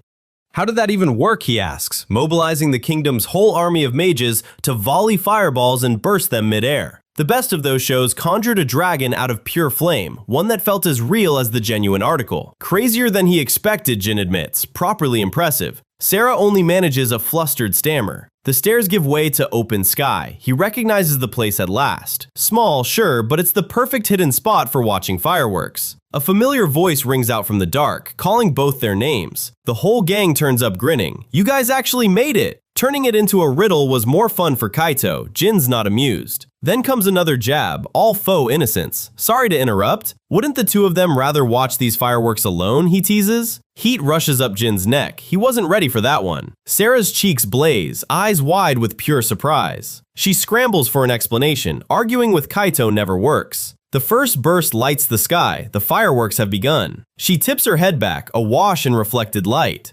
Overhead, the first great bloom unfurls above the whole gathered group. Sera trembles, breath catching. Wow, is all she can say. Another burst streaks gold, and for a moment neither of them looks away. The younger girls squeal in unison as another shell booms overhead. For one long minute, the whole group stands together, watching in silence. Fireworks flare and fade in the mirror of her eyes. She names every shape as it blooms. Flowers, fans. Simply incredible, Sir Jin. Nearby, others echo the question. Why do some flames burn blue, others green? Different metals heated hot enough glow in different colors, Jin explains. Sodium burns yellow, potassium turns violet. Little Alice nails it, flame reactions, and even he looks impressed. Kaito needles Kotori and Meguru for losing to a 10-year-old. She blames her jurisdiction. Metal reactions shape the colors, Sera realizes, and a smiley face firework blooms. The craftsmanship of this world, she marvels, is endless and astonishing. Someday, Jin says, he'd love to see that flame dragon she once described. She blinks.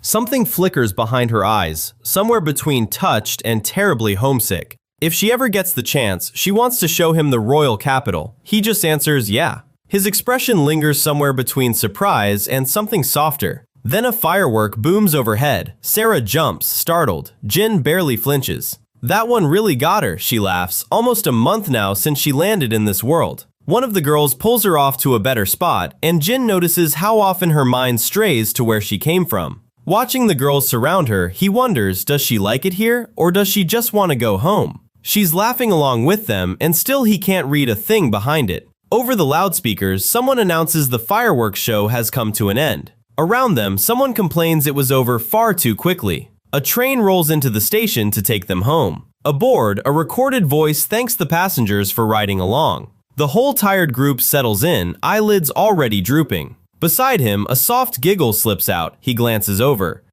That strange hollow feeling always creeps in once a festival ends. Probably because most of the noisy ones have already dozed off, she adds. One of the girls behind them laughs again, watching the two of them. Jin's mind keeps circling back to that same unanswered question. Her head tips slowly toward his shoulder, and he stiffens, unsure what to do. Hey, Sera, quiet, testing if she's still awake. Then he finally asks it outright. If she could, would she go back to her old world right now? No answer comes, only the rhythmic clatter of the train. He tries again, quieter this time. Hey. Then something bumps gently against his arm. It's Sera, sound asleep on his shoulder, and he doesn't dare move. Someone across the row calls it out loud, and Jin's expression goes blank. Somewhere behind him, delighted giggling greets the sight of her dozing off. Fast asleep, she mumbles something about wanting 10 more plates. Her expression stays peaceful, completely unaware of the fuss around her. Watching her sleep, he starts to wonder if his worries are even real. Maybe they're nothing more than his own imagination running wild.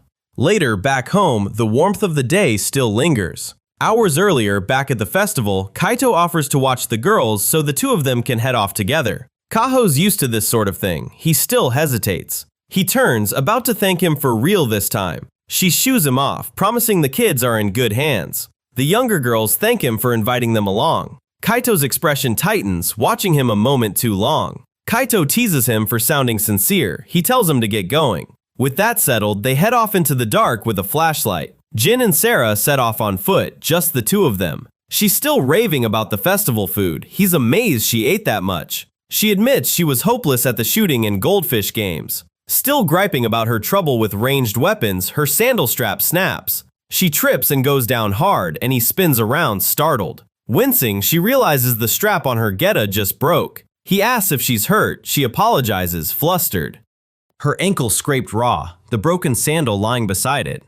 She swears she can stand and walk fine. The swelling begs to differ. It's turning redder by the second, but she laughs it off. The second she puts weight on it, pain jolts through her. He deadpans. That yelp did not sound like nothing. Given the state she's in, he makes up his mind. He turns his back to her. Hop on, he'll carry her. She protests, still calling him Sir Jin. To him, it's really no burden at all. In the comic she's reading, a knight vows he'll never abandon his wounded ally. She stares, wide-eyed. This, she realizes, is only one face of it. Jin gives a flat, yeah, something like that. She declares it the spirit of chivalry. He wonders why she reads everything through a knight's eyes, then waves her onto the bike. Under a full moon, he pedals her home along the quiet paddy road. She grips his shirt tight, holding on as the bike rattles on. He keeps his eyes on the road, her hand still fisted in his sleeve. He glances back at her, and for a second, neither looks away. She can't help but think, she's always the one causing him trouble. Her leg throbs beneath the fabric. She'd lied about being fine. It'll take days to heal. There's still tomorrow's work, she frets. He says rest comes first, obviously. She blinks hard, throat tight, touched more than she lets on. Her mind drifts back to earlier, the two of them weaving through the festival stalls. She grits her teeth against a fresh sting in her leg, saying nothing. She suddenly calls his name. He stops mid-stride, brow raised in question. No, she stammers, it's not that at all, just something she can't quite say. She praises everything he's done for her. He shrugs it off like it's nothing. Flustered, she offers to repay him somehow, anything he might desire, say the word. None, he says, flat and immediate. Back to normal now, he looks drained. She stares, stunned by his answer. You're hurt right now, he tells her, no need to think about repaying anything. And if it gets any worse, she's to tell him right away. Something in his plain gentleness settles her, quieting the ache in her chest. She was born into a family of knights, raised from childhood to serve and shield others. He stays silent, eyes fixed on her, taking it all in. Years earlier, young Sera insists, knights protect the people, they aren't meant to be protected. That was the code she lived her whole life by. She still can't quite accept it, him being the one who protects her now. She doesn't know how to act anymore, always taking, never giving anything back. He listens without a word, his expression unreadable. He never expected this from her. By modern standards, her upbringing sounds twisted.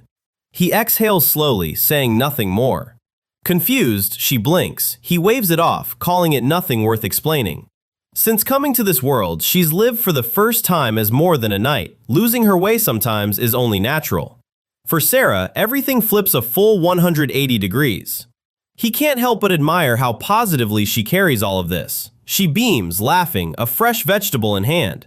He watches her, smiling to himself. Just accept things as they are, he says. No need to worry. As far as he's concerned, she's just an ordinary girl. Nothing more, nothing less. She flushes red, quietly stunned by the thought. Finding who she is can take all the time she needs. There's no rush. He offers to walk this road with her too. She looks down, quiet, something shifting in her chest. She grips his sleeve tightly. Thank you, Sir Jin. She thinks he's every bit as kind as he seems. Her cheeks stay warm, thoughts lingering on him. She still has nothing to give back. Accepting his generosity is all she can do. He'd do anything to fix this for her, if only it were that simple. He yelps, her grip's too tight. Flustered, she guesses she's just heavy. 4 days slip by since the festival ends. A quick snap, another stalk comes free in hand. Bag after bag piles up in the summer heat. Then a voice cuts through the quiet. Hey. He finds her weeding and asks whether she should even be working. Her leg was swollen and unusable 4 days ago. He doubts it's healed already, but she swears, full recovery. She explains she funneled mana into the injury to speed the healing along. Beaming, she shows it off. I've healed, Sir Jin! Truth is, the swelling was already mostly gone by that morning. She's not one to sit idle. Given the choice, she'd rather stay busy. He remembers carrying her home on his back, that leg too swollen to walk. She yelps. Weeds have taken over this row too! He only sighs. He calls out to her. Her injury's healed, fine. But pushed too hard and he's pulling her off the job. She flushes, quietly touched that he's watching out for her this closely. Promise not to push herself or it's straight back to the house. Flustered, she nods yes. She looks up at him, quiet for a moment. He studies her a beat, then relents. Good. He knocks her lightly on the head with a loose fist. Later, near the greenhouse, she calls out to him. He's too busy grumbling that August's almost over and it's still this hot. She guesses they're picking tomatoes today. He teases her, asking how she knew. A separate batch has ripened since the last harvest. That's today's target. She spots a huge one and gasps.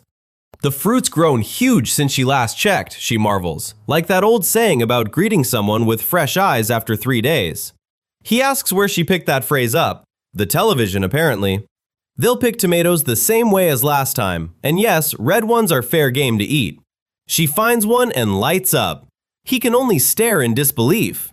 Overdoing it again, he warns. She swears this is barely half her usual. He's off to deliver the tomatoes alone. She should stay home and rest. She blinks. Can she really not work more today? Please, she begs. She won't push herself. Just give her more work to do. She wants to go pull the weeds growing over there. He hesitates, turning the idea over. 15 minutes. Given the heat, she's no child, he figures. She can handle her own body. Delighted, she sets to work, determined to clear every weed before he's back. She repeats the promise louder and he blinks, baffled. He holds her to it. Keep your word. She gives a firm nod. Sera watches his truck rumble off toward town. Alone in the field, her thoughts wander. She remembers him nursing her back to health once before. Buried in fieldwork himself, he still made time for her. That unpaid kindness gnaws at her. He's simply a good man, she decides. Resolved, she yanks a weed free. The only way she can help him right now is chores like this. Sweat drips as she keeps at it. Tied bundles of pulled weeds start stacking up. Worn out, she wipes her brow with a gloved hand. She's already filled far more sacks than 15 minutes should allow. Suddenly dizzy, she sways on her feet. Her knees buckle with a heavy thud. Jin's back, out of nowhere, looming above her. He catches her by the arm, pulling her upright. Alarmed, he cries her name. Barely lucid, she can only murmur, "You're here." His question about her hours gets lost. She's too busy celebrating that he's home early. His scolding trails off. She's drenched, sweat pouring off her. She apologizes for breaking her promise, insisting she's fine. Back home, she marched for hours in full plate under a blazing sun. Her breathing turns ragged, her face flushed red. The signs point to heat stroke.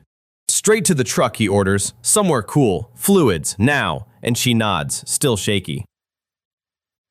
Woozy, she starts to insist she's really fine, Sir Jin. Her balance falters mid-step, catching them both by surprise. Her name tears out of him. She's already going down. Her legs won't obey anymore, trembling under her own weight. The world tilts, her vision blurring at the edges. "Hey, Sera!" Sweat drips down her face as she starts to sway. Her eyes go glassy, the world around her fading to noise. "Sera, are you okay?" Panic cracks through every word. "Not like this," she murmurs, fading as he catches her weight. She's out cold, her cheek slack against his chest. He lifts her into his arms. All she wanted was to stay standing on her own. Half conscious, she drifts back to the first morning she woke in this world. She lay in her knight's armor then, stranded in a strange, sunlit field. She remembers the exact moment she first saw him. His black hair, his dark eyes, she'd thought them strikingly pretty. There, in the quiet, she sits watching over his fields, at peace. By the time the evening news comes on, it's already 7. She's lying in bed now, one eye cracked open, unsettled. She sits up slowly, back to the door, saying nothing. "Ugh," she groans, gripping her head as the room spins.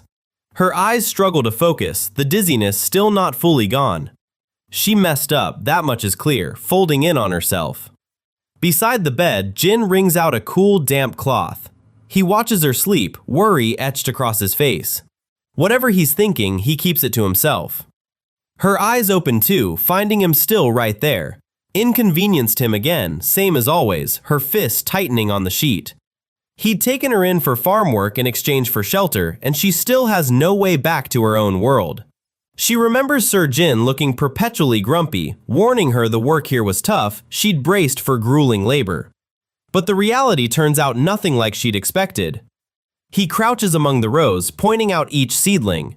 Sir Jin turns out to be an earnest farmer, patiently teaching her everything he knows.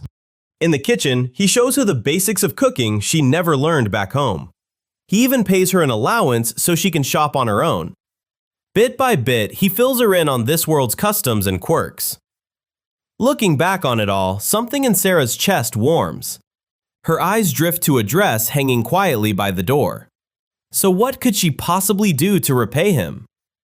Her gaze lands on the television across the room. He'd carried it in himself earlier, telling her to watch it whenever she liked. She must have knocked the remote while dozing off. She shouldn't push herself, better to rest a little today. Her thumb taps at the buttons, pausing the picture without thinking. Her eyes stay fixed on whatever's playing across the screen. The sun drifts behind gathering clouds, unhurried. Hours slip by unnoticed while the clock ticks on. Elsewhere, a cold drink is poured over ice. Jin drains the glass in one long, grateful gulp. He'd been worried, he admits, ever since she collapsed. He blames himself. He should have driven her home before the tomato run. Worn out himself, he still stifles a yawn. He decides to set his alarm a little earlier than usual. Still dazed from the heat, she calls his name without noticing where she's ended up. Jin steps into his own room and finds her already there. Sera looks up at him, cheeks flushed, unsure what to say.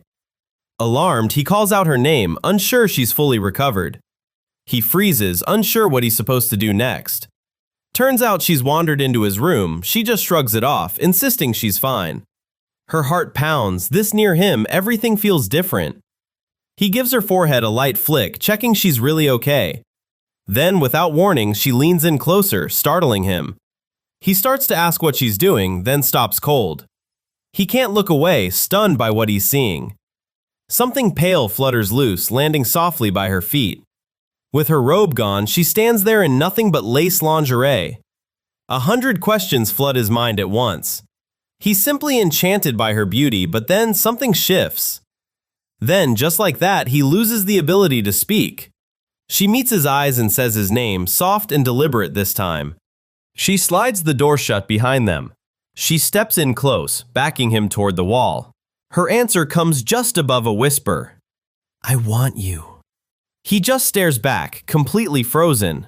Her eyes hold steady, waiting for his answer. Outside, the full moon watches over the quiet house. The night stretches on, long and wordless between them. The clock reads well past 11 the next day. Morning finds her walking right beside him, saying his name again. Her words from the night before still echo in his mind. He freezes, Sera's hair brushing his cheek, worry flooding his face. Sera, he murmurs, concern edging into his voice. Sweat beads on her brow. Is she really all right? Suddenly resolved, she wants to head for the futon and repay his kindness. He balks, completely thrown by the offer. Clutching his shirt, she's certain she knows exactly what she's doing. Wait, hang on, he stammers. Flushed and defiant, she doesn't back down. If anything, she's more sure now. He can only stare, unsettled by how sure she sounds. Right then, her bare foot catches on a massage roller on the floor. She stumbles, a startled, huh? Escaping her. Watch out, he lunges to catch her. A hand lands limp against the floorboards with a groan. They crash down together in a tangled heap. Hey, Sera, he's the first to come back to his senses. Are you okay? Her eyes flutter open, inches from his own. She blinks up at him, cheeks burning, and says nothing. His gaze narrows, thoughts racing far past what she actually meant. Back in the room, she still can't quite meet his eyes. She reaches for his hand, repeating that offer, if it helps him, anything. His heart slams against his ribs. It keeps pounding, faster with every passing second. In his head, she pulls him closer by the hair. Fingers brush a loose strand from her cheek, achingly gentle. Faces inches apart, the imagined moment pulls tighter. Everything blurs into something he can barely picture straight. His pulse keeps hammering, and reality hasn't caught up yet. A hand reaches out slowly, fingers curling towards someone unseen. Sera pulls him close, her palm resting on his shoulder. It's all right, she tells him gently. No need to hold anything back. Sir Jin, barely more than a whisper. Today, she's happy to serve as his personal body pillow. He falls silent, hair shadowing his eyes. She blinks, unsettled by his sudden stillness. This isn't the place to rest. Let's get to the futon. She waves it off. Use her as a cushion tonight. He chops her on the head. She yelps, still trying to insist. Why would he ever want her as a pillow? Dumbass, he's totally done. She thought men liked things like this, didn't they? He stares back, running on empty. Huh, where does she even get ideas like that? Turns out, a TV fortune teller said as much earlier. The show poses a question. What do men really want? Her advice? Slip into something cute and climb into his bed. Once there, wrap them in a hug. Directness works best with men, apparently. Trashy or not, that's exactly what the host had said. This lingerie came courtesy of a certain meddling friend. Kaho, grinning, had promised Jin would absolutely love these. He groans, already guessing whose idea this really was. His face reddens, equal parts flustered and exhausted. He asks if she understands what they actually meant. She nods fast. It's embarrassing to show this much skin, but apparently it helps men relax after work. She wants to repay his kindness by offering her body to him. What would even happen next? He wonders quietly. His mind stalls completely, stuck looping on that one question. Jin stays locked in thought while Sera waits across from him. Baffled by his silence, Sera asks if something is even supposed to happen. He finally exhales, dragging a hand down his face. Eyes shut, he steadies himself, working up to speak. Without warning, Jin reaches out, pulling her close. She yelps in surprise. Whatever that TV show taught her, he wants it erased from memory. He laughs it off. Awkward, she blinks, still flustered. Some things, he says, are still too early for her to know. Her cheeks flush, quiet, thrown by how gently he said it. Enough thinking for tonight. Back to her room, straight to sleep. But she refuses. She doesn't want to. Every day he gives her more, and still she's given nothing back. Her words catch him somewhere he wasn't ready for. He studies her, serious now, choosing his next words with care. She's convinced she's given him nothing, but that's simply not true. If anything, he's the one who owes her the gratitude. She sits still, stunned by what he just admitted. The words catch him too, his own confession startles him. He finally says it, her showing up shifted something in him. It changed the whole world he thought he knew. Sera sits motionless, moved more than she lets on. She's quiet a moment, then wants to know what exactly he means. Before farming, he spent his days in the city, at a company. A company, to her, sounds like a guild, or maybe a knight's order. Back then, his days were desk-bound and screen-lit, busy in a different way. A framed photo, him and old coworkers all smiling, he liked that job too. But he covered for a trusted subordinate's mistake, and the blame landed on him. He had to resign. Later, he learned the truth. That subordinate and a few colleagues staged it all together. He lingers in the doorway one last time before walking out for good.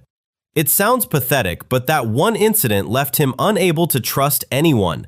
It goes back to when Jin first started this life as a farmer. He told himself to keep everyone else at arm's length, no exceptions. He never wanted to trust anyone again, so he worked alone, until she showed up. Sera stays quiet, the blanket still wrapped snug around her shoulders.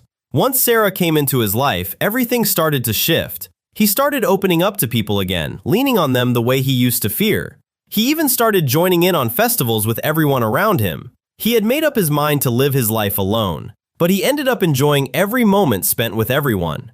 Then he pauses, searching for the right words. Then they started tackling the farm work side by side. They cooked meals together, flames occasionally getting a little out of hand. They shared plates at the table night after night.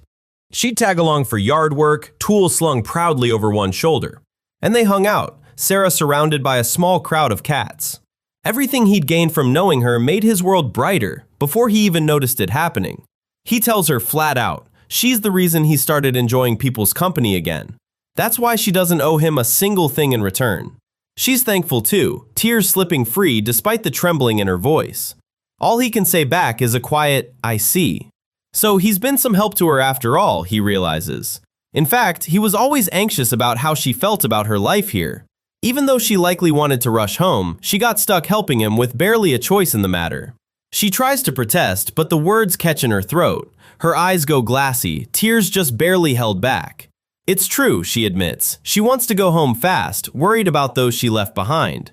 But she'd landed here without a clue where to turn, and it was him and his neighbors who eased that fear. Thanks to him, she got to experience things a life raised as a knight never would have allowed. Born into a family of knights, she'd always felt the duty to live up to her father. She remembers watching him walk ahead of her, never quite closing the distance.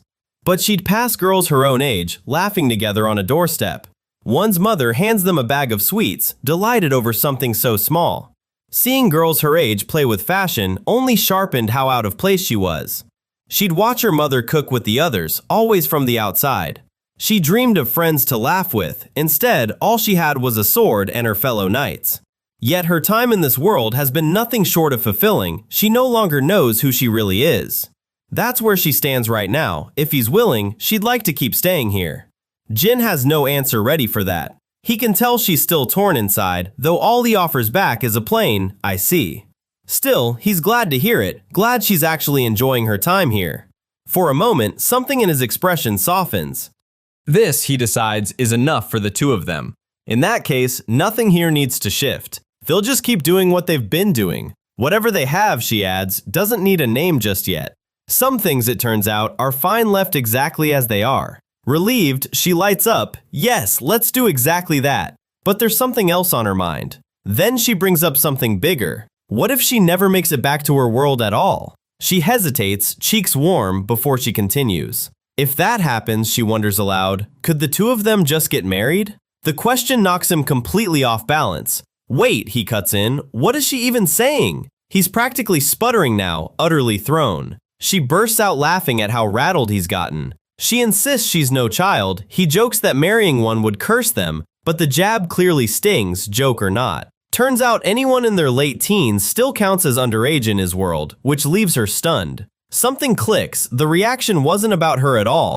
Jin freezes, Sera circling back to something he said. What exactly did he mean by what happens next? He scrambles for cover. It's nothing important, not something a kid needs to know. He'd rather she just forget it happened. She only tilts her head, puzzled. Then a slow grin spreads across her face. She isn't about to let this go. Once she's older, she reasons, surely Sir Jin will be the one to teach her what happens next. That lands like a punch. He goes rigid on the spot. She watches, head tilted, clearly enjoying whatever just crossed his mind. Jin's jaw sets. he wrestles his reaction back under control. Enough of that, hurry up and get dressed. Sera calls him evasive. His answer is only they'll see in time.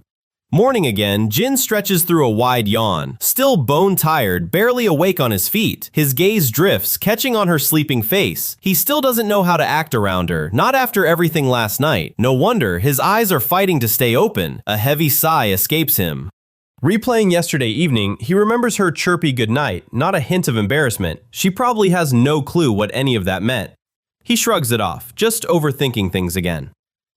Downstairs, she's already at the stove making breakfast. Seems like she's back to normal. Good morning, Sera. Maybe this won't be a problem after all. She spins around at the sound of his voice. Now she's the one caught flustered, eyes spinning in place. She turns away fast, refusing to meet his gaze. So much for no problems, this one is a big deal. Only after mulling it over did the awkwardness hit her, she admits, but she looked fine walking back to her room. She begs for a little time, face buried in her hands, and swears she'll sort it out before work starts. She's spiraling. He only stares back, unreadable. Jin's expression barely moves, but something behind it is still turning over. She catches him cooking alone and jumps in to help. She slams the table. Breakfast is hers today, and she has a favor to ask. Alone with the batter, she blanks. Sugar or salt, she can't tell.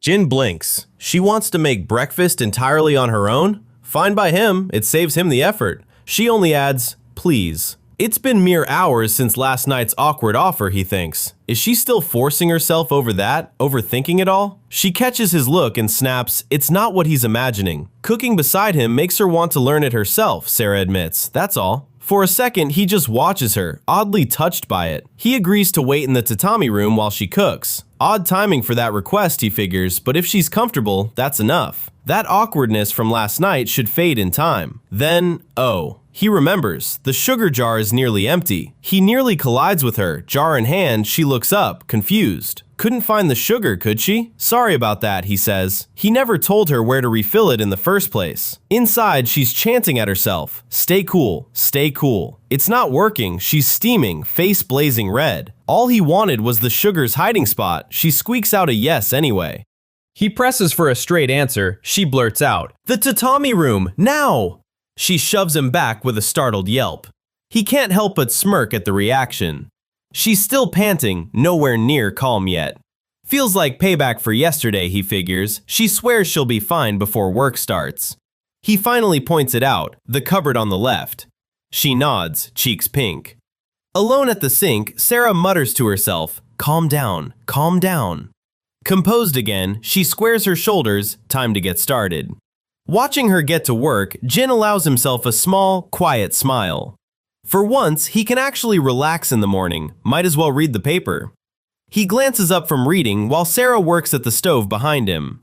She goes to crack an egg and crushes the shell instead.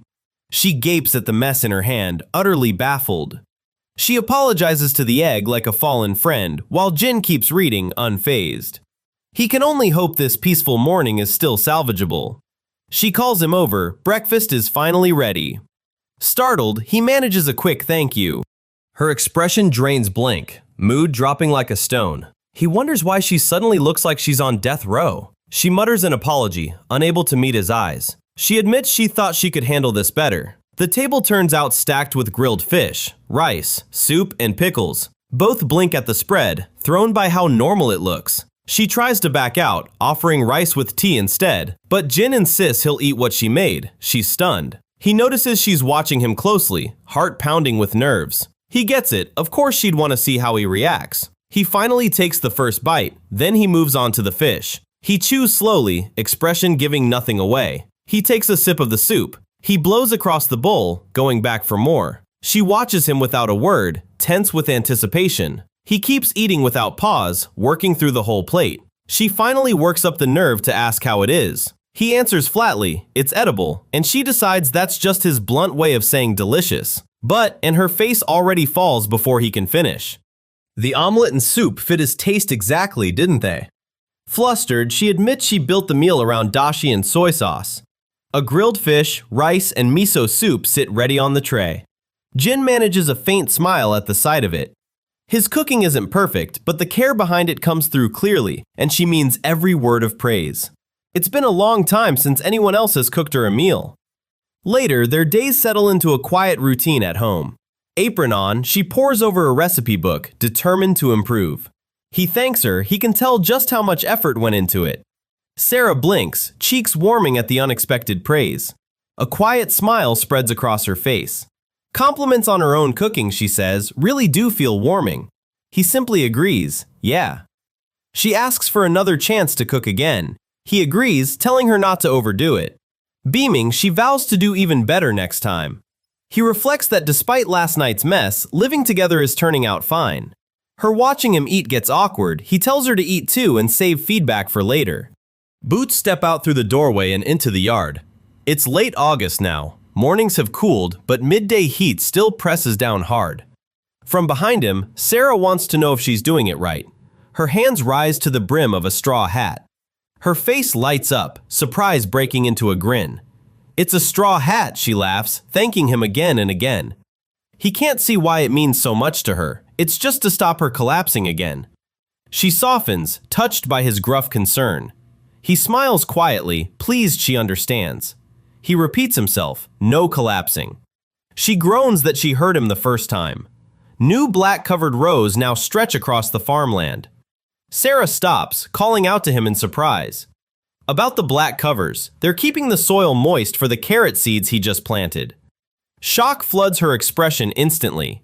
She collapses in over-the-top despair at missing out on something so fun while she rested. Did she really want to plant carrots that badly? She blinks, confused.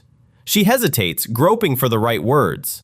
She's only ever helped with small chores, harvesting crops he'd already sown. Never once has she grown anything from seed herself. Given the chance, she would have liked being there from the very first step.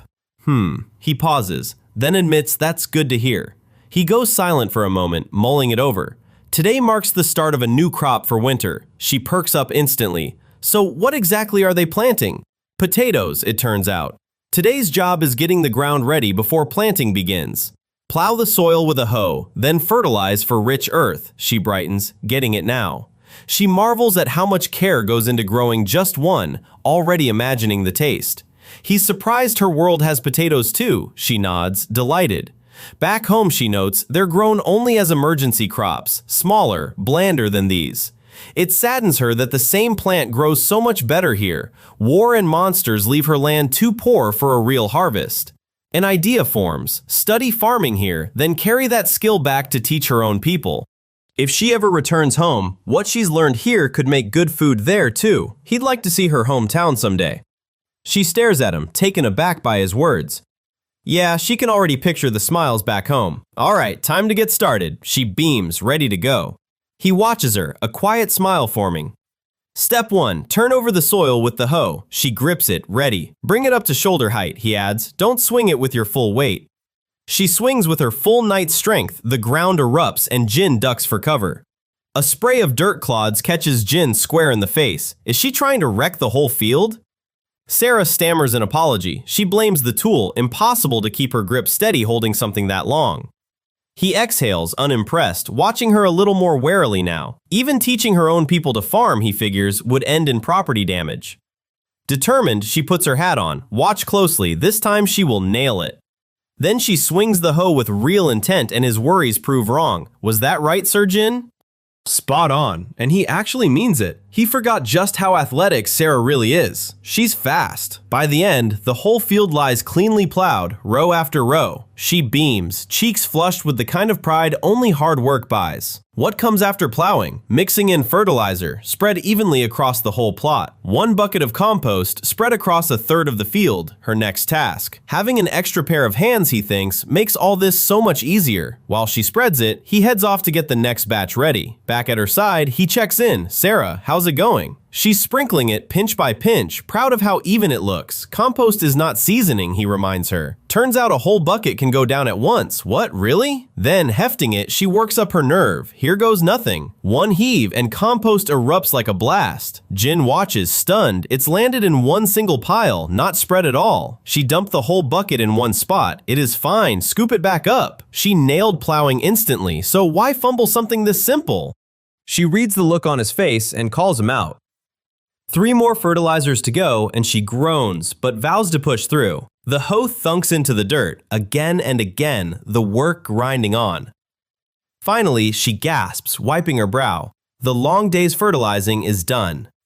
Soil prep is finally done. He sighs in relief. Sera throws her arms out, cheering. She hadn't realized they would need to replow after all that fertilizer, exhausting work. Still, this soil should grow some seriously good potatoes. On to the next step. Sir Jin, he blinks, thrown for a second. Next is planting the potatoes, right? She's practically glowing already. Not yet. The field needs rest, another plowing, then ridges before anything goes in. Her smile falls. He reaches out and tugs the brim of her hat down over her eyes. She freezes, too stunned to move. He forgot to mention it. That's all for today. Planting is still a ways off. She deflates, quiet now. Her gaze drops, disappointment lingering under the brim. No, he says, today taught him plenty as well. Even one potato, he realizes, starts with taming the soil first, grueling on its own. Still, she can't wait to replow again. Good potatoes make it worth it. He lingers on her for a moment, quiet. That straw hat won't stop another heat stroke. One more collapse and he's planting solo without her. She's confident this time, thanks to it. Today's chore? Picking the cucumbers finally ready for harvest. She gasps, these have gotten huge. Today's harvest takes anything ripe. Cucumbers can balloon within 2 or 3 days on their own. She giggles, they're already so much bigger. He stops short, eyes narrowing at something ahead. The carts stand ready, already stacked with crates. Did she set all this up herself? She nods, simply followed what he usually does. He wonders if he overlooked something in his own teaching. He used to explain everything. Now she preps the tools herself, asking only that he flag anything she's missed. A small smile crosses his face. She did well. Time to start picking. An employee who thinks for herself, it turns out, is a real asset. He gets to work, moving through the leaves with ease. Side by side, they make their way down the rows.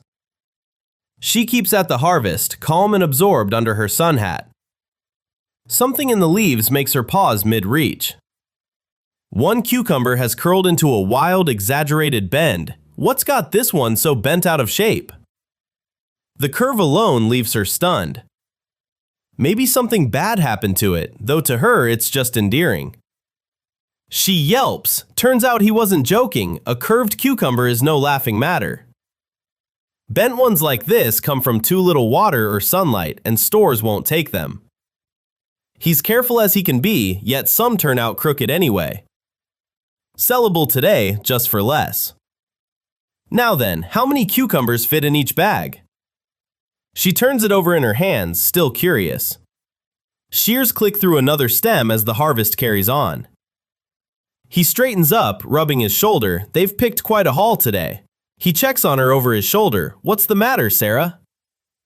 She just keeps shouting his name, more urgent by the second. Turns out it's nothing bad. She's beaming, waving him over to look. He blinks, lost. What exactly has her so worked up? Then he actually sees it, and his face goes rigid. A cucumber grown huge and dead straight, thick as his forearm. To her, it's a king. To him, in shock, it's a monster. Neither one has a clue what the other's talking about. Turns out monster cucumber is the real local term here. He wasn't insulting it. He closes his eyes and sighs, giving up on the argument. Fine, easier to explain it properly. Grow one this big and it drains the whole vine, leaving fewer cucumbers to ripen right. She's horrified. A reluctant, yeah, so does that mean it's not even B grade now? Once it's this large, there's probably no reasonable way to sell it. Her face falls. But why should shape alone be enough to tank the price? Vegetables here vary wildly in color and form, yet the taste and nutrition never change. It leaves her sad that something's whole worth can hinge on how it looks. Her hat brim comes within an inch of his face, and Jin doesn't dare move. He steadies himself, a small smile slipping through despite the jolt. Rules this strict still sting. She hates good vegetables tossed for looking odd. Japan simply takes food safety that seriously, he tells her. He realized early on, what he grows ends up on every kind of table and deserves his best. To him, those regulations feel like a pact between grower and eater, a promise of safety. Plenty left to learn, he admits. Fewer oversized crooked cucumbers is the next goal. Lucky too, anything under spec still sells at the farmer's market just for less. So better care in the field means straighter ones? Every word of it fascinates her. She wants their harvest to be the best they can grow, and to help Sir Jin feed people without worry. Curved, giant cucumbers are still her favorite, but she vows to grow straighter ones too. He laughs, eyes crinkling shut at her fired-up promise. He's not expecting much, he warns, she fires back, promising he'll be amazed. After that, they carried the crop down to the farmer's market. By the time they got home, it was already noon. Her stomach growls, loud enough to fill the kitchen. Sir Jin, she's hungry, plain and simple. He isn't surprised. They've been out picking cucumbers since 5, and breakfast never happened. They left in too much of a rush. Plenty in the fridge to work with, so what does she actually want? The door clicks shut behind him. Sera smiles, says she's already looking forward to it. She lights up, the monster cucumber held high. Please, something made with it. He blinks. She really brought that thing along? Bigger means more to eat, apparently. Privately, a salad alone could never use up something that size. Then an idea strikes him. Eggs, kimchi, a pack of noodles from the fridge, the pieces come together in his head. Chilled Chinese noodles, he decides, that's the plan for tonight. Chilled Chinese noodles? It's basically a somen variant, he explains. She nods, still lost. Could she slice that monster cucumber for him? She's thrilled, okay. Neat, even strips fall away beneath her knife. While Sera cuts, hair braided back and focused, Jin lingers behind her, quietly pleased. He beats an egg, then spreads it thin across the pan. 3 paper-thin omelets come off, one after another. He rolls the sheets tight and slices them into ribbons. The shredded egg crepe is done, pale golden threads on a plate. Next, his knife works through a block of ham, slice after slice, quick and even. Tomato wedges join the spread. 4 plates full now, the toppings are ready. He allows himself a small, satisfied smirk. A perfect assortment, he decides, just as Sera rushes in, apologizing for the wait. She holds up her own contribution, cucumber sliced into a mountain of spears. This dish, he realizes, is about to lean almost entirely green. Fine then, today calls for a cucumber-heavy plate of chilled noodles. Neither one argues with that. The plates come together, ice clinking in the glasses, done. At the table, she admires the colorful spread and gets the nod to dig in. Chopsticks lift a tangle of noodles and egg. She takes the first bite, eyes closing as she savors it. Small, satisfied sounds follow, one after another. Her whole face softens. This one clearly hits the spot. Better than plain wheat noodles, in her opinion. He'd happily eat this every summer too. She lifts a second bundle, already reaching for more. She grins, chopsticks poised for the next helping. Laughing, she insists her farming instincts never miss. Misshapen or not, her vegetables always deliver. The bigger ones are even better, she adds. More food, more of a bargain. She beams, plainly proud of her harvest. He can't quite argue with that logic. Odd, he thinks, eating his own rejected vegetables used to leave him gloomy. Not anymore, though. She clears every plate before the mood can turn. Then, another serving, please. Something in the room catches Sera's eye, a box she's never seen before. She's sure it wasn't there yesterday. What is this thing? She crouches and stares it down, half suspicious. Jin calls from the doorway, time to get breakfast started. She flinches, hugging the box tight. What is she doing? Potato sprouts, he murmurs, glancing at it. She still has no idea what's inside. He leans in for a closer look while she echoes the words, lost. He lifts the lid and she peers in right beside him. Inside, rows of potatoes, all of them sprouting. She can't hide her surprise. First you sprout them in a box like this, then plant the whole batch into the field. So potatoes aren't sown from seed at all. You plant the potato itself? Growing them from seed takes forever. Full-grown ones become the seed instead, an old trick passed down. She goes quiet for a moment, turning the idea over. So even potatoes come with their own small techniques, it turns out. Suddenly she's fired up, fists clenched, though he barely reacts. So when do the potatoes actually go in? Not yet, they still need more time. That's why today calls for plowing the fields again, working in compost and manure.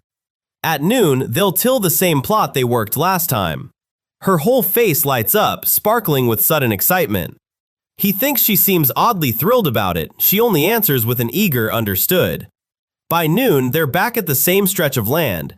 Something feels off to Jin, hoe in hand, though he can't say why. Sera's already hoeing at a furious, relentless pace. A small, satisfied smile flickers under the brim of her hat. He's stopped entirely, arms at his sides, as she works alone. His expression stays flat, unreadable, at the sheer intensity of it. She's no longer flailing. Somehow, she's already found the right way to dig. Jin's got a guess. Did Minori and Shigeru teach her how to use a hoe? She flails, unable to get a straight answer out. He reasons it out. He never taught her, so it must have been the two of them, impressive for her second time. She laughs, sheepish, found out. He can't help finding her pride in it a little annoying. On top of that, she's also been practicing her swing on the mountain out back, hasn't she? Wide-eyed, is Sir Jin secretly wielding some kind of farsight or see-through magic? Then it hits her, a sudden, wild idea. That has to be it, she declares, leaving him bewildered. He turns the idea over. If he really could see through things at will, she notices him zone out.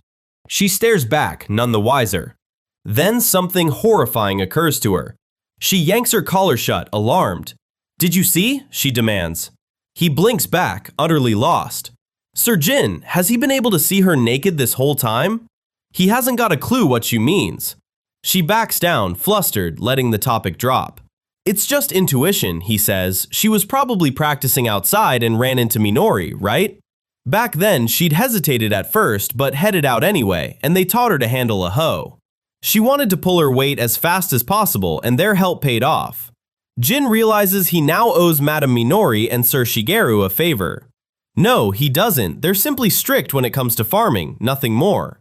He's still stunned she talked the tough-as-nails pair into teaching her at all. It's her own hard work that won them over. Sweat beads on her brow, focus locked in. Sera blushes, hoe still in hand, taken aback by his words. Seeing her try this hard, he admits, makes him genuinely happy. She starts to answer, flustered, and trails off. He gives an embarrassed laugh of his own.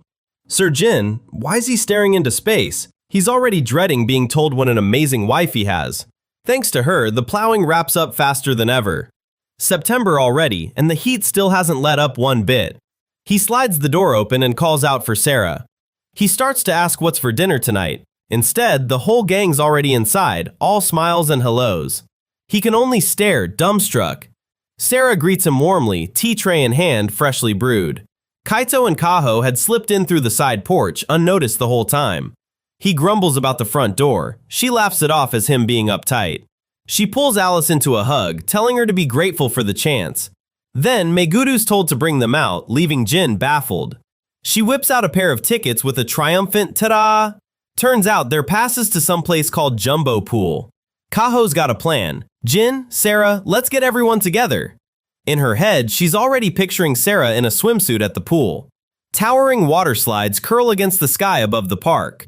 Once inside, Sera's voice trails off. She's never seen anything like it. She's amazed by the crowd, but he says the pool's still outside. Not since the festival has she seen this many people, so Jin keeps her close. Something about it still puzzles her though. Did everyone really come all this way just to sit in water? A few days pass after Kaho's surprise visit with the tickets. Together, Jin and Sera make their way toward the entrance. Someone in the group spots them and waves them over. Kaho points out a shop renting swimsuits right there. The tickets, as it happens, came from a raffle win downtown. That's what brought the whole group to Jumbo Pool today. Sera has no idea what a swimsuit is. Clothes it's fine to get wet in. Her heart won't stop pounding. Nothing in her world comes close to a pool this size. Someone calls her name and she turns, startled. Glad she came along, since she can't swim, there's a shallow end waiting. Sera thanks her. Turns out Alice can't do it either, so they'll start there together. Athletic as she is, she never learned to swim. Recreation like this never existed back home. Thanks, Sir Jin, she says, but he still isn't sure she should be pushing herself. She waves him off. Alice already promised she'd enjoy herself regardless. Swimsuits, she figures, must be some kind of specialized armor. Jin just stares, baffled. Kaho calls her over, already sure she's found the perfect one. She's got a whole stack of bikinis picked out. This one's her favorite. She insists the shade will really bring out her hair, met with nothing but a stunned look. Still not done, she asks Jin which he'd prefer. Sera just blinks at what she's holding. The teasing continues. Technically, she's his wife after all, and he just groans. Sera can't believe the tiny thing counts as a swimsuit. Someone suggests blue or white instead. The girls go back and forth, maybe a two-piece, though a one-piece could be just as cute. One of them already sees it, white, breezy, with a floppy sun hat to match. Next, imagine look, a bikini top and denim shorts, something more tomboyish. Someone else guesses what Jin would actually prefer. He protests, mortified. He stammers for them to wait. The girls just shrug, torn. She can't wrap her head around it. People actually wear something this skimpy out in public? The others just watch, clearly enjoying her panic. They reassure her. It's a little exposing, sure, but everyone does it. Perfectly normal here. Kaito asks if she's ever seen a swimsuit before. She turns to Kotori and Meguru. He falls quiet for a second, unable to argue back.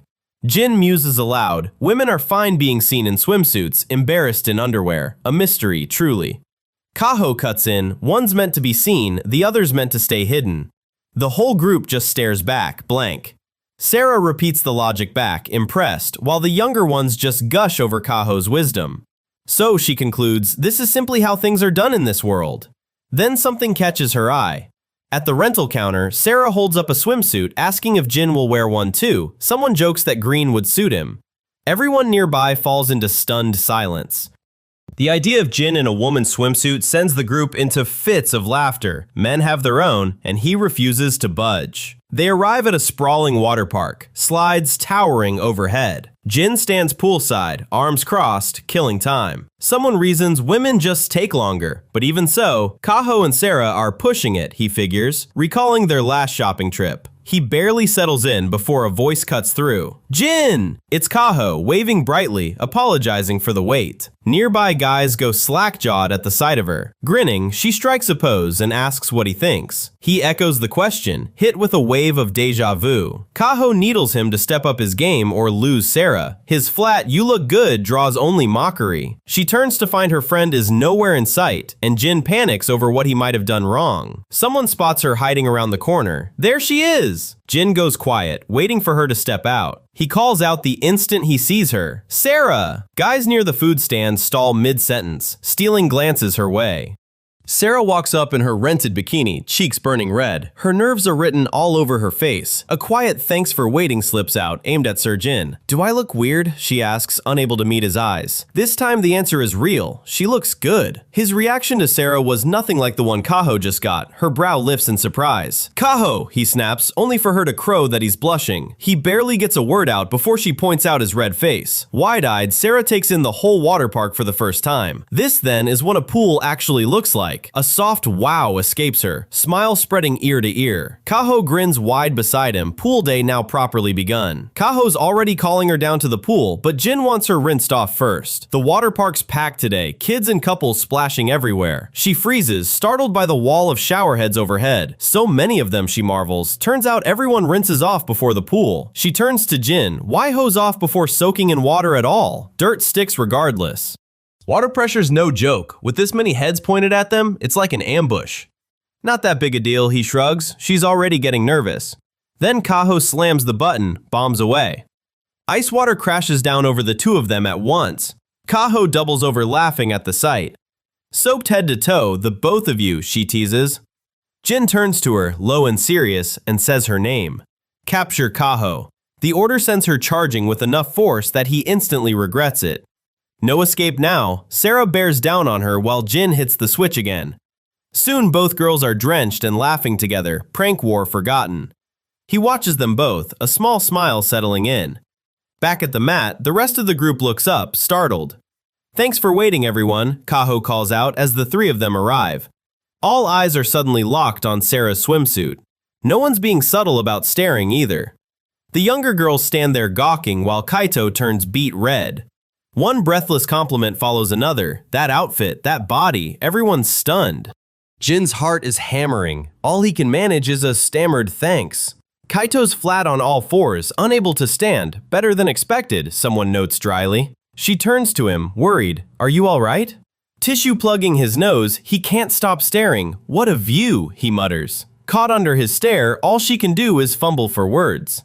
Kaho decks Kaito upside the head, busted for staring. No apology from her, the ogling earned exactly that. Even Alice sides against him, he had that coming. He sulks, arms crossed. She shrugs, agreeing anyway. Kaho backpedals, then apologizes. It's her brother after all. Someone points out how furious he still looks. They figure Jin's the one who has it rough. Nobody likes another guy eyeing his wife. It stung, sure, but he's got no claim on Sera, so why does he even care? She shoots him a sideways glare and Kaito goes rigid. She just looks confused, not sure what's gotten into him. Something clicks behind Kaito's eyes, a thought forming fast. He brushes it off as some misunderstanding, then a voice calls out for Jin.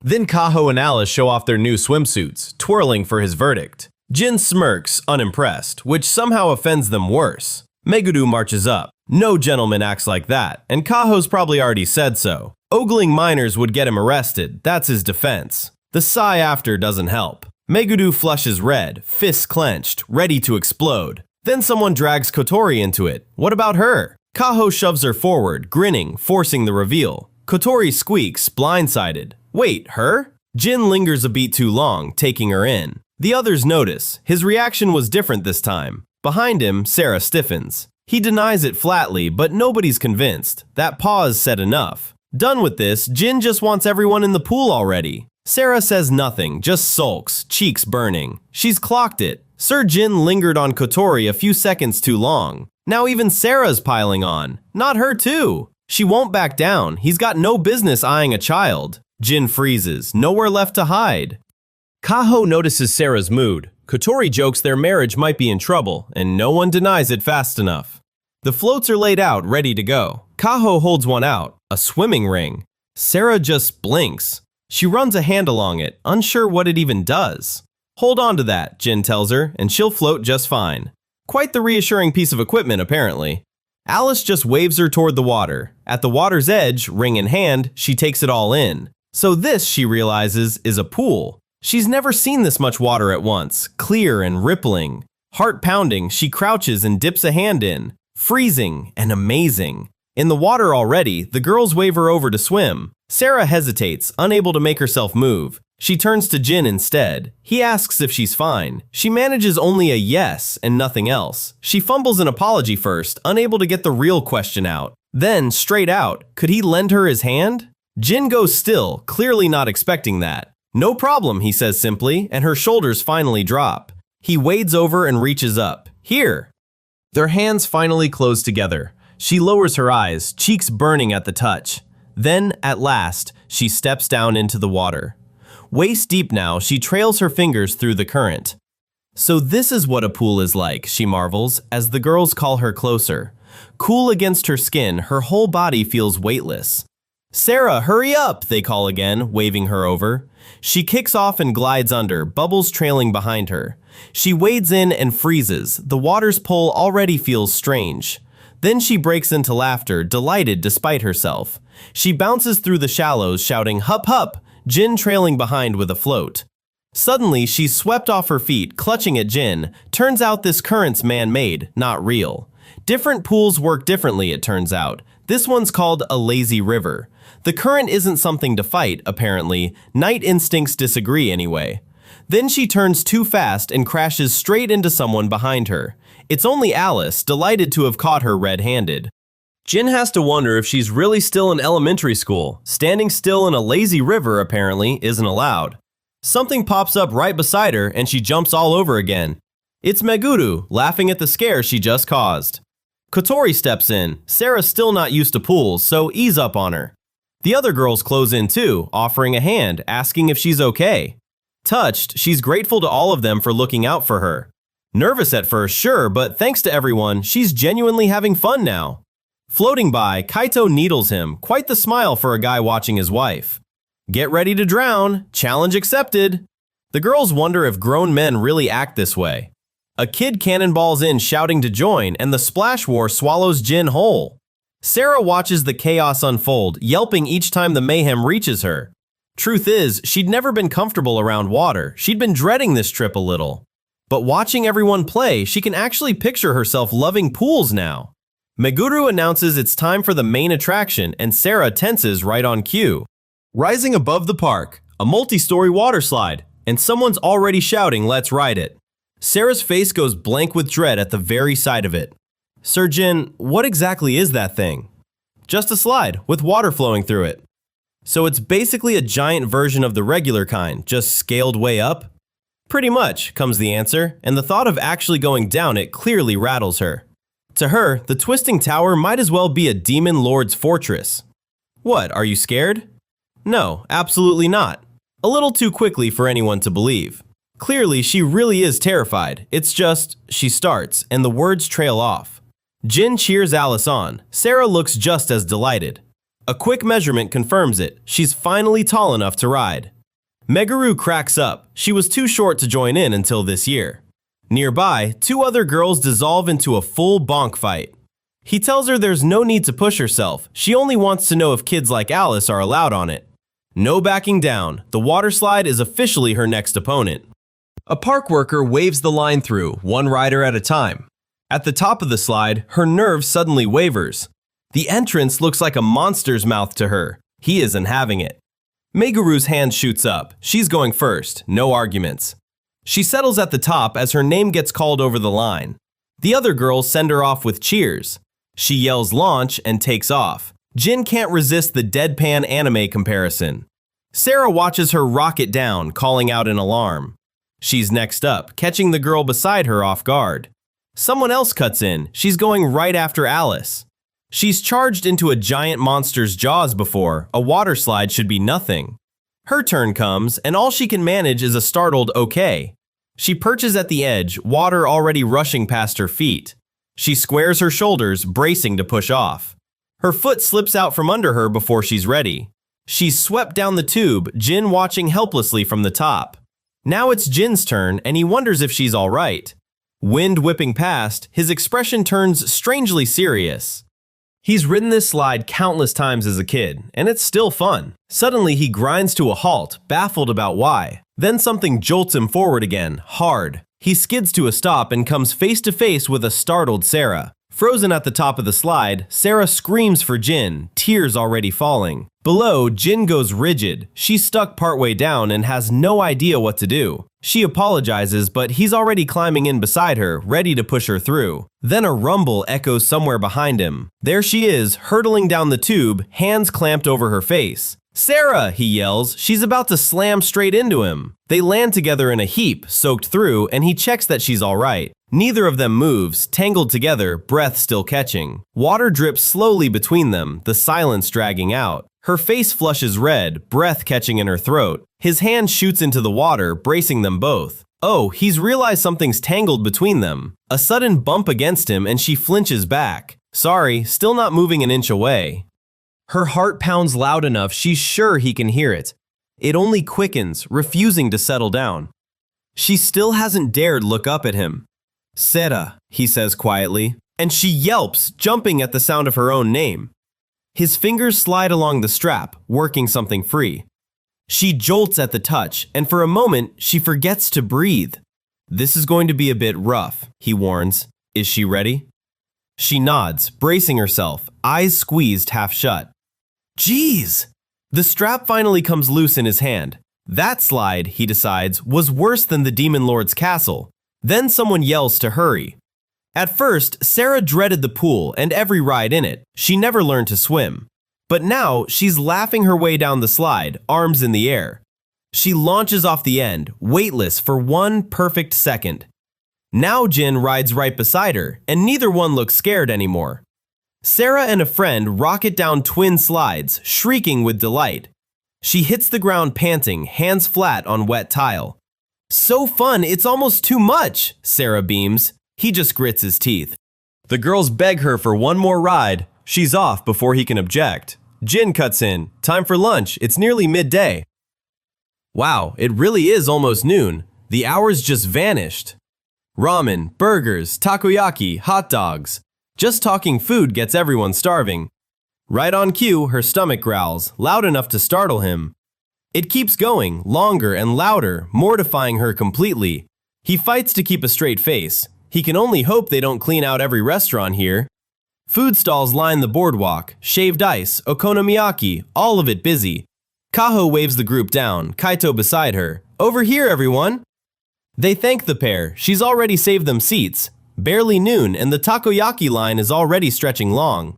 Kaho hands over a borrowed pareo, worried she'll catch cold. Sera just stares, baffled by the word. He thanks Kaho properly. She gushes over how good Sera looks, and he mutters she's not a doll.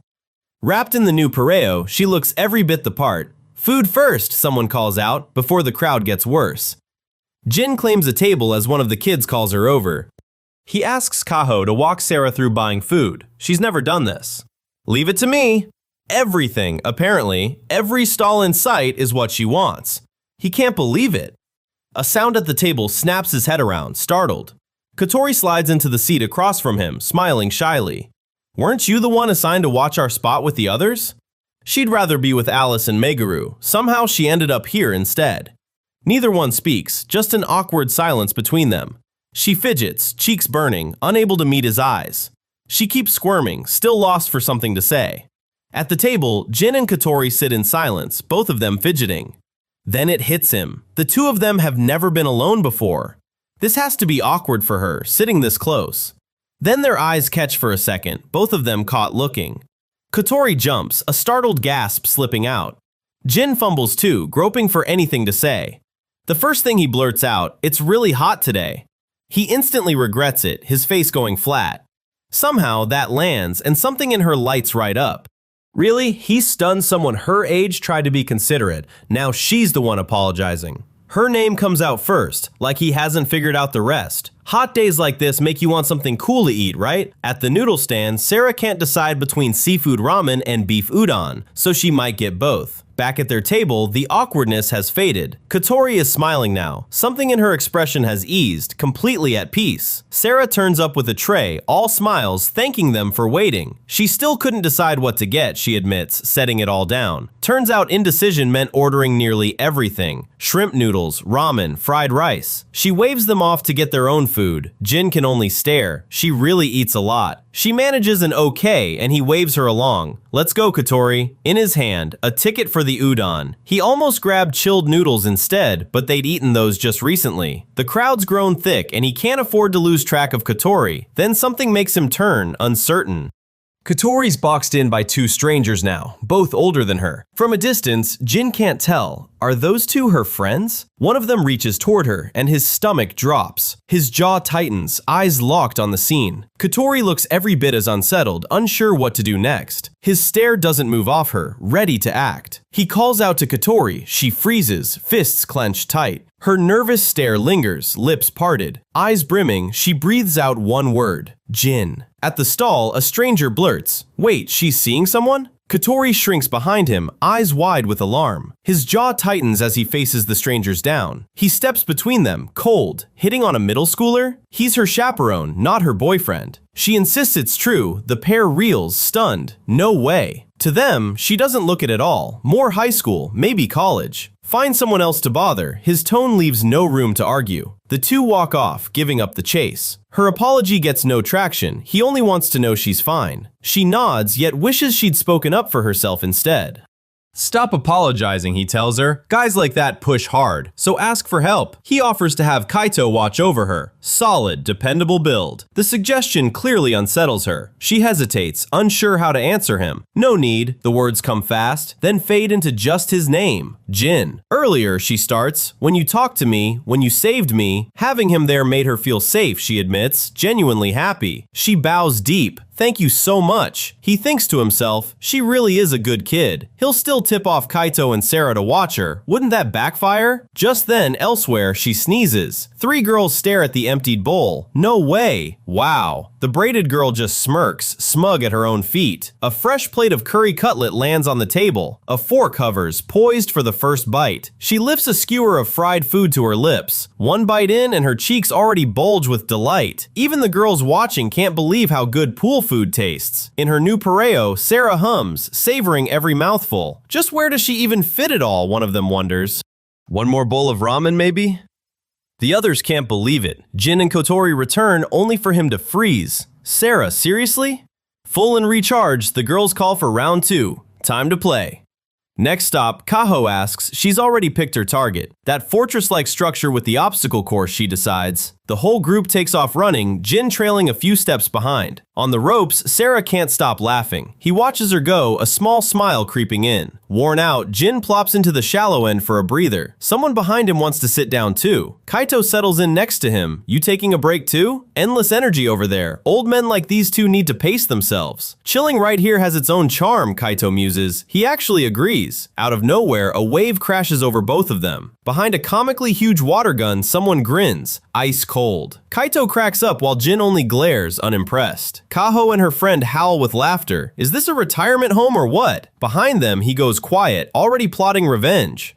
Kaito, don't let them get away, Jin orders. Got it. Her friend yells for Kaho to run, but he's already closing in on her. Caught before she can get away, she yelps in protest. Kaito noogies Kaho, who groans to let go, while Jin keeps hold of her friend. Next challenge, a waterfall endurance test, aimed squarely at him. No way, he balks. Jin dunks Meguru under the waterfall, laughing that it's proper old-fashioned discipline. She shrieks for Sera to come save her. Calling for help apparently counts as cheating though, Meguru gripes. Jin and Kaito are the real bullies. Kaito doesn't see the problem, watching Sera come soaring down to the rescue. She crash lands in a massive splash, sending both of them flying. The kids gape at her sudden entrance. Even Jin looks impressed. Crouched in the shallows, Sera smirks. An aquatic battle, is it? Sir Jin, Sir Kaito, release Miss Meguru and Lady Kaho immediately. Kaito's grin turns sly, already sizing her up. He boasts he made it to nationals in judo and karate. So does she still want to challenge him, knowing that?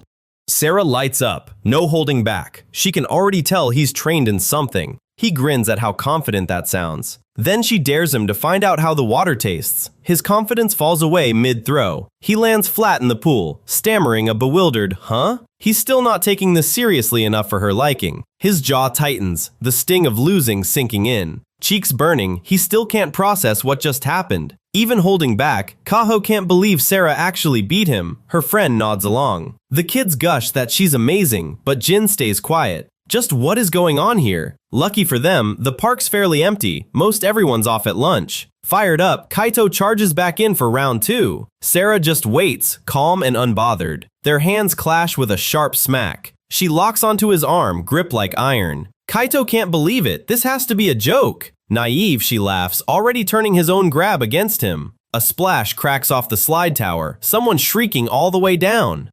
Kaito floats there grumbling, while his sister gapes. Turns out their Chanbara teacher is Sera. Then the next challenger already feels a weird sense of deja vu standing beside her. Someone calls him up next. Your turn now, Sir Jin. She squares up with a playful, lethal little smile, daring him to try. He shuts his eyes, resigned to how it's going to end. Then something in him settles, a small, cocky grin creeping through. Sera, he tells her, he's exactly the type to show up when it counts. Then he's the one hitting the water. Jin's weak, apparently, and he goes down screaming. Kaito bounds over, beaming. Jin, I'm heading in for a swim! The girls head off to the lazy pool. Jin waves Kaito on, easy about it. He watches them go, still parked in the shallows himself. He can't help but wonder if kids ever run out of steam. Sera surfaces beside him. Where did Kaito and the others get to? He tells her they went off swimming. She blinks, murmuring Alice's name, uneasy. Oh, is all she manages, still turning the thought over. He offers the walker to the lazy river. She just shakes her head, hesitant. Jin, she says again, quieter this time, like she's steeling herself for something. Then it comes out. She wants, more than anything, to finally learn how to swim. Kaho volunteers to teach her, barely remembers her own lessons, so she'll improvise. Ladies! Hands on hips, she checks the group. Everyone ready? The little one gives a stiff, yeah. Sera chimes in bright and proper. Yes, please continue. Loosen up, Kaho calls out. Time to actually start practicing. Jin looks on, arms crossed. She teases her for being extra tense. Sorry, comes the flustered reply. Sweat beads on her skin as she steels herself, murmuring, I think I can do this. Blushing, she thanks him quietly for coming along today. Kaho beams, pumping her fist. Let's do our best, Miss Alice. Someone else pipes up. She's here to learn to swim too. A real pool means caps and goggles are required, the instructor explains. Sera balks but settles down. Ease into the water slowly once the gear is fully on.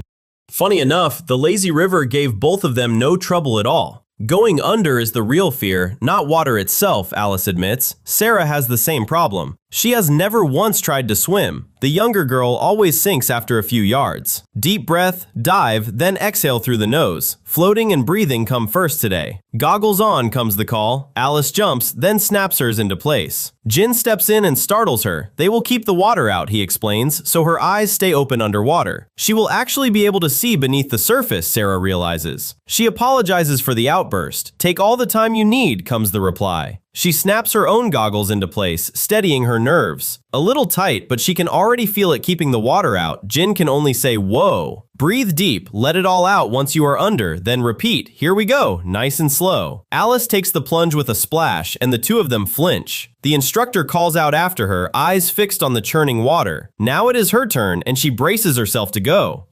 Her breath catches behind the goggles. It is too scary, she blurts out. She cannot bring herself to go under.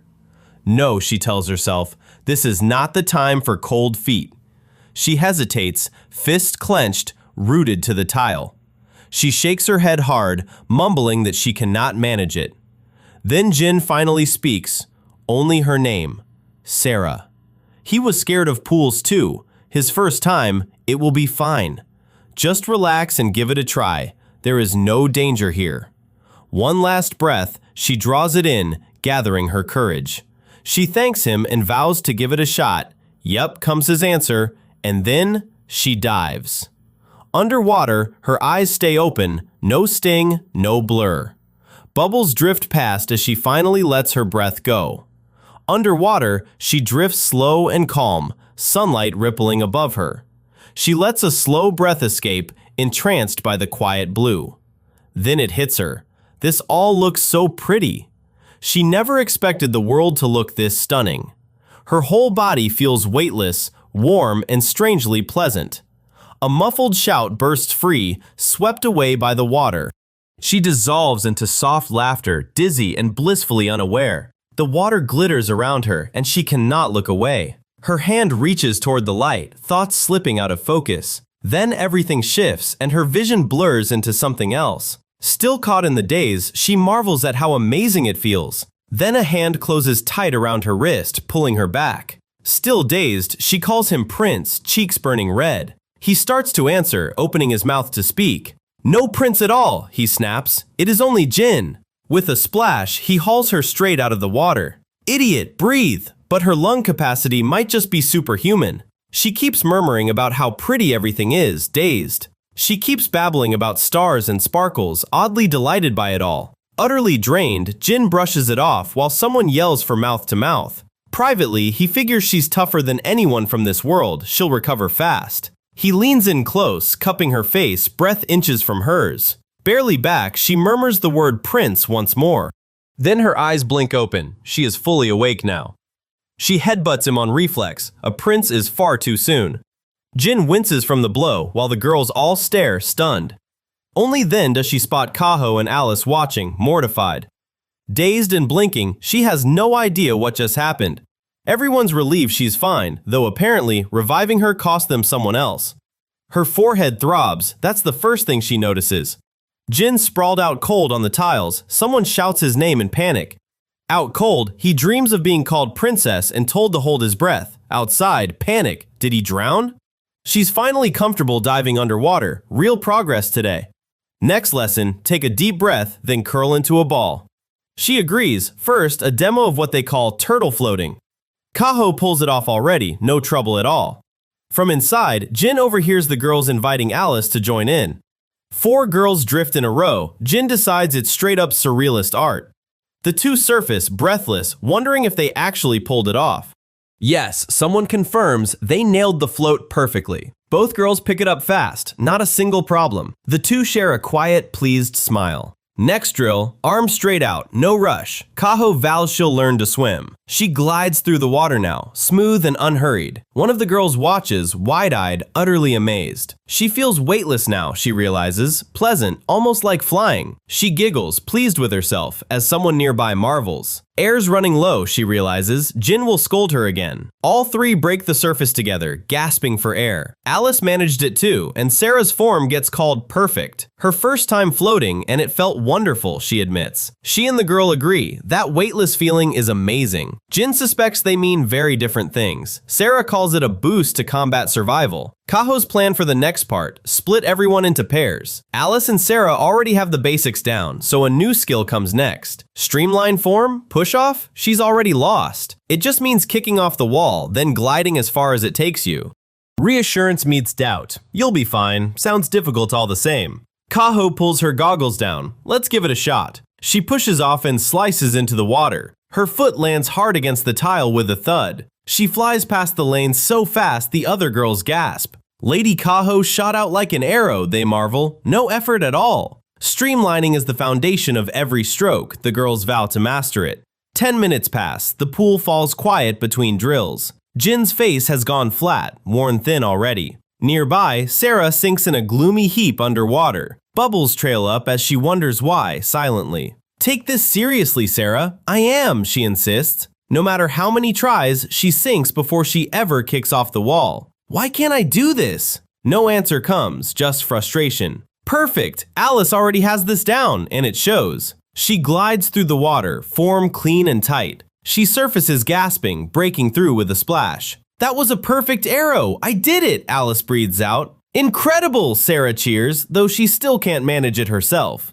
Something in the pool catches Jin's eye. Alice looks worn out. She could use a water break. Kaho agrees. They'll be back soon, and she's thirsty too. Jin watches them go, alone now beside the pool. One more try, and he can only say her name back. But Sir Jin, the words die before she finishes them. They got lucky. Right now, it's just the two of them at this pool. She held back only to keep from startling Kaho and Alice. Now he wants her at full strength. Something steadies behind her eyes. That strange feeling from earlier finally makes sense, though she may never have noticed it herself. Alice has the same nervous question. Is going all out really okay? He nods her on. One condition though, don't break anything. She sucks in a breath, half thrilled, half insulted. Better safe than sorry, he puts some distance between them. Back in the water, he waits, whenever she's ready. She forces out an okay, voice none too steady. Goggles locked in, she steadies her stance. In her head, she runs the form. Arms straight as an arrow, hips locked, body tight.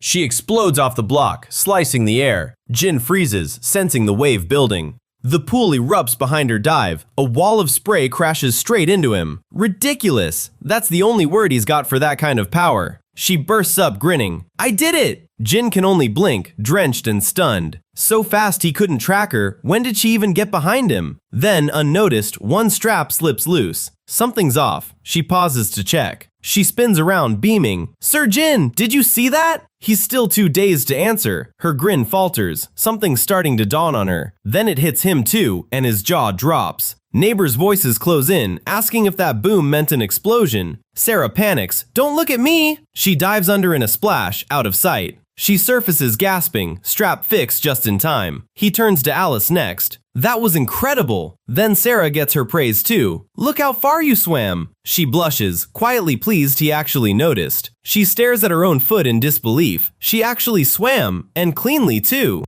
Off to the side, a couple of kids overhear and freeze, stunned. While they were off elsewhere, Alice apparently taught herself to swim. Jin's still in the pool with her when someone comes flying off the edge. It's Meguru, and someone yells that she can't dive in like that. Beside Jin in the water, she still looks nervous, unsure of herself. Meguru pops up laughing, amazed at how far she's come. She means it. Alice worked hard to get here, and it shows. Kotori scolds her from the poolside. No cap means you don't get to swim here. She's still grumbling. Meguru blames it all on her own excitement. The girls decide to play tag in the water, together, finally, with Alice. Something in her expression softens. She's clearly moved by the moment. Alice grins. Let's do it. The others agree without hesitation. From his perch, Jin warns Meguru not to go overboard. Moderation, he reminds himself. She and Kotori share a laugh, closer now than they've ever been. Nearby, he quietly tears up. Good for you, Alice. Kaito completely breaks down, hiccuping with pride over her progress.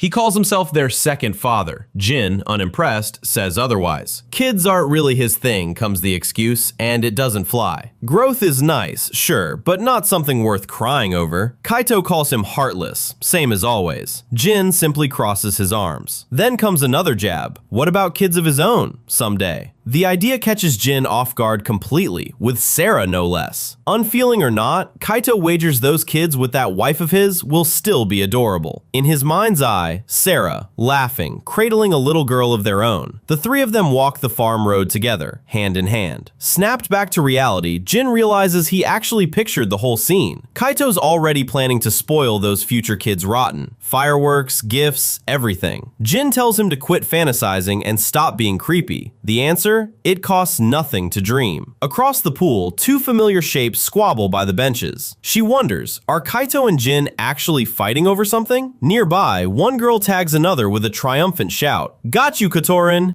Something about the catch makes her pause. Meguru freezes, staring at her friend's hand. Wait, what? Kotorin, you've gotten even bigger? Kotori just laughs. Even Alice looks fed up with her now. One more time and she'll actually get angry, no joke.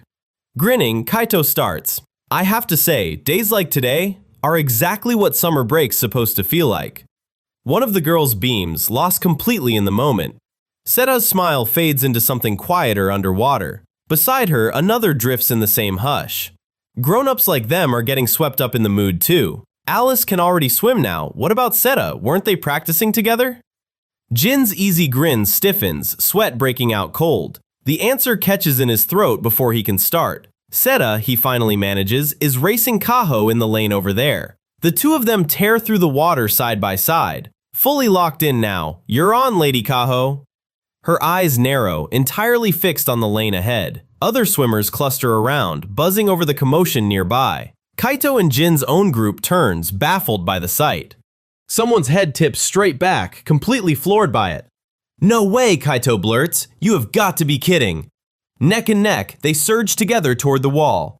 The girls rush to cheer them on. Kaho's had real lessons, yet somehow untrained Sera keeps pace with her. He and Kaito trade a nervous, sweat-soaked glance. Never having swum before, Jin admits, and somehow now she can. How does that even work? A crowd gathers at the water's edge. Word has it she swims like a pro now. Underwater, each stroke slices forward, clean and fast. She grits through it, refusing to slow down. One thought keeps her going, just a little more. Her hand finally slaps the wall, the race is over.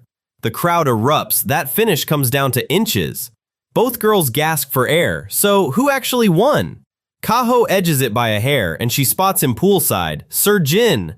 Arms thrown up in triumph, she can only groan, lost again.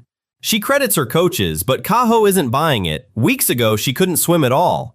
There's no explaining a jump like this, her rival admits. She might lose next time. Let's race again, right now, comes the immediate reply.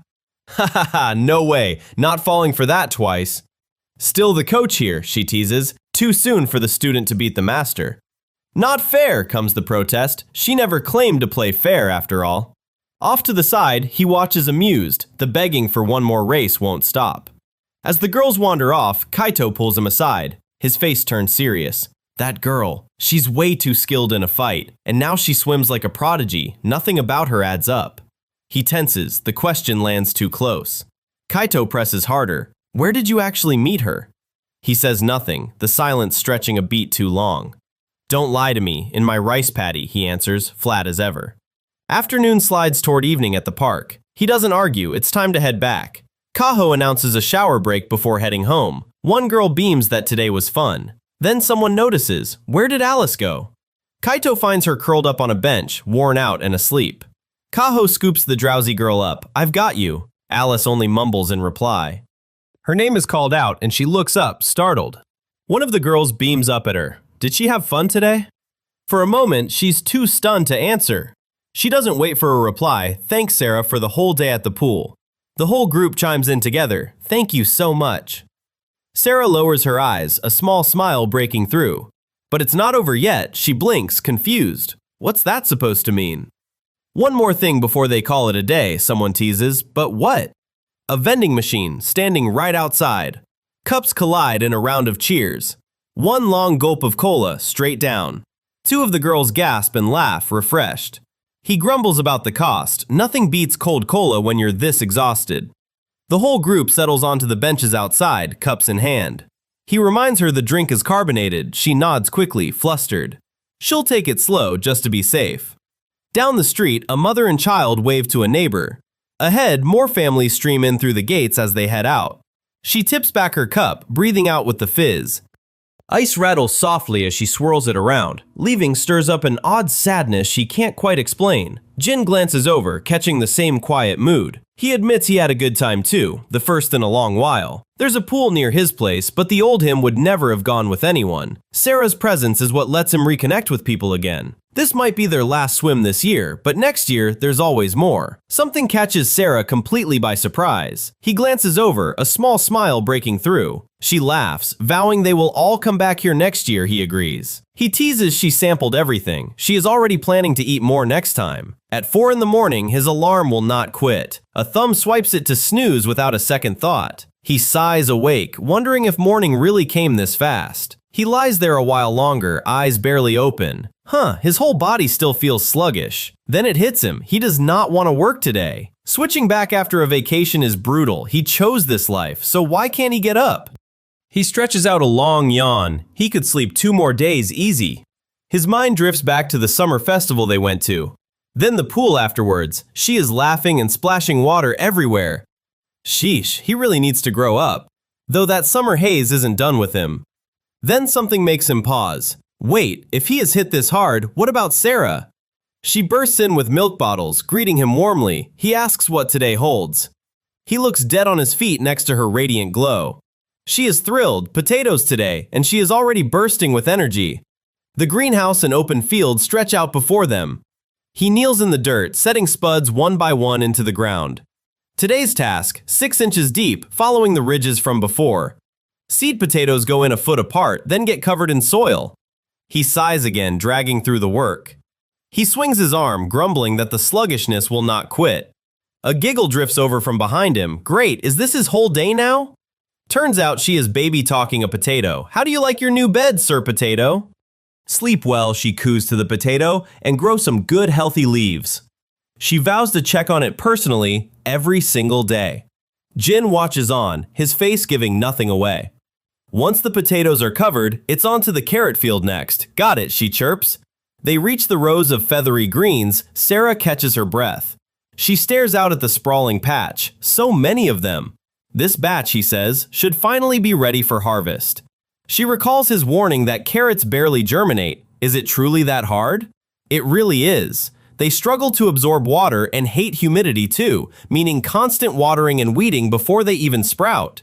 She beams at the rows, fragile princesses, and they did so well growing this big. Today's task, apparently, thinning carrots.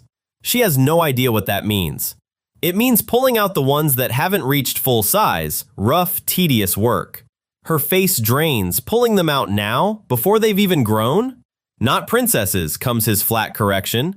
She sputters, they only just managed to sprout. He's baffled, she's thinned plants before. Well, she'd already crowned these carrots royalty in her mind. He reminds her nothing's wasted, the leaves are edible too. There she goes again, he thinks, with her own logic. She blurts out really, stunned. Yes, simple as that. He can't help teasing her for the sudden change of heart. No, she protests. She was just relieved they'd be used as food, not thrown away. Yes, but, she starts. He cuts in. Thinning helps the crop grow, nothing to feel guilty about. She's been quietly watching him this whole time. She's seen him rise early each morning, readying for the day ahead. She's noticed too, today he seems less energetic than usual. She's caught him fretting over whether the crops will even grow, even muttering to himself about watering. His eyes widen slightly. He hadn't realized she'd been paying that much attention. That's exactly why she wants to treasure his vegetables as best she can. He looks at her for a long moment, saying nothing. Something in his expression darkens, unreadable in the shadow. Sorry about today, Sera, he says out of nowhere. Why, she wonders. Apologize for what? No 2 days feel alike to her, not even you. Nor the vegetables, forever changing. The earth, the grass, the flowers, none of it repeats. The sky, the clouds, the wind, the sun. Something new every morning. Waking up to meet all of it fills her with energy, restless to get to work. Every day new again. He agrees, ready to dig in, then frowns over the soil. Why haven't the seeds sprouted? One more heave. He was just as hopeless himself, starting out. His gaze drifts, catching sight of her. She beams, greeting a passing dragonfly like an old friend.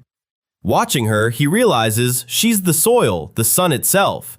She swats him with her hat, right upside the head. He plants a boot down, his engines finally revved up, startling her. "Let's get this done with," he says, handing her hat back. She flushes, pleased at the sound of her name. Fired up, she vows to handle the rest herself.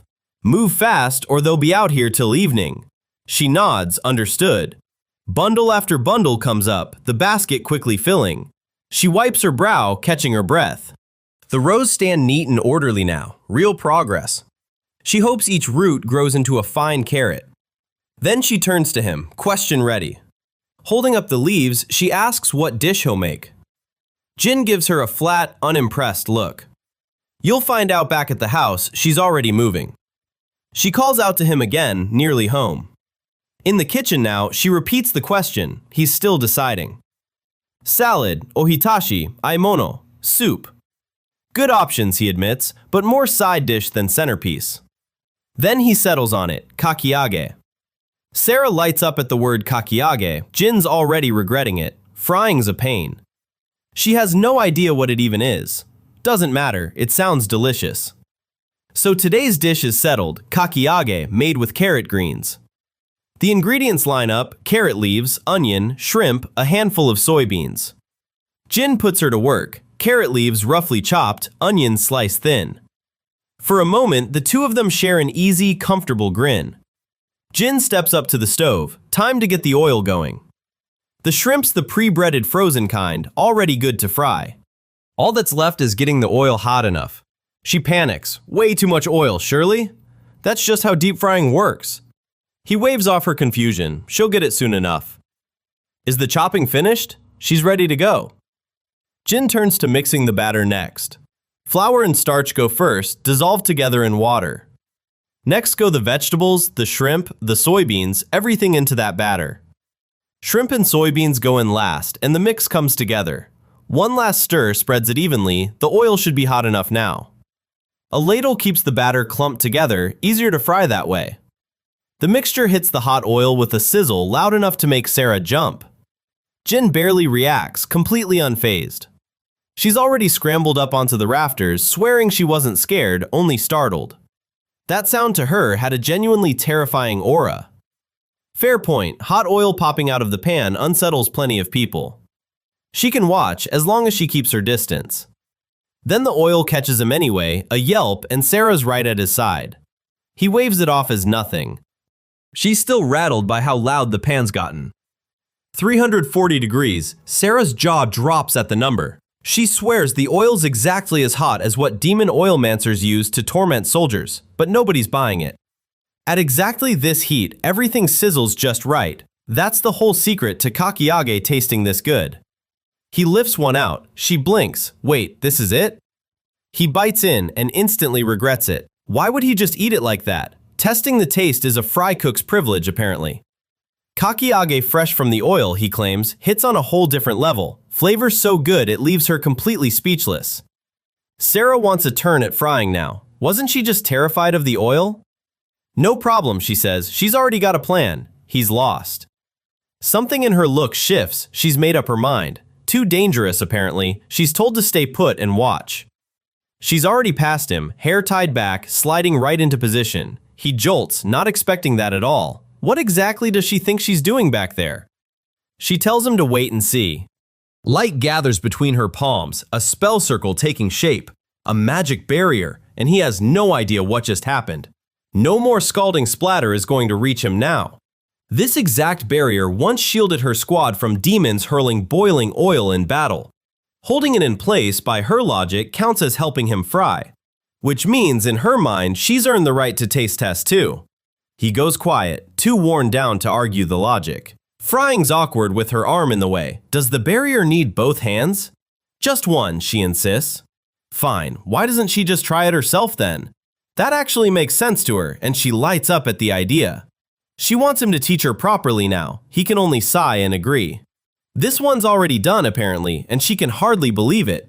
She lifts her own fritter out at last, barrier still glowing steady in her other hand. "Wait," Jin shouts, but she's already biting straight in. Startled, Jin fumbles out a quick thanks for the meal. Straight from oil at 340 degrees, it scalds her tongue on contact. Anything hot off the pan takes a small bite only, nothing more. She watches, understanding now, just a little at a time. Mouth wide open, she waits for a bite, a magic circle flaring beneath her feet. "Wait," he stammers, not expecting this at all. Eyes shut, she stays right there, practically buzzing with excitement. Is she really asking to be fed? Chopsticks frozen mid-air, he has no clue. Right there at the stove, apron on, he offers her the first bite himself. She closes her mouth around it without hesitation. Chewing happily, she doesn't notice him watching, stunned. "So, how was it?" She hesitates, slipping out instead of an answer. Her heart was pounding too hard to notice much of anything. Because of it, she never actually caught the taste, not properly. He reminds her she asked for it. She agrees, insisting normal bites work better. Plate in hand, she cheerfully calls for the table instead. Frying is a hassle. Alone, he never would have bothered. Having someone to eat with daily gives him the push to cook dishes he otherwise wouldn't. Sera walks point with a spear, Jin and a friend trailing behind with gear. He has his doubts. Is this really the way to the river? She's certain. Fastest, safest way there, guaranteed. Amazed she hikes these mountains daily. Apparently no one knows these trails better than him. She loves cutting loose out here. Locals sure are different, he mutters. He waves off the sword as family tradition, gritting his teeth while his friend gushes over Sera in waders. It also wards off boars and bears, apparently, right before a voice calls out for Sir Jin and Sir Kaito. Then the river opens up ahead of them, and someone breathes out an "oh." This valley was their childhood playground. Kaito's thrilled. Sera's shortcut got them here in record time. Ahead of him, Sera keeps calling his name, already down by the river's edge. She yelps at the cold water. Jin's deadpan reply, "So much for acting like an adult." She's already bouncing on her heels, asking what exactly they're after today. Today's target, Ayu, the little river fish hiding among the rocks.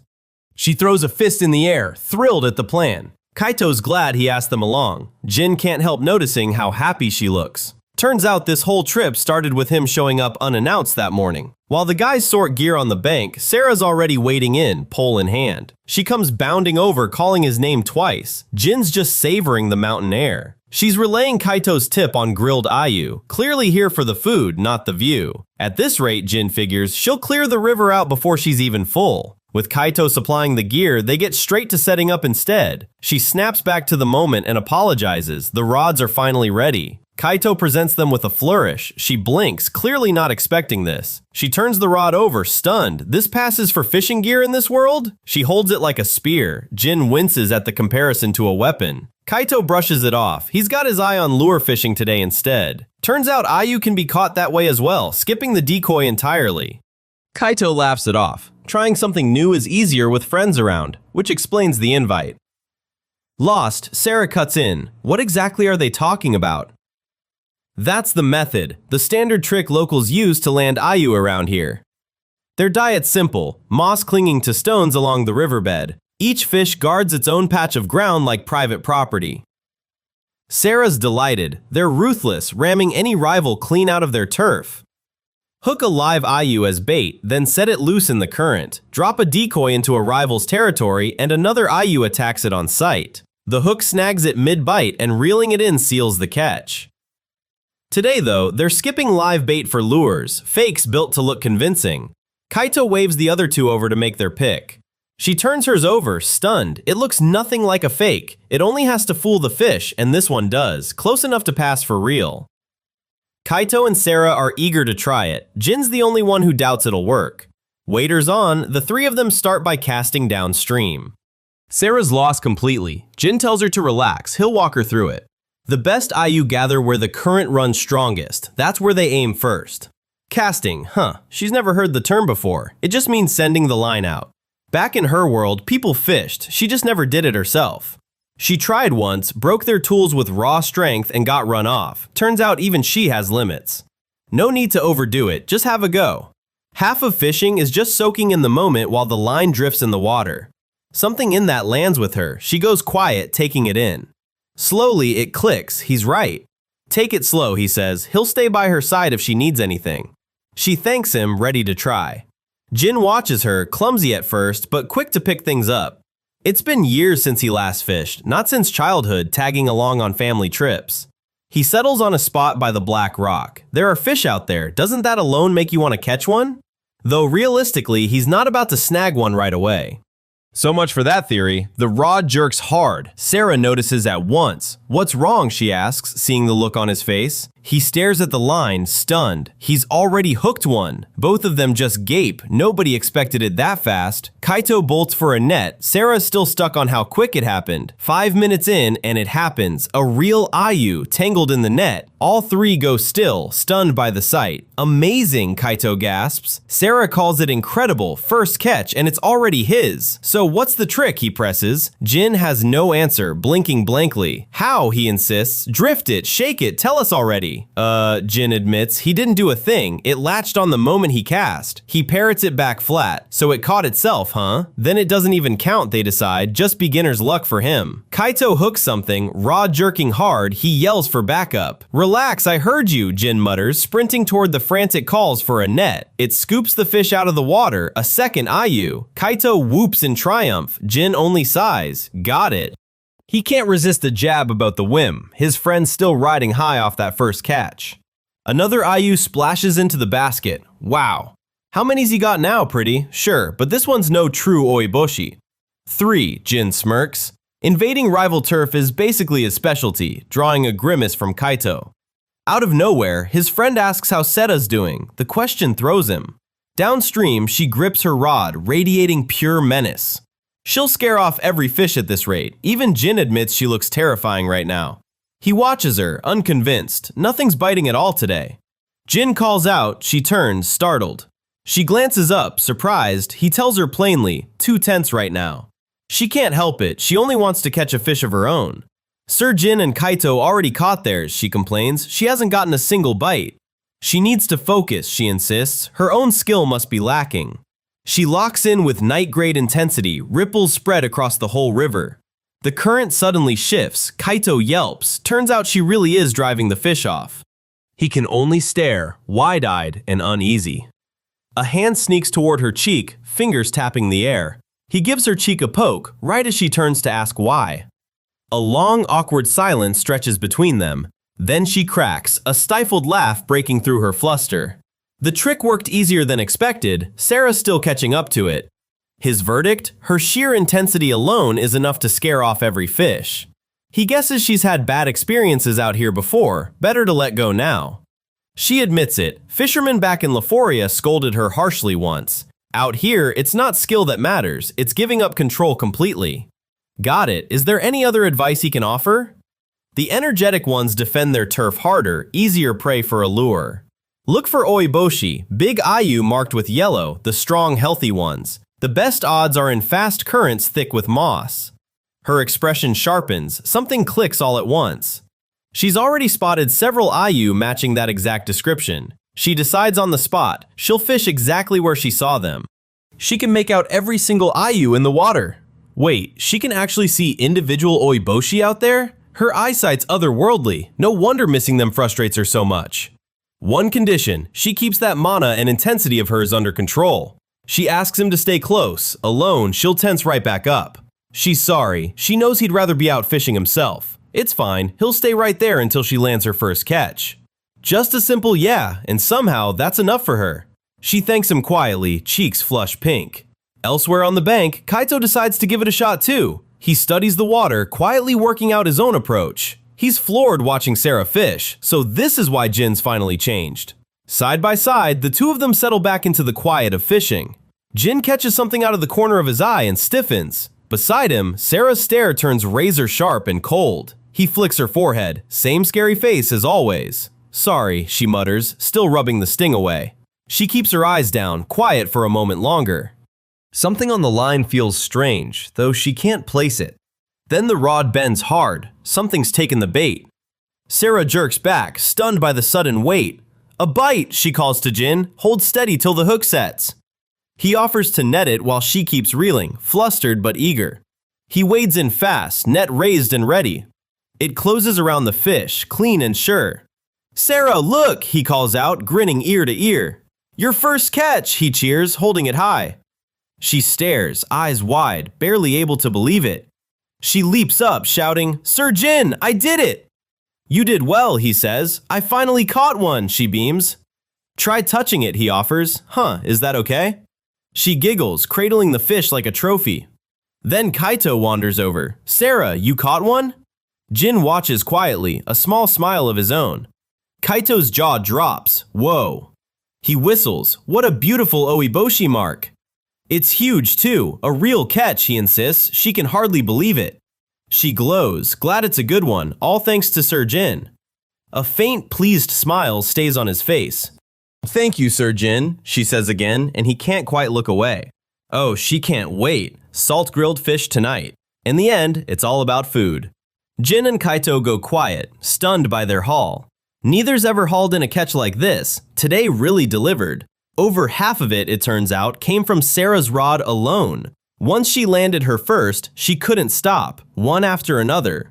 Another bite, another fish. Jin looks on, already worn out. Once again, she's mastered a new skill fast, even targeting the territorial ones. Then she calls for them both. She's already gathered an armful of rocks, thrilled they're needed to grill Ayu. It's nothing to her. She likes carrying things, though the two of them worry she overdid it. The weight alone was driving her crazy. She had to do something about it. Sera's already asking what else is left to get done. Kaito just laughs. He gets it completely, and he came prepared too. With a flourish, he lays out skewers, matches, and salt from his basket. Jin's impressed despite himself, and Sera cheers. Kaito really thought of everything. Has she grilled fish like this before? And do they skewer them after cleaning? Yes, she's grilled fish exactly like this before, out on campaign marches. Bivouacking? He blinks, confused. Jin jumps in. She just means camping. He and Sera will handle the fish and skewers, leaving the fire to Kaito. He hisses at her to quit making him suspicious. She shrinks back, apologizing. He needs to get the fire going. Did he leave the matches with Jin? Sera offers to just magic up some flames. He waves her off fast instead. He claps a hand over her mouth. Matches, coming right up. Kaito missed all of it. She's already in tears, saying sorry again and again, while he wonders what's gotten into her. Phew, the fire's finally burning steady. Ready whenever, Kaito says. Jin's sorry for the wait. Sera checks over the setup. Their side's done too. The fish sits skewered and ready on the board. Let's get grilling. Kaito bumps fists with Sera as she cheers. Skewers alone won't hold in the ground. The rocks are there to brace them. That's a lot of Ayu to get through, he admits. She's already certain they will. Her stomach growls loudly. She's sure she could eat 10 of them herself. Kaito roars with laughter at her appetite, while Jin quietly hopes 10's enough. Skewered Ayu sizzle over the campfire, ready to eat. High heat, never straight into the flame. That's Kaito's trick for salt grilled fish. 30 to 40 minutes comes the answer. Sera looks devastated by the wait. She just has to endure it, she sighs. Jin gets it. Good food takes patience. Kaito seizes the downtime, demanding the story of how they met. He shuts it down flat. 40 minutes later, the fish is finally ready. Sera and Kaito both dig in, blowing on the hot skewers before the first bite. She can't hold out any longer, and he begs Jin for the green light. The smell alone is torture, he admits, barely holding out himself. They're well grilled. Sera and Kaito leap up cheering. Steam curls off the perfectly grilled fish. Sera's catch is scorching hot, skewer held high. She blows on the fish, breath quick with anticipation. She finally bites in. Silence falls over her. The taste is exactly what she craved. Crispy skin, soft inside, salt cutting through. Utterly delicious. Kaito's in heaven too. Salt grilled fish, he insists, is what life's about. Jin calls him dramatic. The retort? He's eaten more than anyone else here. He spots an egg-filled fish in the other's hand and begs for a bite. flatly refused. Sera watches them bicker, a small smile tugging at her lips. For a moment, it's just the three of them, laughing under an open sky. Sera leans in for another bite, delighted. Jin stays deadpan beside her. Only empty skewers are left over the dying fire. They soak clean in a bucket of water. Hands dip into the cool river to wash away the day. Down by the river, Jin and Sera sit among the rocks, Kaito already out cold. Stuffed and glowing, Sera calls this feeling nothing short of wonderful. She giggles. Kaito over there was so happy he dozed right off. Jin asks if she enjoyed it. She nods hard, the feel of catching an ayu still tingling in her hands. She's usually stuck on cleanup duty. This time, for once, she reeled one in herself. At this rate, she'll be cooking fish dishes on her own before long. He tells her to go ahead and try it herself. She lights up. Could she really? She's determined. A wonderful fish dish, made entirely by her. Jin rolls onto his side, grinning, half asleep himself now. He ends up leaned right against her, and Sera stiffens in surprise. Turns out Kaito was only faking sleep to eavesdrop on the newlyweds. Cold water sends him yelping awake. Back home now, Jin sets to work in the kitchen, the ayu from today's catch laid out and ready. Rice, miso, fresh greens, the fish all laid out. He gives a satisfied nod. All right. He grins. Time to get started. Meanwhile, Sera lies fast asleep, wrapped up in the blankets. She lets out a soft, happy laugh, still deep in her dream. Back in the kitchen, the ayu sizzle away on the grill, steam curling up.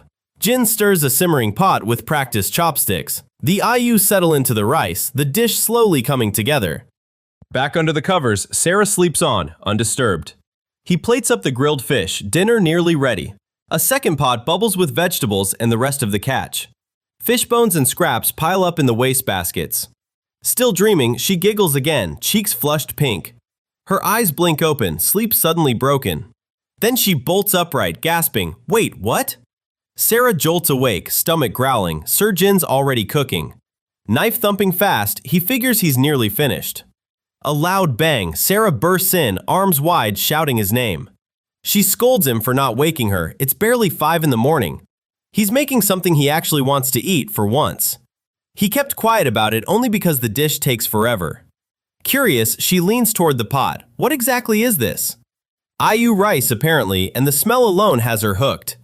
Grilled plain the day before, then steamed with the grains, the flavor soaks right through.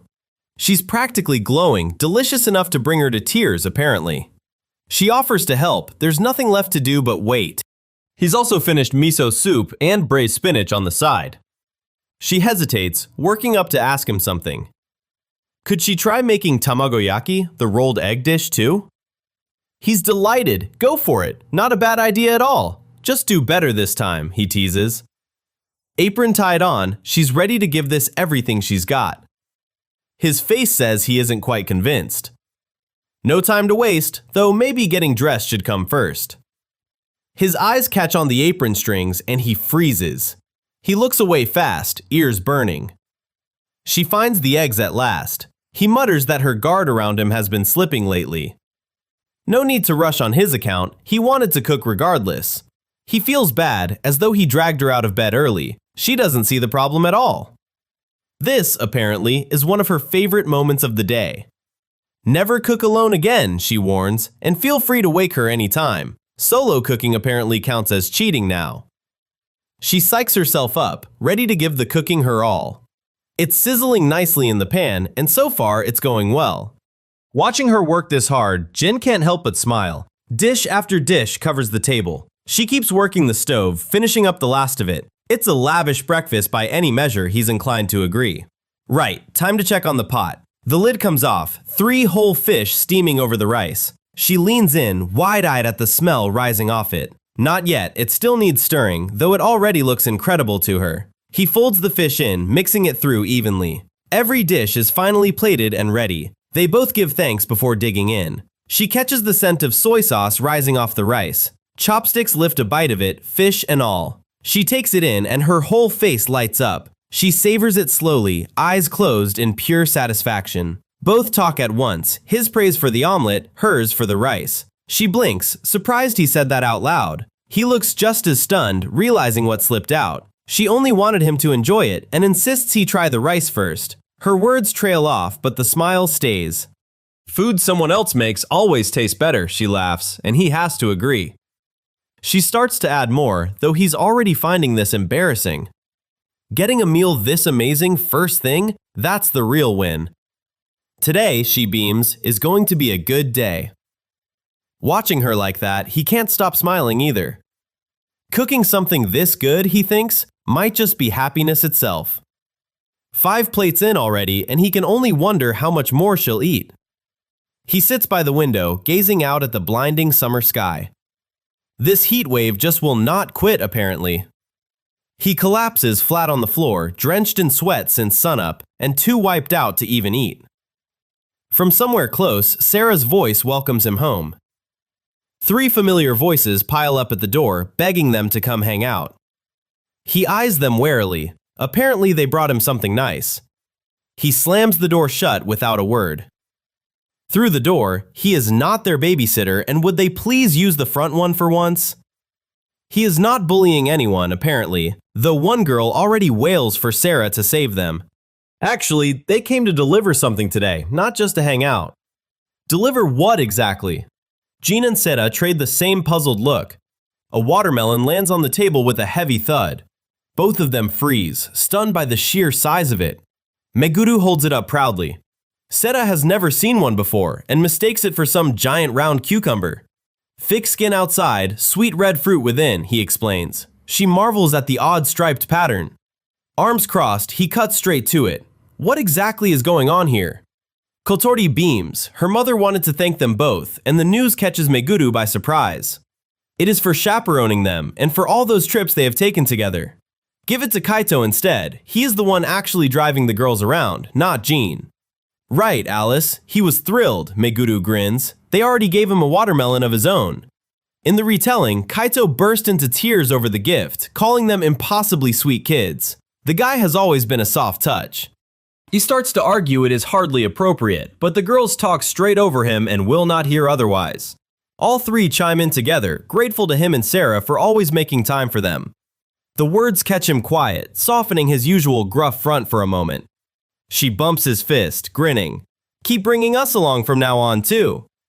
Meguru claims she and Alice hauled it here themselves. Heavy work, but Jin refuses to budge. It's still a gift from Kotori's mother.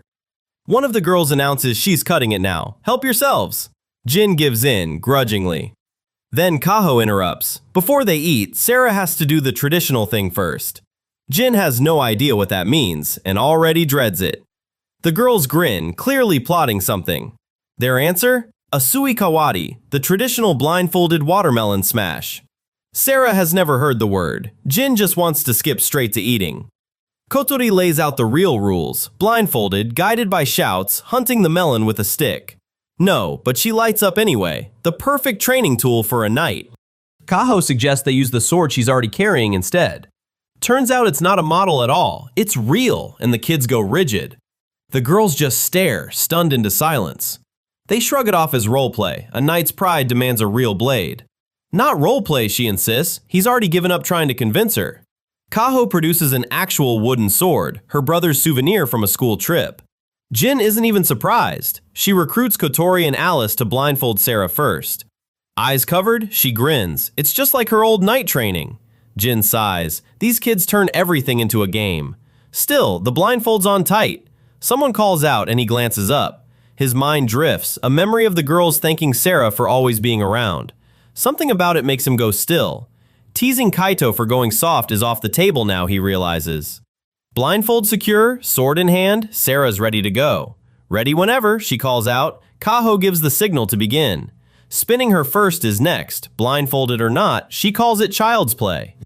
The girls seize her and whirl her around. She has no idea what's happening. Messing with her balance is the whole point, they explain. That's the real challenge. 3 of them at once leaves her reeling. She staggers, groaning. Jin looks on from the porch, unfazed. Then she stumbles his way, and suddenly he's the dizzy one. Sensing a target, she swings her blade straight at Jin, mistaking him for the melon. Wrong way, he yells. Too late. He scrambles back, begging her to point the sword elsewhere and turn around. Wood connects hard, and a scream rips out. Both of them lie lie stunned, still dizzy from the hit. Dazed and tangled together, Sera's hands wander while Jin tries to make her stop. Still groggy, she reaches for his face and breathes his name. She blinks fully awake, hovering right over him, and freezes. Red in the face, he's got one word for her: dummy. Still flustered, he changes the subject. The watermelon's that way. She springs off him at once. So sorry, Sir Jin. Sword still in hand, her frantic leap swings it wide. The tip grazes past, and a lock of his hair falls. He stares, speechless, still processing what almost happened. The others crack up, but Jin clearly isn't laughing. Someone calls her name, but she's already run off, mortified. 3 steps right, then 5 forward, she's got it now. She winds up and swings hard. There! The sword stops dead just short of the melon. The watching girls gasp, stunned by the near miss. Another wild swing sends them scrambling out of the way. The gust nearly knocks Shigeru off balance, while Minori looks on amazed. Blocks away, that same wind nearly sweeps a passerby off her feet. The sword rips clean through the rice stalks nearby. No contact made, she reports, while Jin stays completely silent. He frets over his yard, stunned by the force in that training sword. Enough sitting back, Jin gets up to sort out better directions himself. A little more to the left, Sera, but how much is a little? One girl mulls it over, working out a clearer way to explain. They settle on a new unit, one Jin's face over his objections. If she connects like that, nothing of the melon survives. Quietly, Jin nudges the fruit into a safer spot with his foot. Blindfolded again, Sera lines up right over the watermelon, sword ready. Sera blindfolds herself and grips the practice sword tight. Blind to the world, she swings hard at the melon. Meguru, Kotori, and Alice watch, breath caught in their throats. The target sits untouched, not a scratch on it. She's already celebrating, a perfect cut, no question about it. But none of them saw the blade actually connect. No mark yet, it's exactly as it was. Then, out of nowhere, it splits clean into 5 wedges. It really did split open, none of them expected that. A wooden sword did that, they marvel, 5 clean pieces. Jin's head drops into his hands. Sera, you idiot! Quit smiling like that, Meguru and the others will notice. One of the girls slows mid-bite, watching her closely. The compliments keep coming, and Jin quietly wonders how she does it. She waves it off, all false modesty, he isn't buying it. Someone calls out, it's cut, so dig in already! Wedges of watermelon wait, neatly stacked on a plate.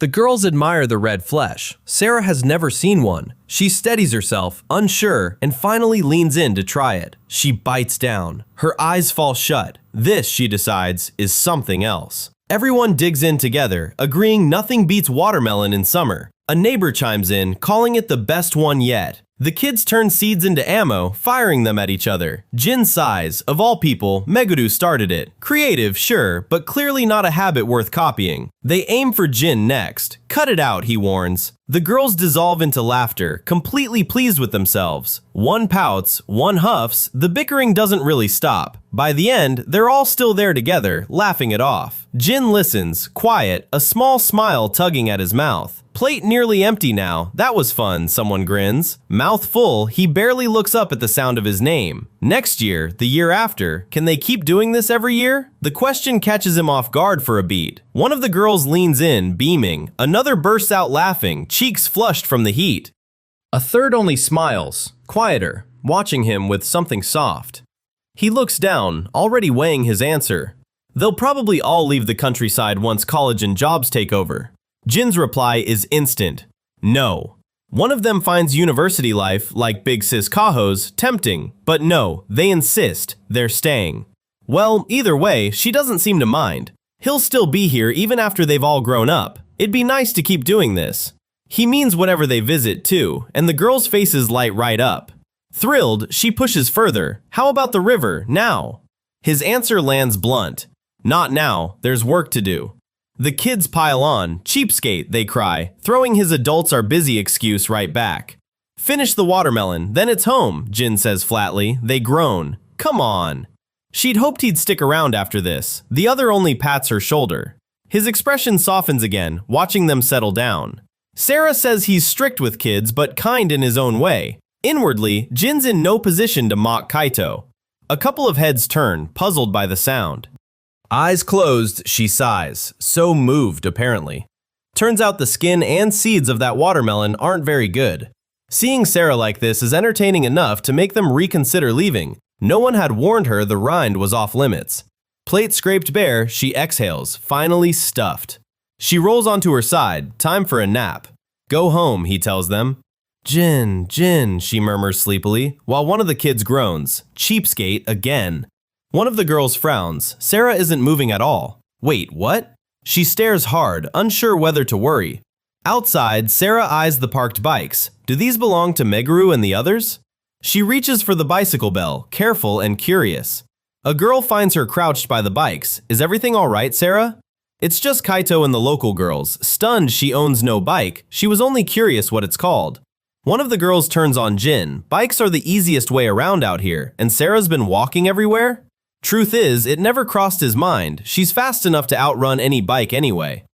Turns out anyone can just buy one. She's stunned she was even allowed to. Wonder floods her face as she takes it all in. Something in his tone makes her look up. Then he decides, tomorrow, they're buying her a bike. Her whole face lights up. Is that really okay, Sir Jin? He reasons it'll be easier for her to get around on her own. Kaito shuts down another kid's plan to tag along, while Sera thanks Jin again and again. The next day, he drives her to the bike store, his own old bike stowed in back. They pull up outside bike store Ito. Rows of bikes for sale leave her speechless. She can't stop marveling at row after row of them. This really is a bike store, and Jin can't hide his amusement. Countryside life without a bike gets inconvenient fast. She can't believe how many fill this place. The store's well stocked, so they settle in to browse at leisure. Then a thought seems to strike her. She nods at the old bike he hauled along. What's the plan for that one? He hasn't ridden it in ages. The plan was simple upkeep.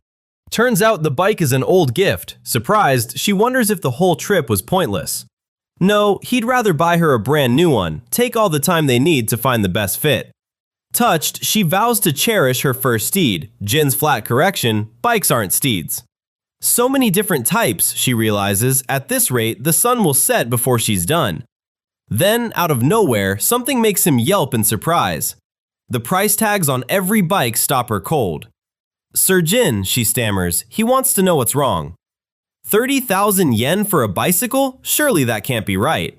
Bikes cost this much? That's just about the going rate, he shrugs. I can't afford this on my salary, she panics. He just blinks, huh? He's certain he's paid her more than 30,000 yen this month. Well, about that, he hedges, he hasn't skimped on her pay, not once. Turns out she's blown it all on sweets from Kaito's shop in the supermarket. So much variety, so good, she couldn't resist. But just how much did she spend? She brightens at the cheaper models. Those, he points out, are tricycles for kids. A familiar voice greets him. Welcome back, Jin. It's Ito, the shop's owner. He's let the bike's tune-up slide half a year. Sorry, he knows it's overdue. Quite the cute customer he's brought along today. Jin just blinks, confused. So, is today's bike for his wife then? Comes the knowing question. Wife, the word alone sends a blush rushing all the way to her hairline. Rumors travel fast around here, Ito laughs. Words clearly already reach Jin, too. This is Sera. Could Ito help them pick one out? Never expected a blockhead like him to land someone this pretty. It's her first bike ever. She has no idea what to look for. No problem. What does she need it for? Don't worry, he'll cover whatever she's short. She won't hear of it, waving him off. At this rate, she'll be broke before she owns a bike, she frets. Ito steps in. How does she plan to use it? It's fine, he says. He should have noticed sooner. She only stares, lost. She can't get far on her own without him along. Inconvenient, isn't it? Sorry for not being more considerate, comes her quiet reply. Mrs. Sera, Ito calls, pulling her back. Sir Jin, she starts, then trails off. Long distance or short, which will she need the bike for most? Mostly for trips to stores about this far away, she figures. Ito just nods. In that case, comes the reply, already scanning the rack behind him. He points to the cross bikes, sturdy enough for real distances, 25 to 29,000 yen, perfect for a beginner. She can't hold back a delighted gasp, eyes shining. At the shop, Sera thanks Sir Ito, the clerk, for walking her through the rows of bikes. He offers to service the bike while she browses alone. Jin can't help glancing her way as she wanders off. She crouches by a bike, puzzled by how the gears work. The seat surprises her, softer than she expected. Watching her poke around, he can't help but grin. A few minutes pass. She calls out, thanking them both for waiting on her. She's found the one she wants, eager for them to see. She rolls it forward, presenting her pick. Ito rattles off the specs, an LED light, a fender, a wire lock against theft, and praises her eye for it. He figures she just picked it for looks. She nods along, lost. Ito offers to fit the saddle for her. She can hardly believe he means it. She thanks him. Jin steps in, promising to hold her steady. The bike tilts and she yelps. He grabs the frame. Calm down, just try sitting. Her heart hammers, though she isn't sure why. His hand rests on the bar, barely inches from hers. She grips tighter, delighted by how solid it feels beneath her. She tells Ito the seat feels wonderful. He notes it's sitting a touch low for her. He offers to raise it a touch, just a moment's work. Jin's glad they found her a bike this good. She startles, distracted. Something in her answer throws him off. She hesitates, something clearly on her mind. He asks if she'd rather have a different bike. She loves this one, but... Her fingers fidget on the bar as she struggles to find the words. If she buys a bike, she wonders, will it mean fewer trips out together with him? Her question catches him off guard. He has no answer ready. Handling things on her own would make her happy then. Mid-sentence, she stalls, leaving Jin lost. Their trips to the nearby stores together are what she looks forward to most. Less time together though, that thought alone leaves her a little sad. Jin falls silent, clearly not expecting to hear that from her. His eyes stay fixed on her, unreadable. Flustered, she backpedals. That's not quite what she meant. Nothing has to change, he assures her. She's still free to tag along whenever she likes. It's scorching hot as the two of them step up to a bicycle shop. Inside, the owner, Ito, checks the saddle height against Jin's measurements. But Sera tries to object. He's already moving on. Perched on the seat, she yelps that only her toes reach the ground. Ito explains the angle matters more than full footing. This height is exactly right. He kneels beside the frame, promising she'll grow into it in no time. Does she want to go with this one then? She hesitates, turning the question over in her head. Her hand drifts to the front wheel, tracing its spokes. Red-faced, she blurts out, yes. Beaming, she confirms, this is the one she wants. Ito waves them off with a cheerful thanks for the visit. Out front, she lets out a delighted wow. Giggling, she tells the bike they're going to get along just fine. She vows to pay him back, but he shrugs it off. It was half price anyway. So what made her pick this particular one? She wavers. There's actually a reason, it turns out. The bike's color matches her beloved horse from her old world exactly. Fate, she insists, pulling her toward it again. She wonders how it's doing back home, and Jin can only manage an awkward, I see. She asks to practice riding today. He'd already planned a trip to the park for that. Can she try riding it now? Her own bike at last? Not on the very day she bought it. She'll practice on his old one first. Her face falls, and the clerk beside her shifts, a little embarrassed for her. He laughs it off. He'd rather not be patching it up himself either. She's plenty athletic. Shouldn't take her long to get the hang of it. Then a crash echoes out. She's down already, wailing that she can't ride at all. Oddly clumsy, he recalls. Same as when she learned to swim. For now, just push it and steer left and right. The new one can wait. She grips the bars, unsure where to even begin. Squeeze the lever by the handles, he explains, and the bike stops dead. She studies it, puzzling over how the thing even works. She grips down hard, testing it for herself. The bike lurches hard, pitching her forward. He bites back a laugh. Well, she's a beginner. That part was entirely predictable. Her expression flatlines, utterly unimpressed. Sorry, my bad, he grins. Try again. She narrows her eyes. Seriously, Sir Jin? Straddle it and kick off. Feet off the pedals for now, okay? She squares her shoulders and he watches, arms crossed, waiting. She suddenly picks up real speed. She's actually finding her rhythm. Honestly, she's doing fine. Plenty of kids would have toppled over by this point. All right, Sera, time to actually try pedaling now. Then another crash rings out. Down she goes again. I fell over. Just maintain your balance. That's it. Awfully vague. And getting sloppier, she snaps. Everyone hits that same wall learning to ride. Still not a real answer in her book. Balance is hardest right when the pedaling starts. All she can do is growl. Nerves flicker across her face as she braces for another attempt. One more try, refusing to give up. His answer? Go for it. However much she practices though, she still ends up tipping right over. Truth is, after all that, Sera doesn't seem to be improving one bit.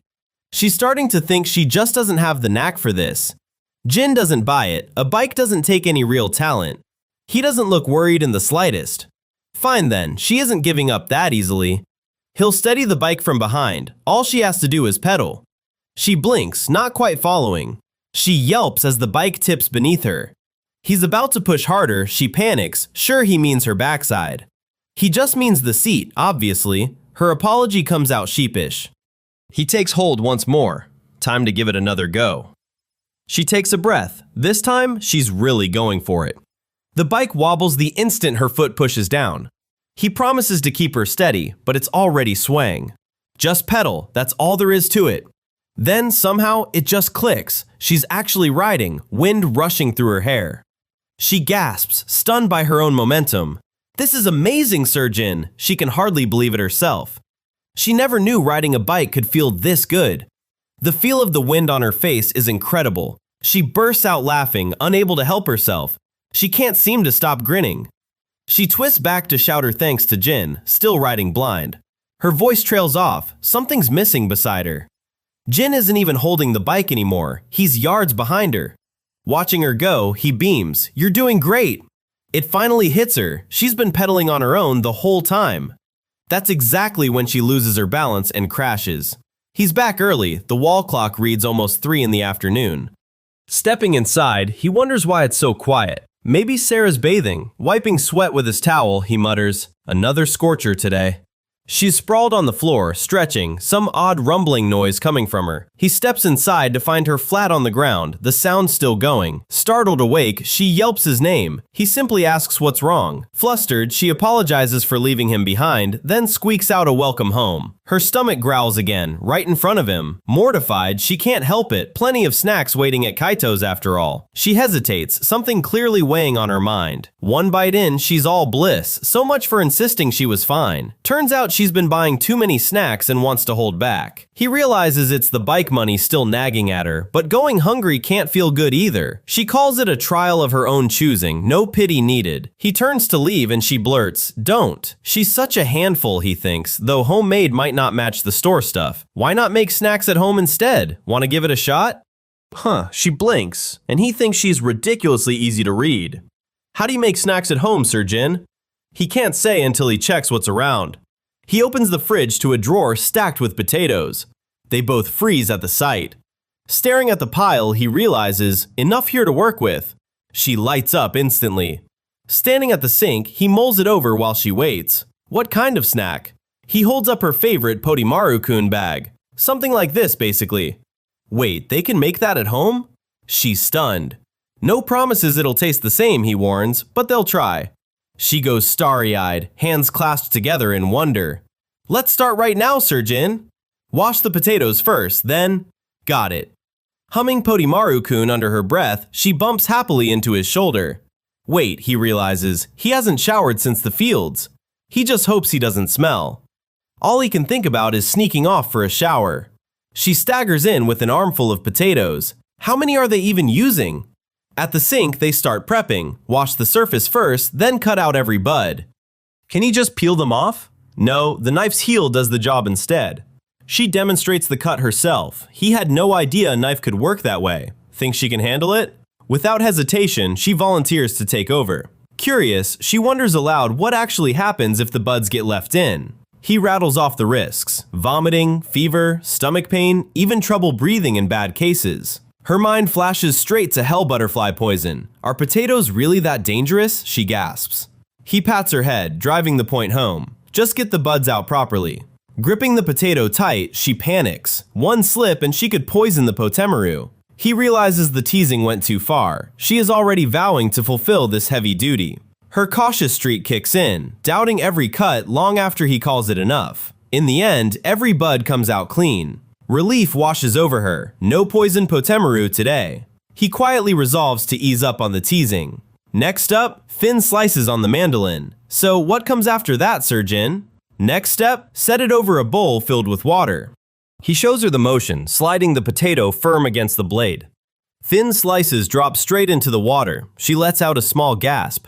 She's amazed how fast he sliced it, then eagerly agrees to try it herself. Now it's her turn, pushing potato after potato across the blade. She beams at the bowl. Look at all these patemaru. 10 minutes to soak once she's done. Then he turns to leave and she wonders where. He's headed for a quick rinse, hasn't washed since the fields, sorry if he reeks.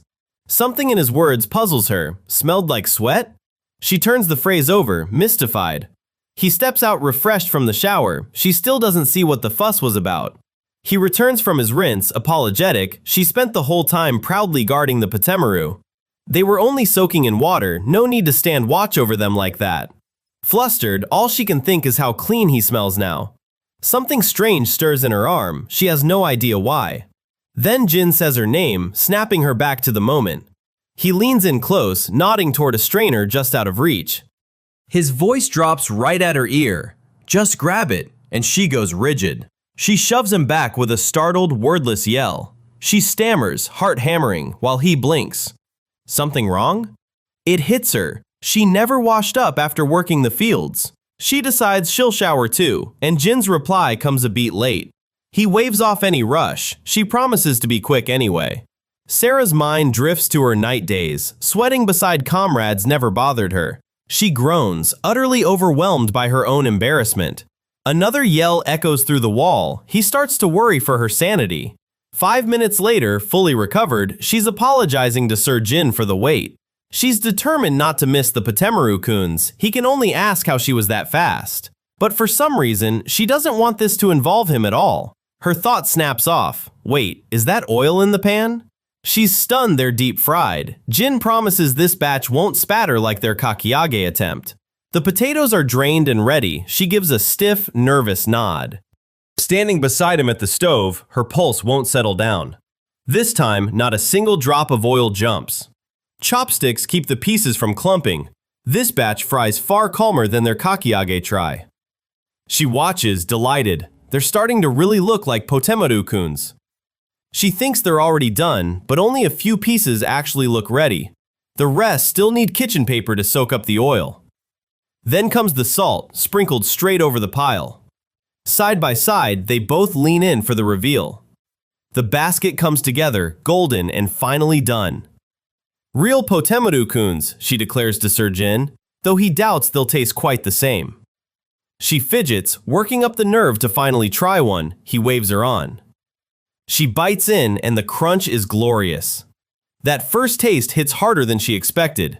She melts on the spot, crispy and packed with real potato flavor. He's impressed and she's already reaching for more. Both hands dive back into the basket for seconds. Sera's in bliss, savoring every mouthful. Watching her enjoy it puts a small smile on him. He pours her a glass of water, still grinning. Only crumbs are left in the wrapper now. At the sink, Jin marvels. 3 bags, gone just like that. So, is Sera finally ready to graduate from snacks? On screen, an ad teases a new barbecue flavor hitting shelves soon. Jin gives her a flat stare. He already knows where this is going. Sera's mouth is already watering. He's certain more snack spending is coming. Store-bought has its own appeal, she says, before trailing off mid-thought. Morning again, and Sera's all smiles. She breathes deep, nothing like fresh air at this hour, sword at her hip. She figures a good training session is in order right now. Then she spins, blade already free. Her eyes lock onto something in the brush. Only a startled bird bursts free from the branches, so what set her off? Elsewhere, a door slides open. Jin steps outside, glancing around the yard. He wonders how long Sera plans to train today. Then a voice cries out, "Stop! Let go of me!" Jin stops cold. Could that be Sera out back? More pleas reach him. Don't. Not there. Wait. And dread creeps in. That voice is unmistakable. He rounds the corner to find Sera wrapped in the coils of some massive creature, crying out no. His hand closes around the handle. Shovel raised, he rounds the corner. Sera, what's going on?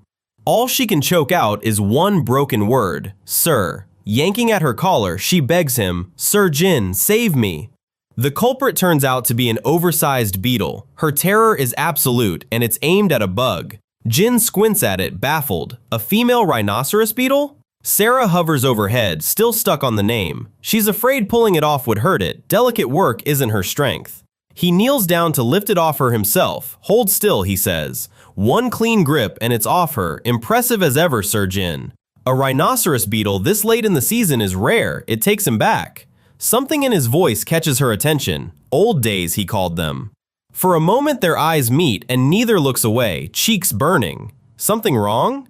She brushes it off, never got a real look at the thing. Still, she admits, it looks pretty cool. She recalls drawing her sword on a bug that once fled into the kitchen. Beetles like this one are apparently popular in this world. She's delighted to hear it. As a kid, he kept them in cages as pets. A flicker of something wistful crosses his face. She leans in close, stunned. He actually kept one at home? Too close, he thinks, flustered. She's fixated on keeping this one too. He starts explaining, as a farmer, keeping animals as pets is… He never finishes the thought. Something stops him cold. Hope lights up her whole face. He hesitates, sweat beating, already sensing he's about to cave. Jin's spoiling her more by the day, but he makes her promise to look after it. Okay, she agrees, sealing the deal instantly. He lines up soil, a spray bottle, and logs. This should do it. She looks up, startled, as he wipes away the sweat. He's gathered everything needed for a proper beetle home. She can't believe it. She shares the good news with it, though it's clinging to her shirt again. They start simple. Soil first, layered into the bottom of the cage. It keeps coming, filling the tank nearly to the brim. She marvels at its quirks. Turns out rhinoceros beetles need humidity, so they miss the ground. Next, he explains, add the wood and leaves on top. She giggles, tucking the branches into place with her own hands. He offers to let her finish it herself. Can I? She beams. He smiles, remembering hours lost to this very hobby as a kid. Then she rams the log in, pure knight strength, zero finesse. It reminds him of his own parents guiding his hands, so he joins in too. All done, she reports proudly, admiring their finished little home. Together, they cup the beetle gently between their palms. It hops free, dropping straight down into the soil. She leans in close, watching it wriggle into the dirt. It's vanished under the leaves. Turns out these beetles are nocturnal, asleep by morning. Worried she's ill, Sera asks, but no, she's simply fine. What can she eat? Watermelon and cucumber before? Though the moisture might not suit her now. For now, best to let her rest. He'll pick up proper food between chores. They're already running late for today's work. Time to move. She lingers, glancing back, until he calls her name. Fresh from a bath, he wanders over. Nice, she cheers. That's the spirit. Eat well, she tells the beetle, and grow big and strong. Still at it, she blinks, watching it dig away. Years back, young Jin once compared beetles with a friend, both grinning proudly. Back in the present, he smiles, warmed by the memory. Sera can't look away from the box. Their beetle's putting away its jelly fast. Sure enough, she keeps her head down, jaws working without pause. He once raised these before, he admits. The sight takes him back. Rhinoceros beetles apparently carry the title King of Bugs around here. Sera's floored by it. That gets a stunned what from her. He and Kaito used to pit theirs against each other as kids. The bugs actually fight, she repeats, amazed. Back then, finding a strong one took real effort. The rule's simple. 2 males lock horns and try to flip each other over. Their own beetle might manage a fight too. Maybe, if she wanted. Problem is, theirs is female. Real combat's probably not in the cards. That lands harder than expected. No fighting for their beetle, ever. Sera trembles with anticipation, so the males with their horns earn that king title? Fists clenched, that settles it. She has to see one up close. Her mind's made up. There's no talking her out of this now. The plan? Go catch a male rhinoceros beetle herself. Jin's left speechless. She's set on a nighttime dash through the mountain. What if Shigeru spots her flying past? Wrong season for it anyway. She's unlikely to find one out there tonight. The door slams shut behind her. She's already gone. She reappears fully armored, sword strapped to her hip and ready. All he manages is a flat, deadpan, "What are you doing?" Warriors deserve a proper opponent. She's suiting up for actual battle now. Armor clanking, she asks Jin to describe exactly what a male looks like. At this rate, this whole plan is getting out of hand. She might actually flatten half the mountain looking for just one bug. Banana traps, she balks. Sure sign these things are dangerous. Jin only wants her out of that armor and listening. A twig snaps underfoot as they push deeper into the trees. He waves her on, leading the way further down the trail. Is this the kanugi he meant? Yeah, that's the one. Sap-slicked bark like this is exactly what draws the beetles in. He warns her not to eat whatever she finds. She's still curious about the tree sap. They tie yesterday's rig to the trunk, the one with that strange smell. It's called a banana trap, the standard way to lure in rhinoceros beetles. The smell hits her hard, humans can't stand it, but bugs apparently love it. The mixture goes inside the fabric net, tied straight to the trunk. He finishes tying the knot, that's the whole trick. With the trap set, they leave it hanging in the trees. Sunlight catches the wet bark, she can't help a small gasp. All that's left now is letting the smell draw the beetles in. She dives into the bushes with a rustle. What is she doing?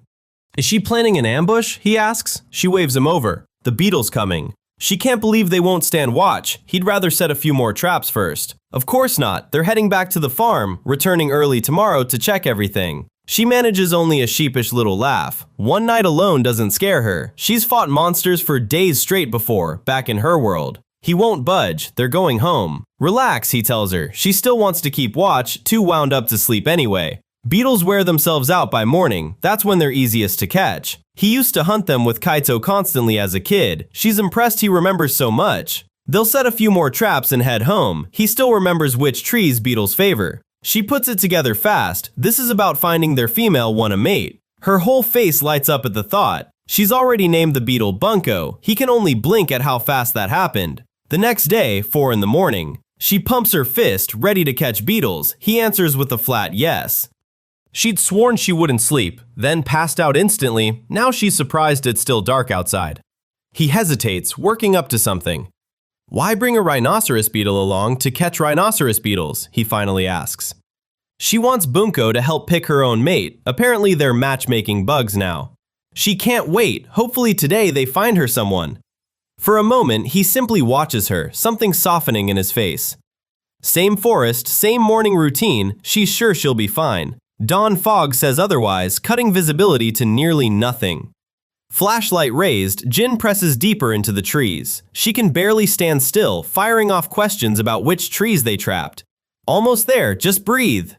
His flashlight lands on a marked trunk. This has to be the spot. Hands clasped, she wills the trap to have caught something, anything. Eyes shut tight, she braces for the reveal. The bag's actually moving. Male rhinoceros beetles, she's sure of it. Wrong on both counts. Scarab beetles, not rhinoceros. Wrong guess or not, her excitement barely dips. Turns out banana bait pulls in more than rhinoceros beetles. Scarab beetles are regulars too. They really do look alike. For one hopeful second, she thought they'd struck gold. Comes with the territory, chasing rhinoceros beetles. Hopeful again, she's ready for the next trap, though a real one might take a while yet. So many beetles this time. Still not the right kind though. One darts straight at Jin's face. Mad at him, she laughs, or maybe just saying hello.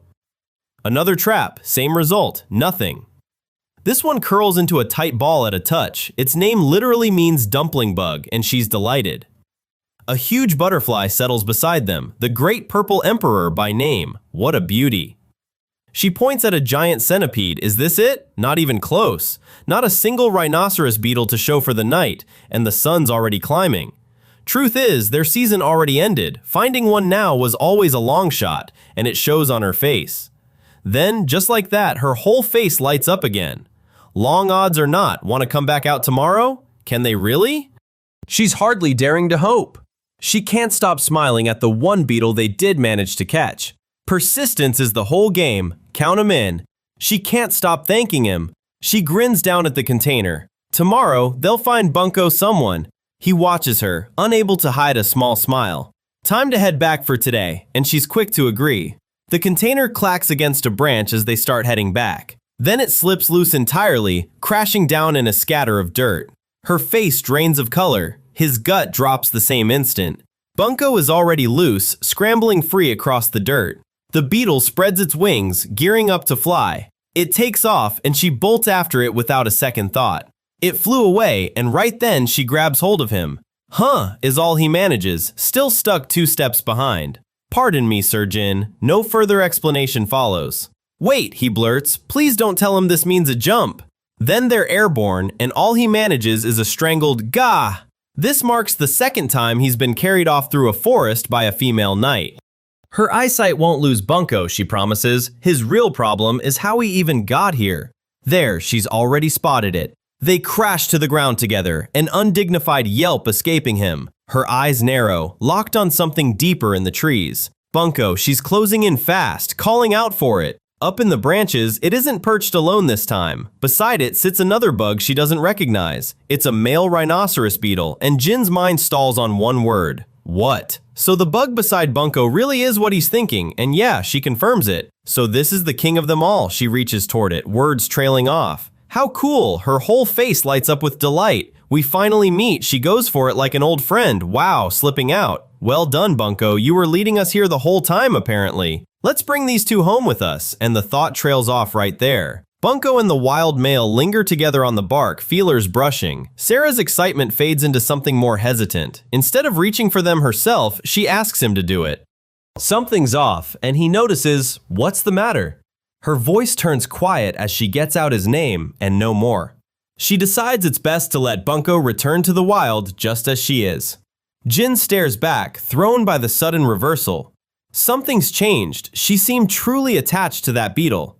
Is she sure? She'll miss her, but her mind's already made up. She only wanted to help Bunko find a mate, alone as she was in this unfamiliar world, but that felt arrogant now.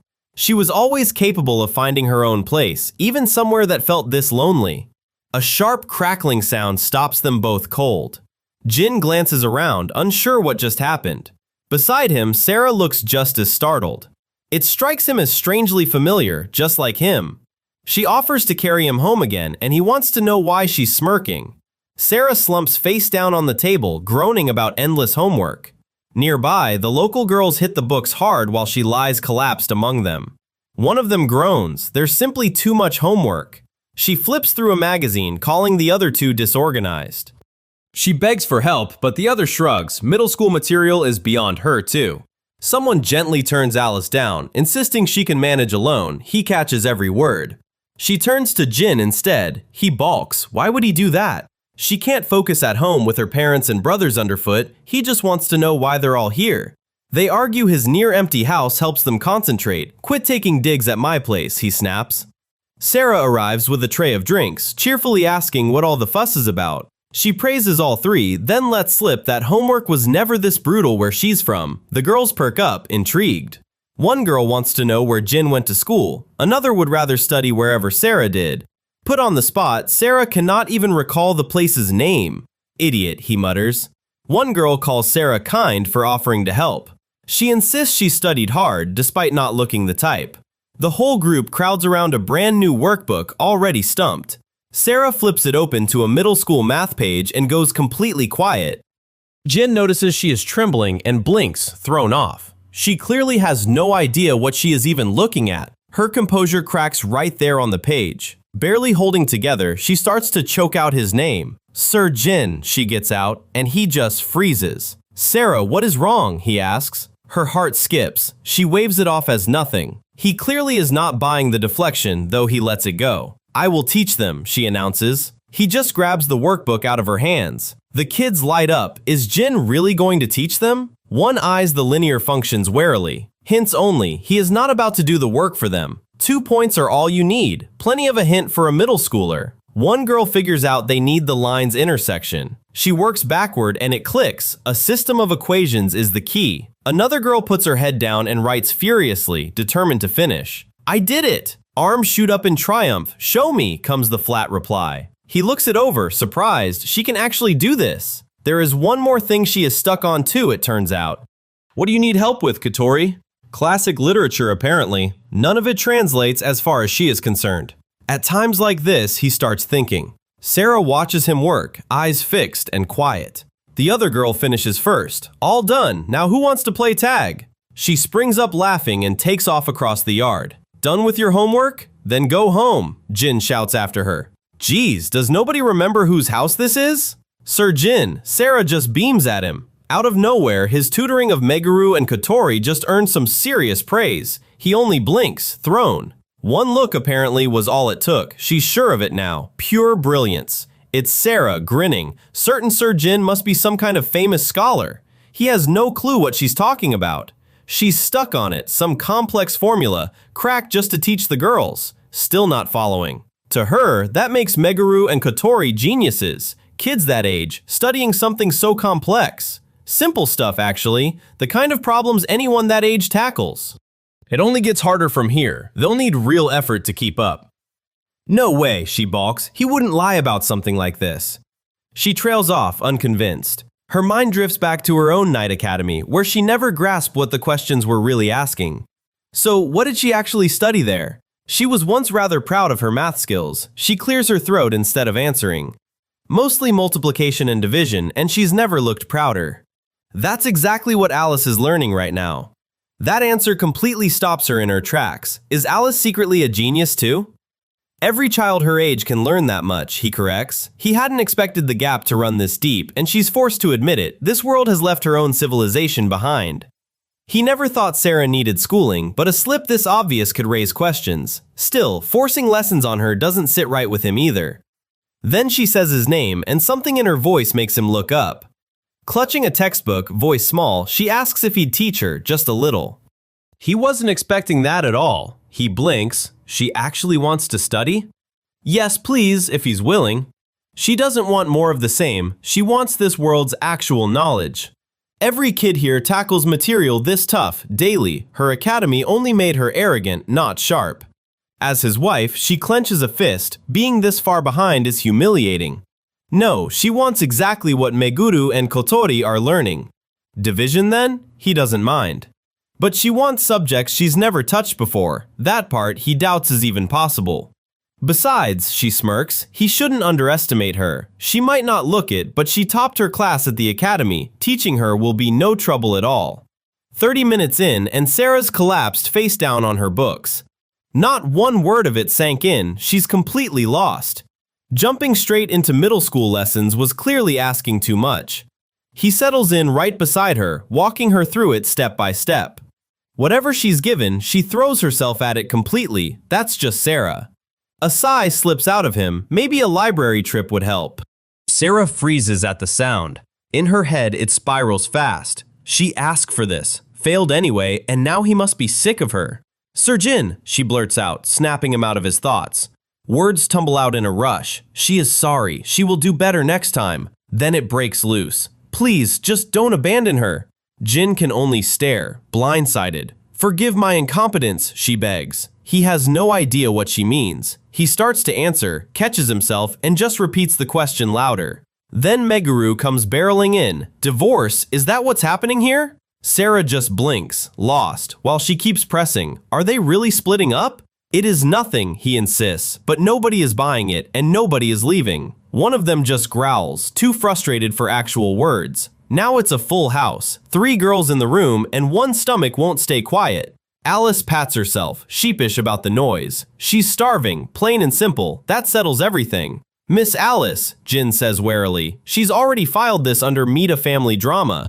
To get more details, she proposes dinner right here. Meguru is in. Kotori is not so sure. She's already on the phone with her mother. Fine. They will all walk home together afterward. Across the room, another call wraps up just as easily. Yes, okay. Someone yells his name, and Jin's stomach drops. Both mothers give the green light, complete with victory cheers. He only suggested checking with their parents, hoping that would shut it down. Unfortunately for him, they said yes. Plan already dead. The 3 girls squeal with joy. First dinner ever at his place. His face settles into a tired half smile. Don't expect much. That's the whole warning. They're thrilled regardless. He wonders what's even left in the fridge, until she calls from down the hall. She turns with one question first. Did their mothers actually agree to this? They did, and she's already thrilled to eat with everyone tonight. Ingredients in the fridge, it turns out, aren't a problem. She's already checked. She points to a basket of vegetables. These will do.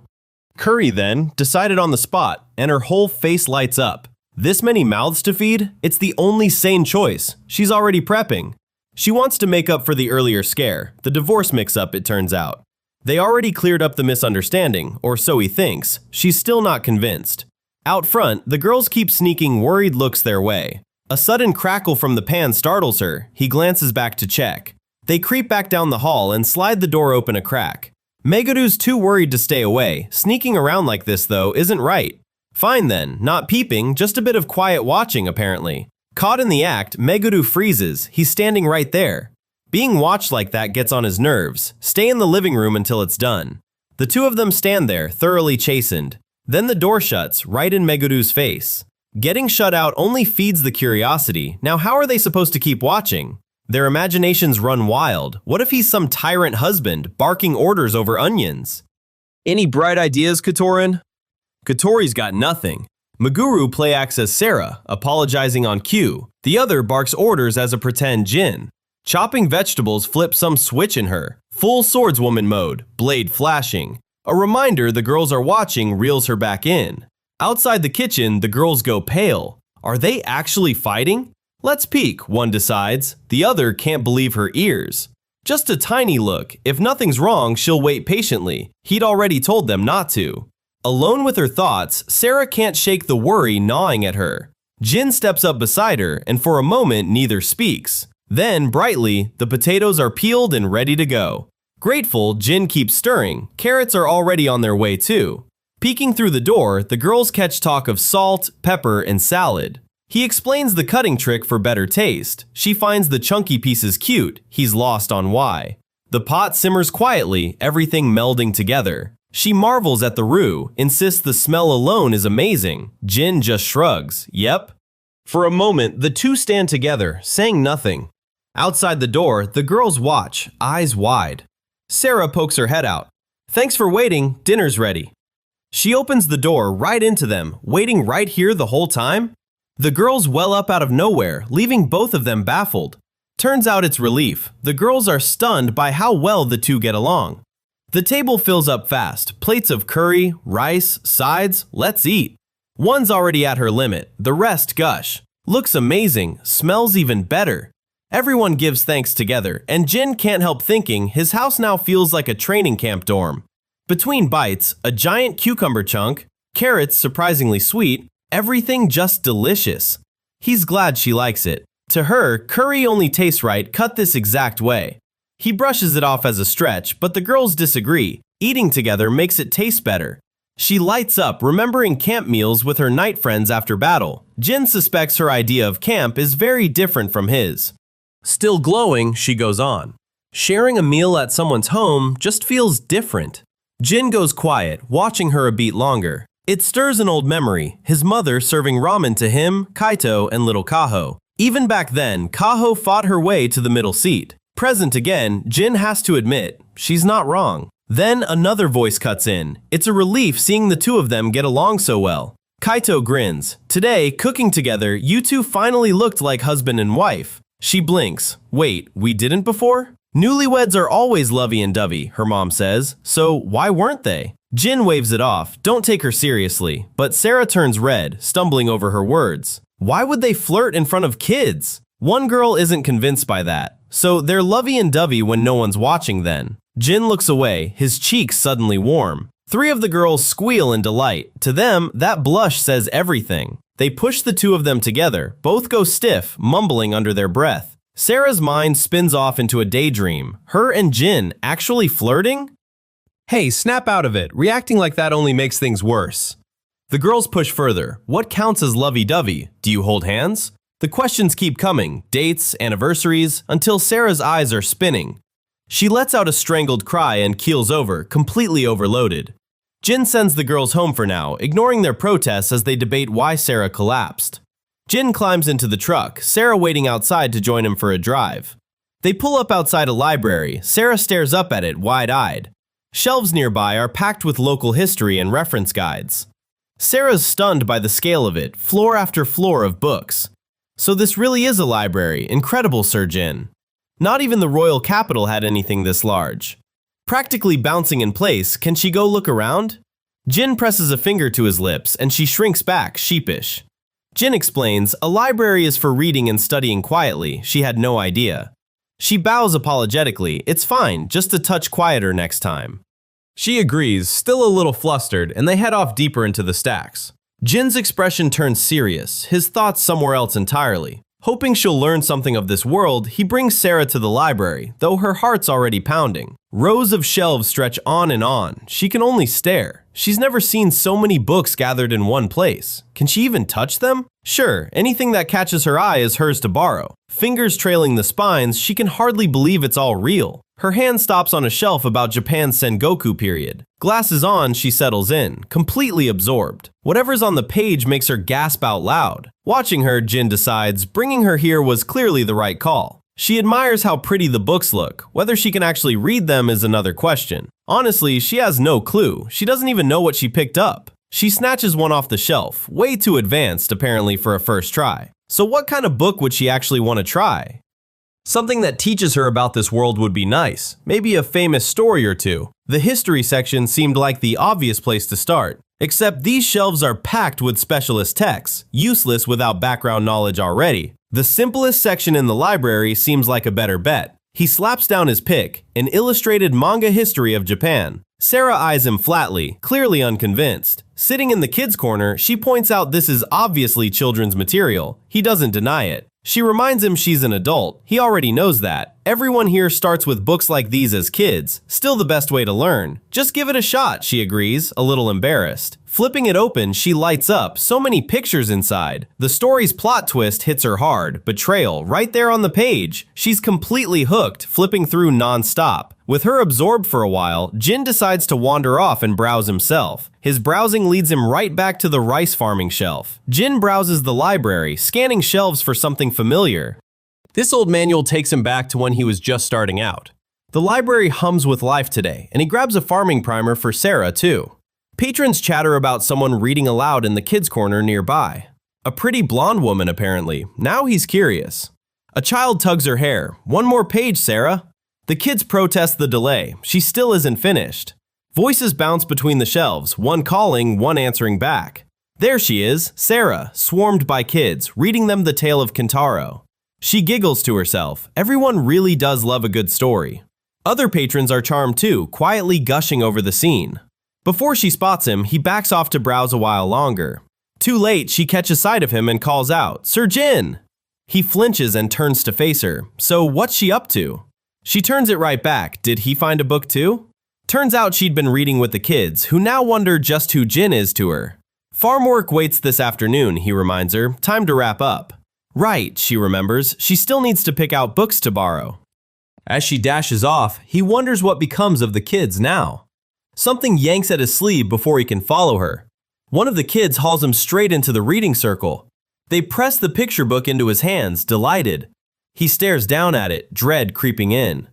She laughs it off, a little sheepish about the delay. Books in hand, she winds through the library, wondering where Sir Jin went. Chatter erupts as the kids call for him. He tells them to hush. She rounds the corner, stunned. Sir Jin, buried under a mob of children. The second she left, they roped him into reading too. The kids cheer her arrival. She promises to fetch the pile she picked out. Book after book crashes onto the table, an avalanche of choices. She's planning on borrowing every single one. He looks equally stunned by the size of that stack. 10 books a day is the actual limit, the librarian informs her. She's floored. She scrambles off, promising to trim the pile down herself. The kids light up, clearly delighted, while he looks on, resigned. In the end, he stuck babysitting another 30 minutes. Fine, he gives in and reads on. Dinner's laid out. Rice, grilled fish, soup, all of it. She can hardly wait to dig in, practically glowing. They both give thanks before eating. Rice vanishes fast once she gets started. She eats like every bite is the best one yet. She wraps both hands around the bowl, savoring it. Jin watches her, a quiet smile on his face. It never gets old, seeing her enjoy a meal like this. She remembers something. What was that big work he mentioned for today? That very rice she's eating is what they're about to harvest. She blinks, not following. Golden fields stretch out, ripe and ready. Rice reaping, she repeats, not quite sure what that means. He's surprised she even knows the term, she just wants it confirmed. The library book she borrowed already covered this. The trip really paid off. She wonders why they're headed to the house and not the fields. Equipment comes first. There's something else he hasn't shown her yet. He rolls up the shed door and steps inside, Sera close behind. She stares at the massive machine, stunned. What exactly is this? Nobody harvests by hand anymore. This monster does the whole job, and Sera can't believe it. It looks exactly like the siege weapons from her world. Does it breathe fire too? Not even close. He needs to run maintenance first, so she'll have to wait a bit. He'd already checked it all yesterday, but a second pass never hurts. Cutting head, feeder house, thresher, storage tank, all fine. Then something glints in the shadows beneath the machine. Next is the oil and the filter. He reaches in without a second thought. He recoils, stunned. Whatever's under there is alive. Off on her own, Sera gawks at the sheer pile of farm gear. Then a sound from the machine snaps her focus around. Instinct fires before thought. A magic circle flares at her chest as she screams his name. The glow floods her vision, sharp and ready. Then, behind the machine, something small gives a wag. Turns out it's only a stray cat, and he quickly apologizes for the scare. That eye is what flashed in the shadows earlier. It meows, and Sera's whole face lights up. He blinks. Hold on, he actually knows this cat. Does she recognize it too? She does. They met Ohagi before, with Kotori. It clicks then. The memory of that day comes back to him. Curled into a ball, it looks exactly like a rice cake. That's where the name comes from. Pressed against her, the cat purrs, and something in her softens. He hasn't shown up at his usual spot in days. She's simply relieved to see him safe. She squeezes him tight, cooing his name, and he answers with a meow. Kotori's been worried sick about Ohagi. She'll break the news the moment they're back. Jin watches her with a quiet, fond smile. The cat lunges up at her, meowing loudly. It meows again, clearly pleased with itself. Her heart skips. She's already completely smitten. She pulls him into a hug while Jin looks on, smiling. Before Sera even finishes addressing him, Jin cuts her off. No. He's already guessed her question, keep the cat, Ohagi, as a pet, and shuts it down before she says a word. How unreasonable, she huffs, but Jin doesn't even blink. Cat in her arms, she announces it's time to reap some rice. The combine's already tuned and ready. Her whole face lights up with anticipation. He tells her to wait outside while he starts the harvester. She can hardly believe it's actually happening. She waits outside the garage, cat tucked against her shoulder. She narrates the moment to Ohagi like a play-by-play. The machine's about to roll out. It's going to be a grand sight, she promises the cat. Then the combine rumbles out of the garage, Jin at the wheel. It creeps forward at barely a crawl. She wonders aloud if harvesters are always this slow. Jin catches the disappointment on her face. He explains they're built to gather rice, not to win races, about walking pace tops. She manages a sheepish, I see. He wants to know if she's ready for the fields. Her answer, an enthusiastic yes. You're really bringing the cat, he asks. She's already carrying Ohagi off toward the paddies. From above, the harvester cuts clean rows through the ripened paddy. She stops in the middle of the field, breathless. Gold stretches as far as she can see. The awe hasn't faded. If anything, it deepens. She trails off mid-sentence, rice stalks swaying gold in the light. Incredible, she finally gets out. It's beautiful, all of it. She lingers there a moment, cat pressed close, taking it all in. She remembers arriving here when the stalks were still so small. Did he really grow all this on his own, she wonders? This year, most of the crops come in healthy. Relief washes over him, thank goodness, after all that worry. Quietly, she thinks, Sir Jin really is amazing. It's thanks to people like him, working this hard, that she gets rice this good every morning. Now that she's part of the process herself, she means to pull her weight. Cat still in her arms, Sera's ready for anything. First order, put it down. Sleeves rolled up, he's ready, time to reap some rice. First comes manual work, the combine harvester only rolls in after that. She's quick to volunteer, leave it to her. Can she actually help? Can that cat even understand her? She warns it anyway. Stay close, Ohagi. It answers by flopping onto its back and rolling around instead. He's ready to get to work. She's still melting over how cute the cat is. Standing in the rice field, he starts walking her through the harvesting basics. Grab the stalks with your left hand, then press the sickle against them from below. Pull them against the blade and cut, a clean snap. Keep the thumb pointed upward the whole time, or risk losing it. In her head, she's back in full night gear, insisting the sickle's a weapon from her old world. It isn't, Jin mutters. One swift stroke and the stalks come away, sliced through in an instant. Her hand's already a blur, one motion after another without pause. She calls it exhilarating. He can only wonder why she looks so thrilled. He decides to fetch the truck, figuring it's fine to leave her be. He heads off then. She vows to cut every last stalk to perfection. The truck rumbles back toward the field. Then something stops him cold. Now parked by the field, he glances around. So, where did Sera go? Somewhere ahead, rapid slicing sounds cut through the quiet.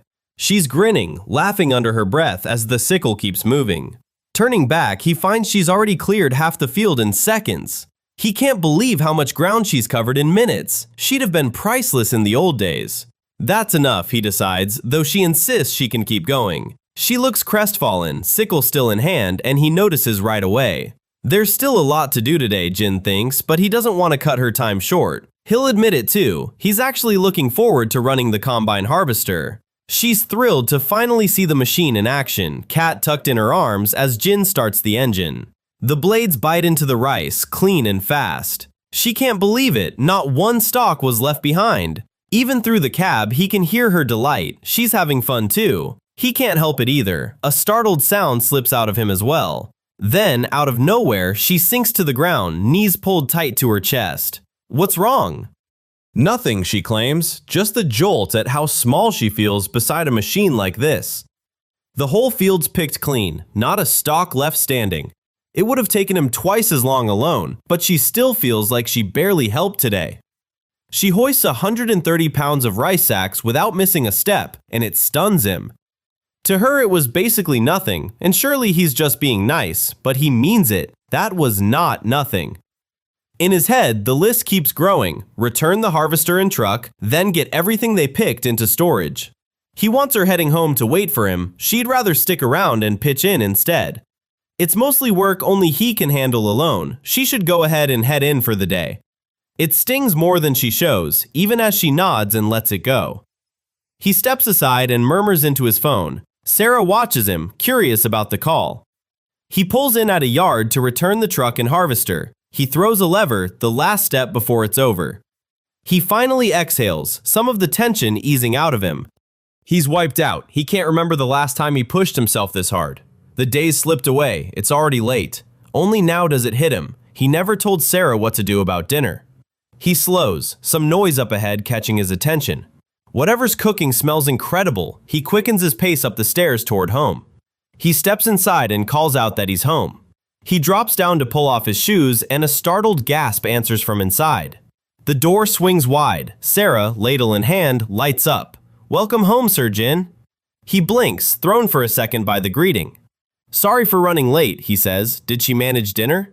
Not as good as his own cooking, she worries. She starts to protest, but he's already offering to lend a hand. She may be dense about most things, she insists, but she can tell when he's running on empty. Tonight, she decides, it's her turn to take care of him for once. "Just relax," she calls out, leaving no room to argue. He manages an uncertain okay as night settles over the house.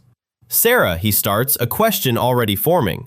"No need to trouble herself," he protests. "Of course there is. Not with him this worn out." In her head, she's already citing the night's code. Comrades don't carry burdens alone.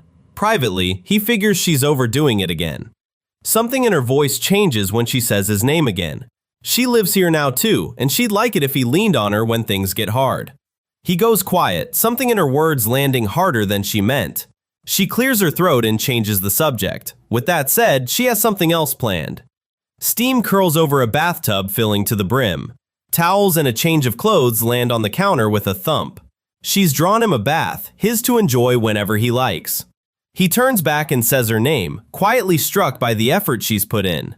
He studies her for a moment, weighing something unsaid. She's always there when he needs her, he tells her plainly. "Thank you." He'll take her up on the bath then, and something shifts in her expression.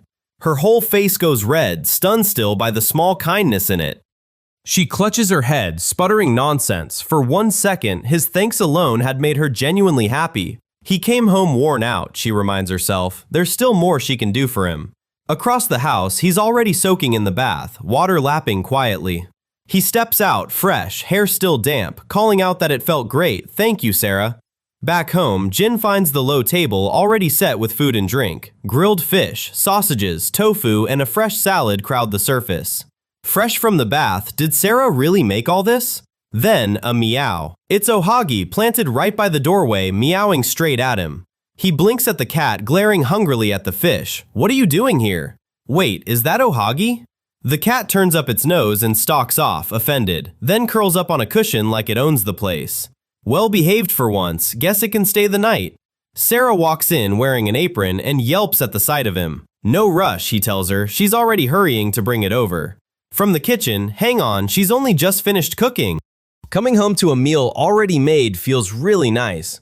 She sets the tray down, thanking him for waiting. Truth is, he's starving. Rice balls and a bowl of soup round out the spread. He can't help it. Wow. They just brought in the rice harvest today. Reason enough to celebrate. He's surprised she knows how to make rice balls. She learned it from Minori. They look the part. She's confident these turned out well. They are, admittedly, pretty huge.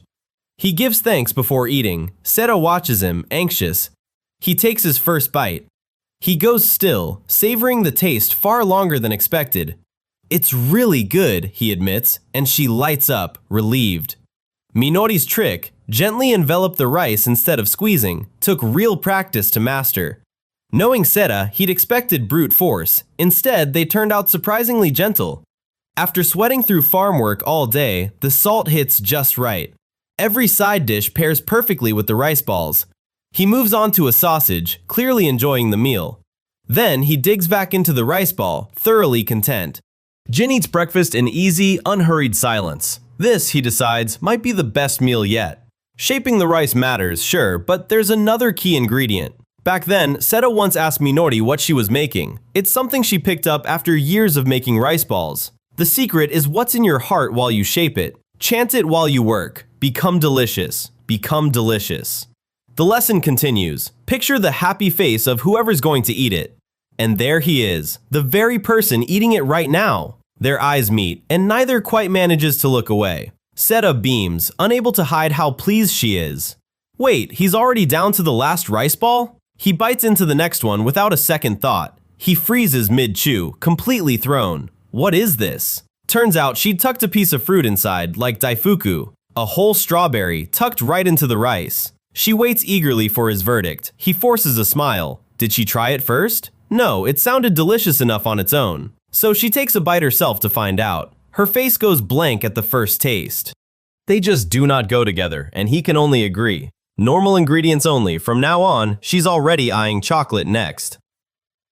She wipes the fogged glass, startled by what she sees. It's raining, and pure delight rings through her voice. Just a light drizzle out, but loud enough to hear. Good thing they got the rice in yesterday. Wet fields drag out drying, drop the grain's quality, and can trap the harvester in mud. If the rain drags on through the whole window, there's no single answer. Every farmer decides it their own way. Still, he shrugs. Not much anyone can do about the weather.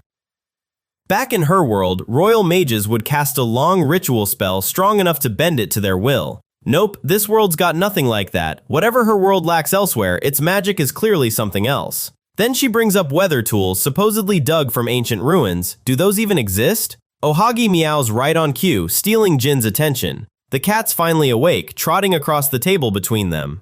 She lights up petting it, while Jin watches, murmuring her name under his breath. How much longer's that cat sticking around? Sera gapes, stunned by the question.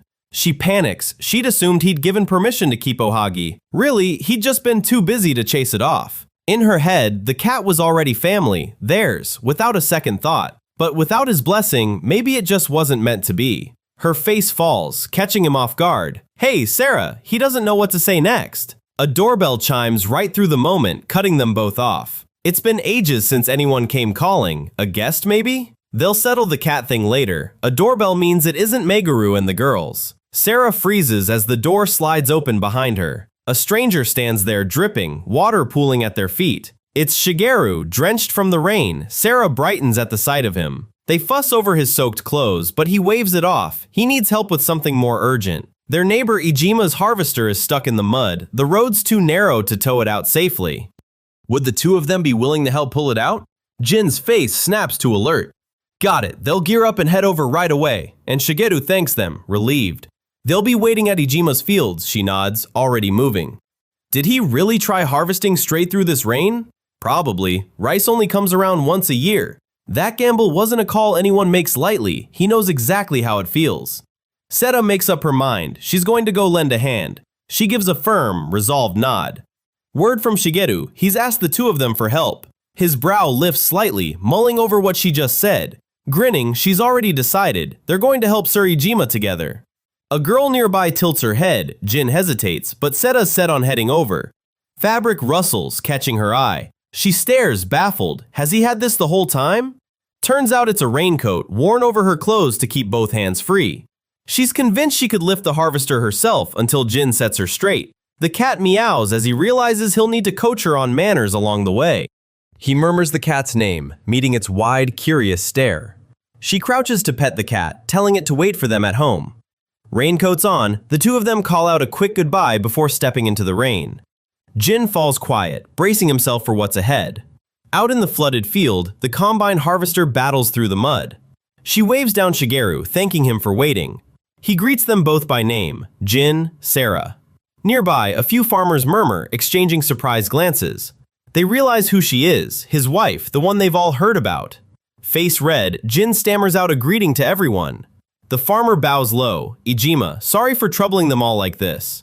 He chokes up, if only he hadn't pushed to harvest today.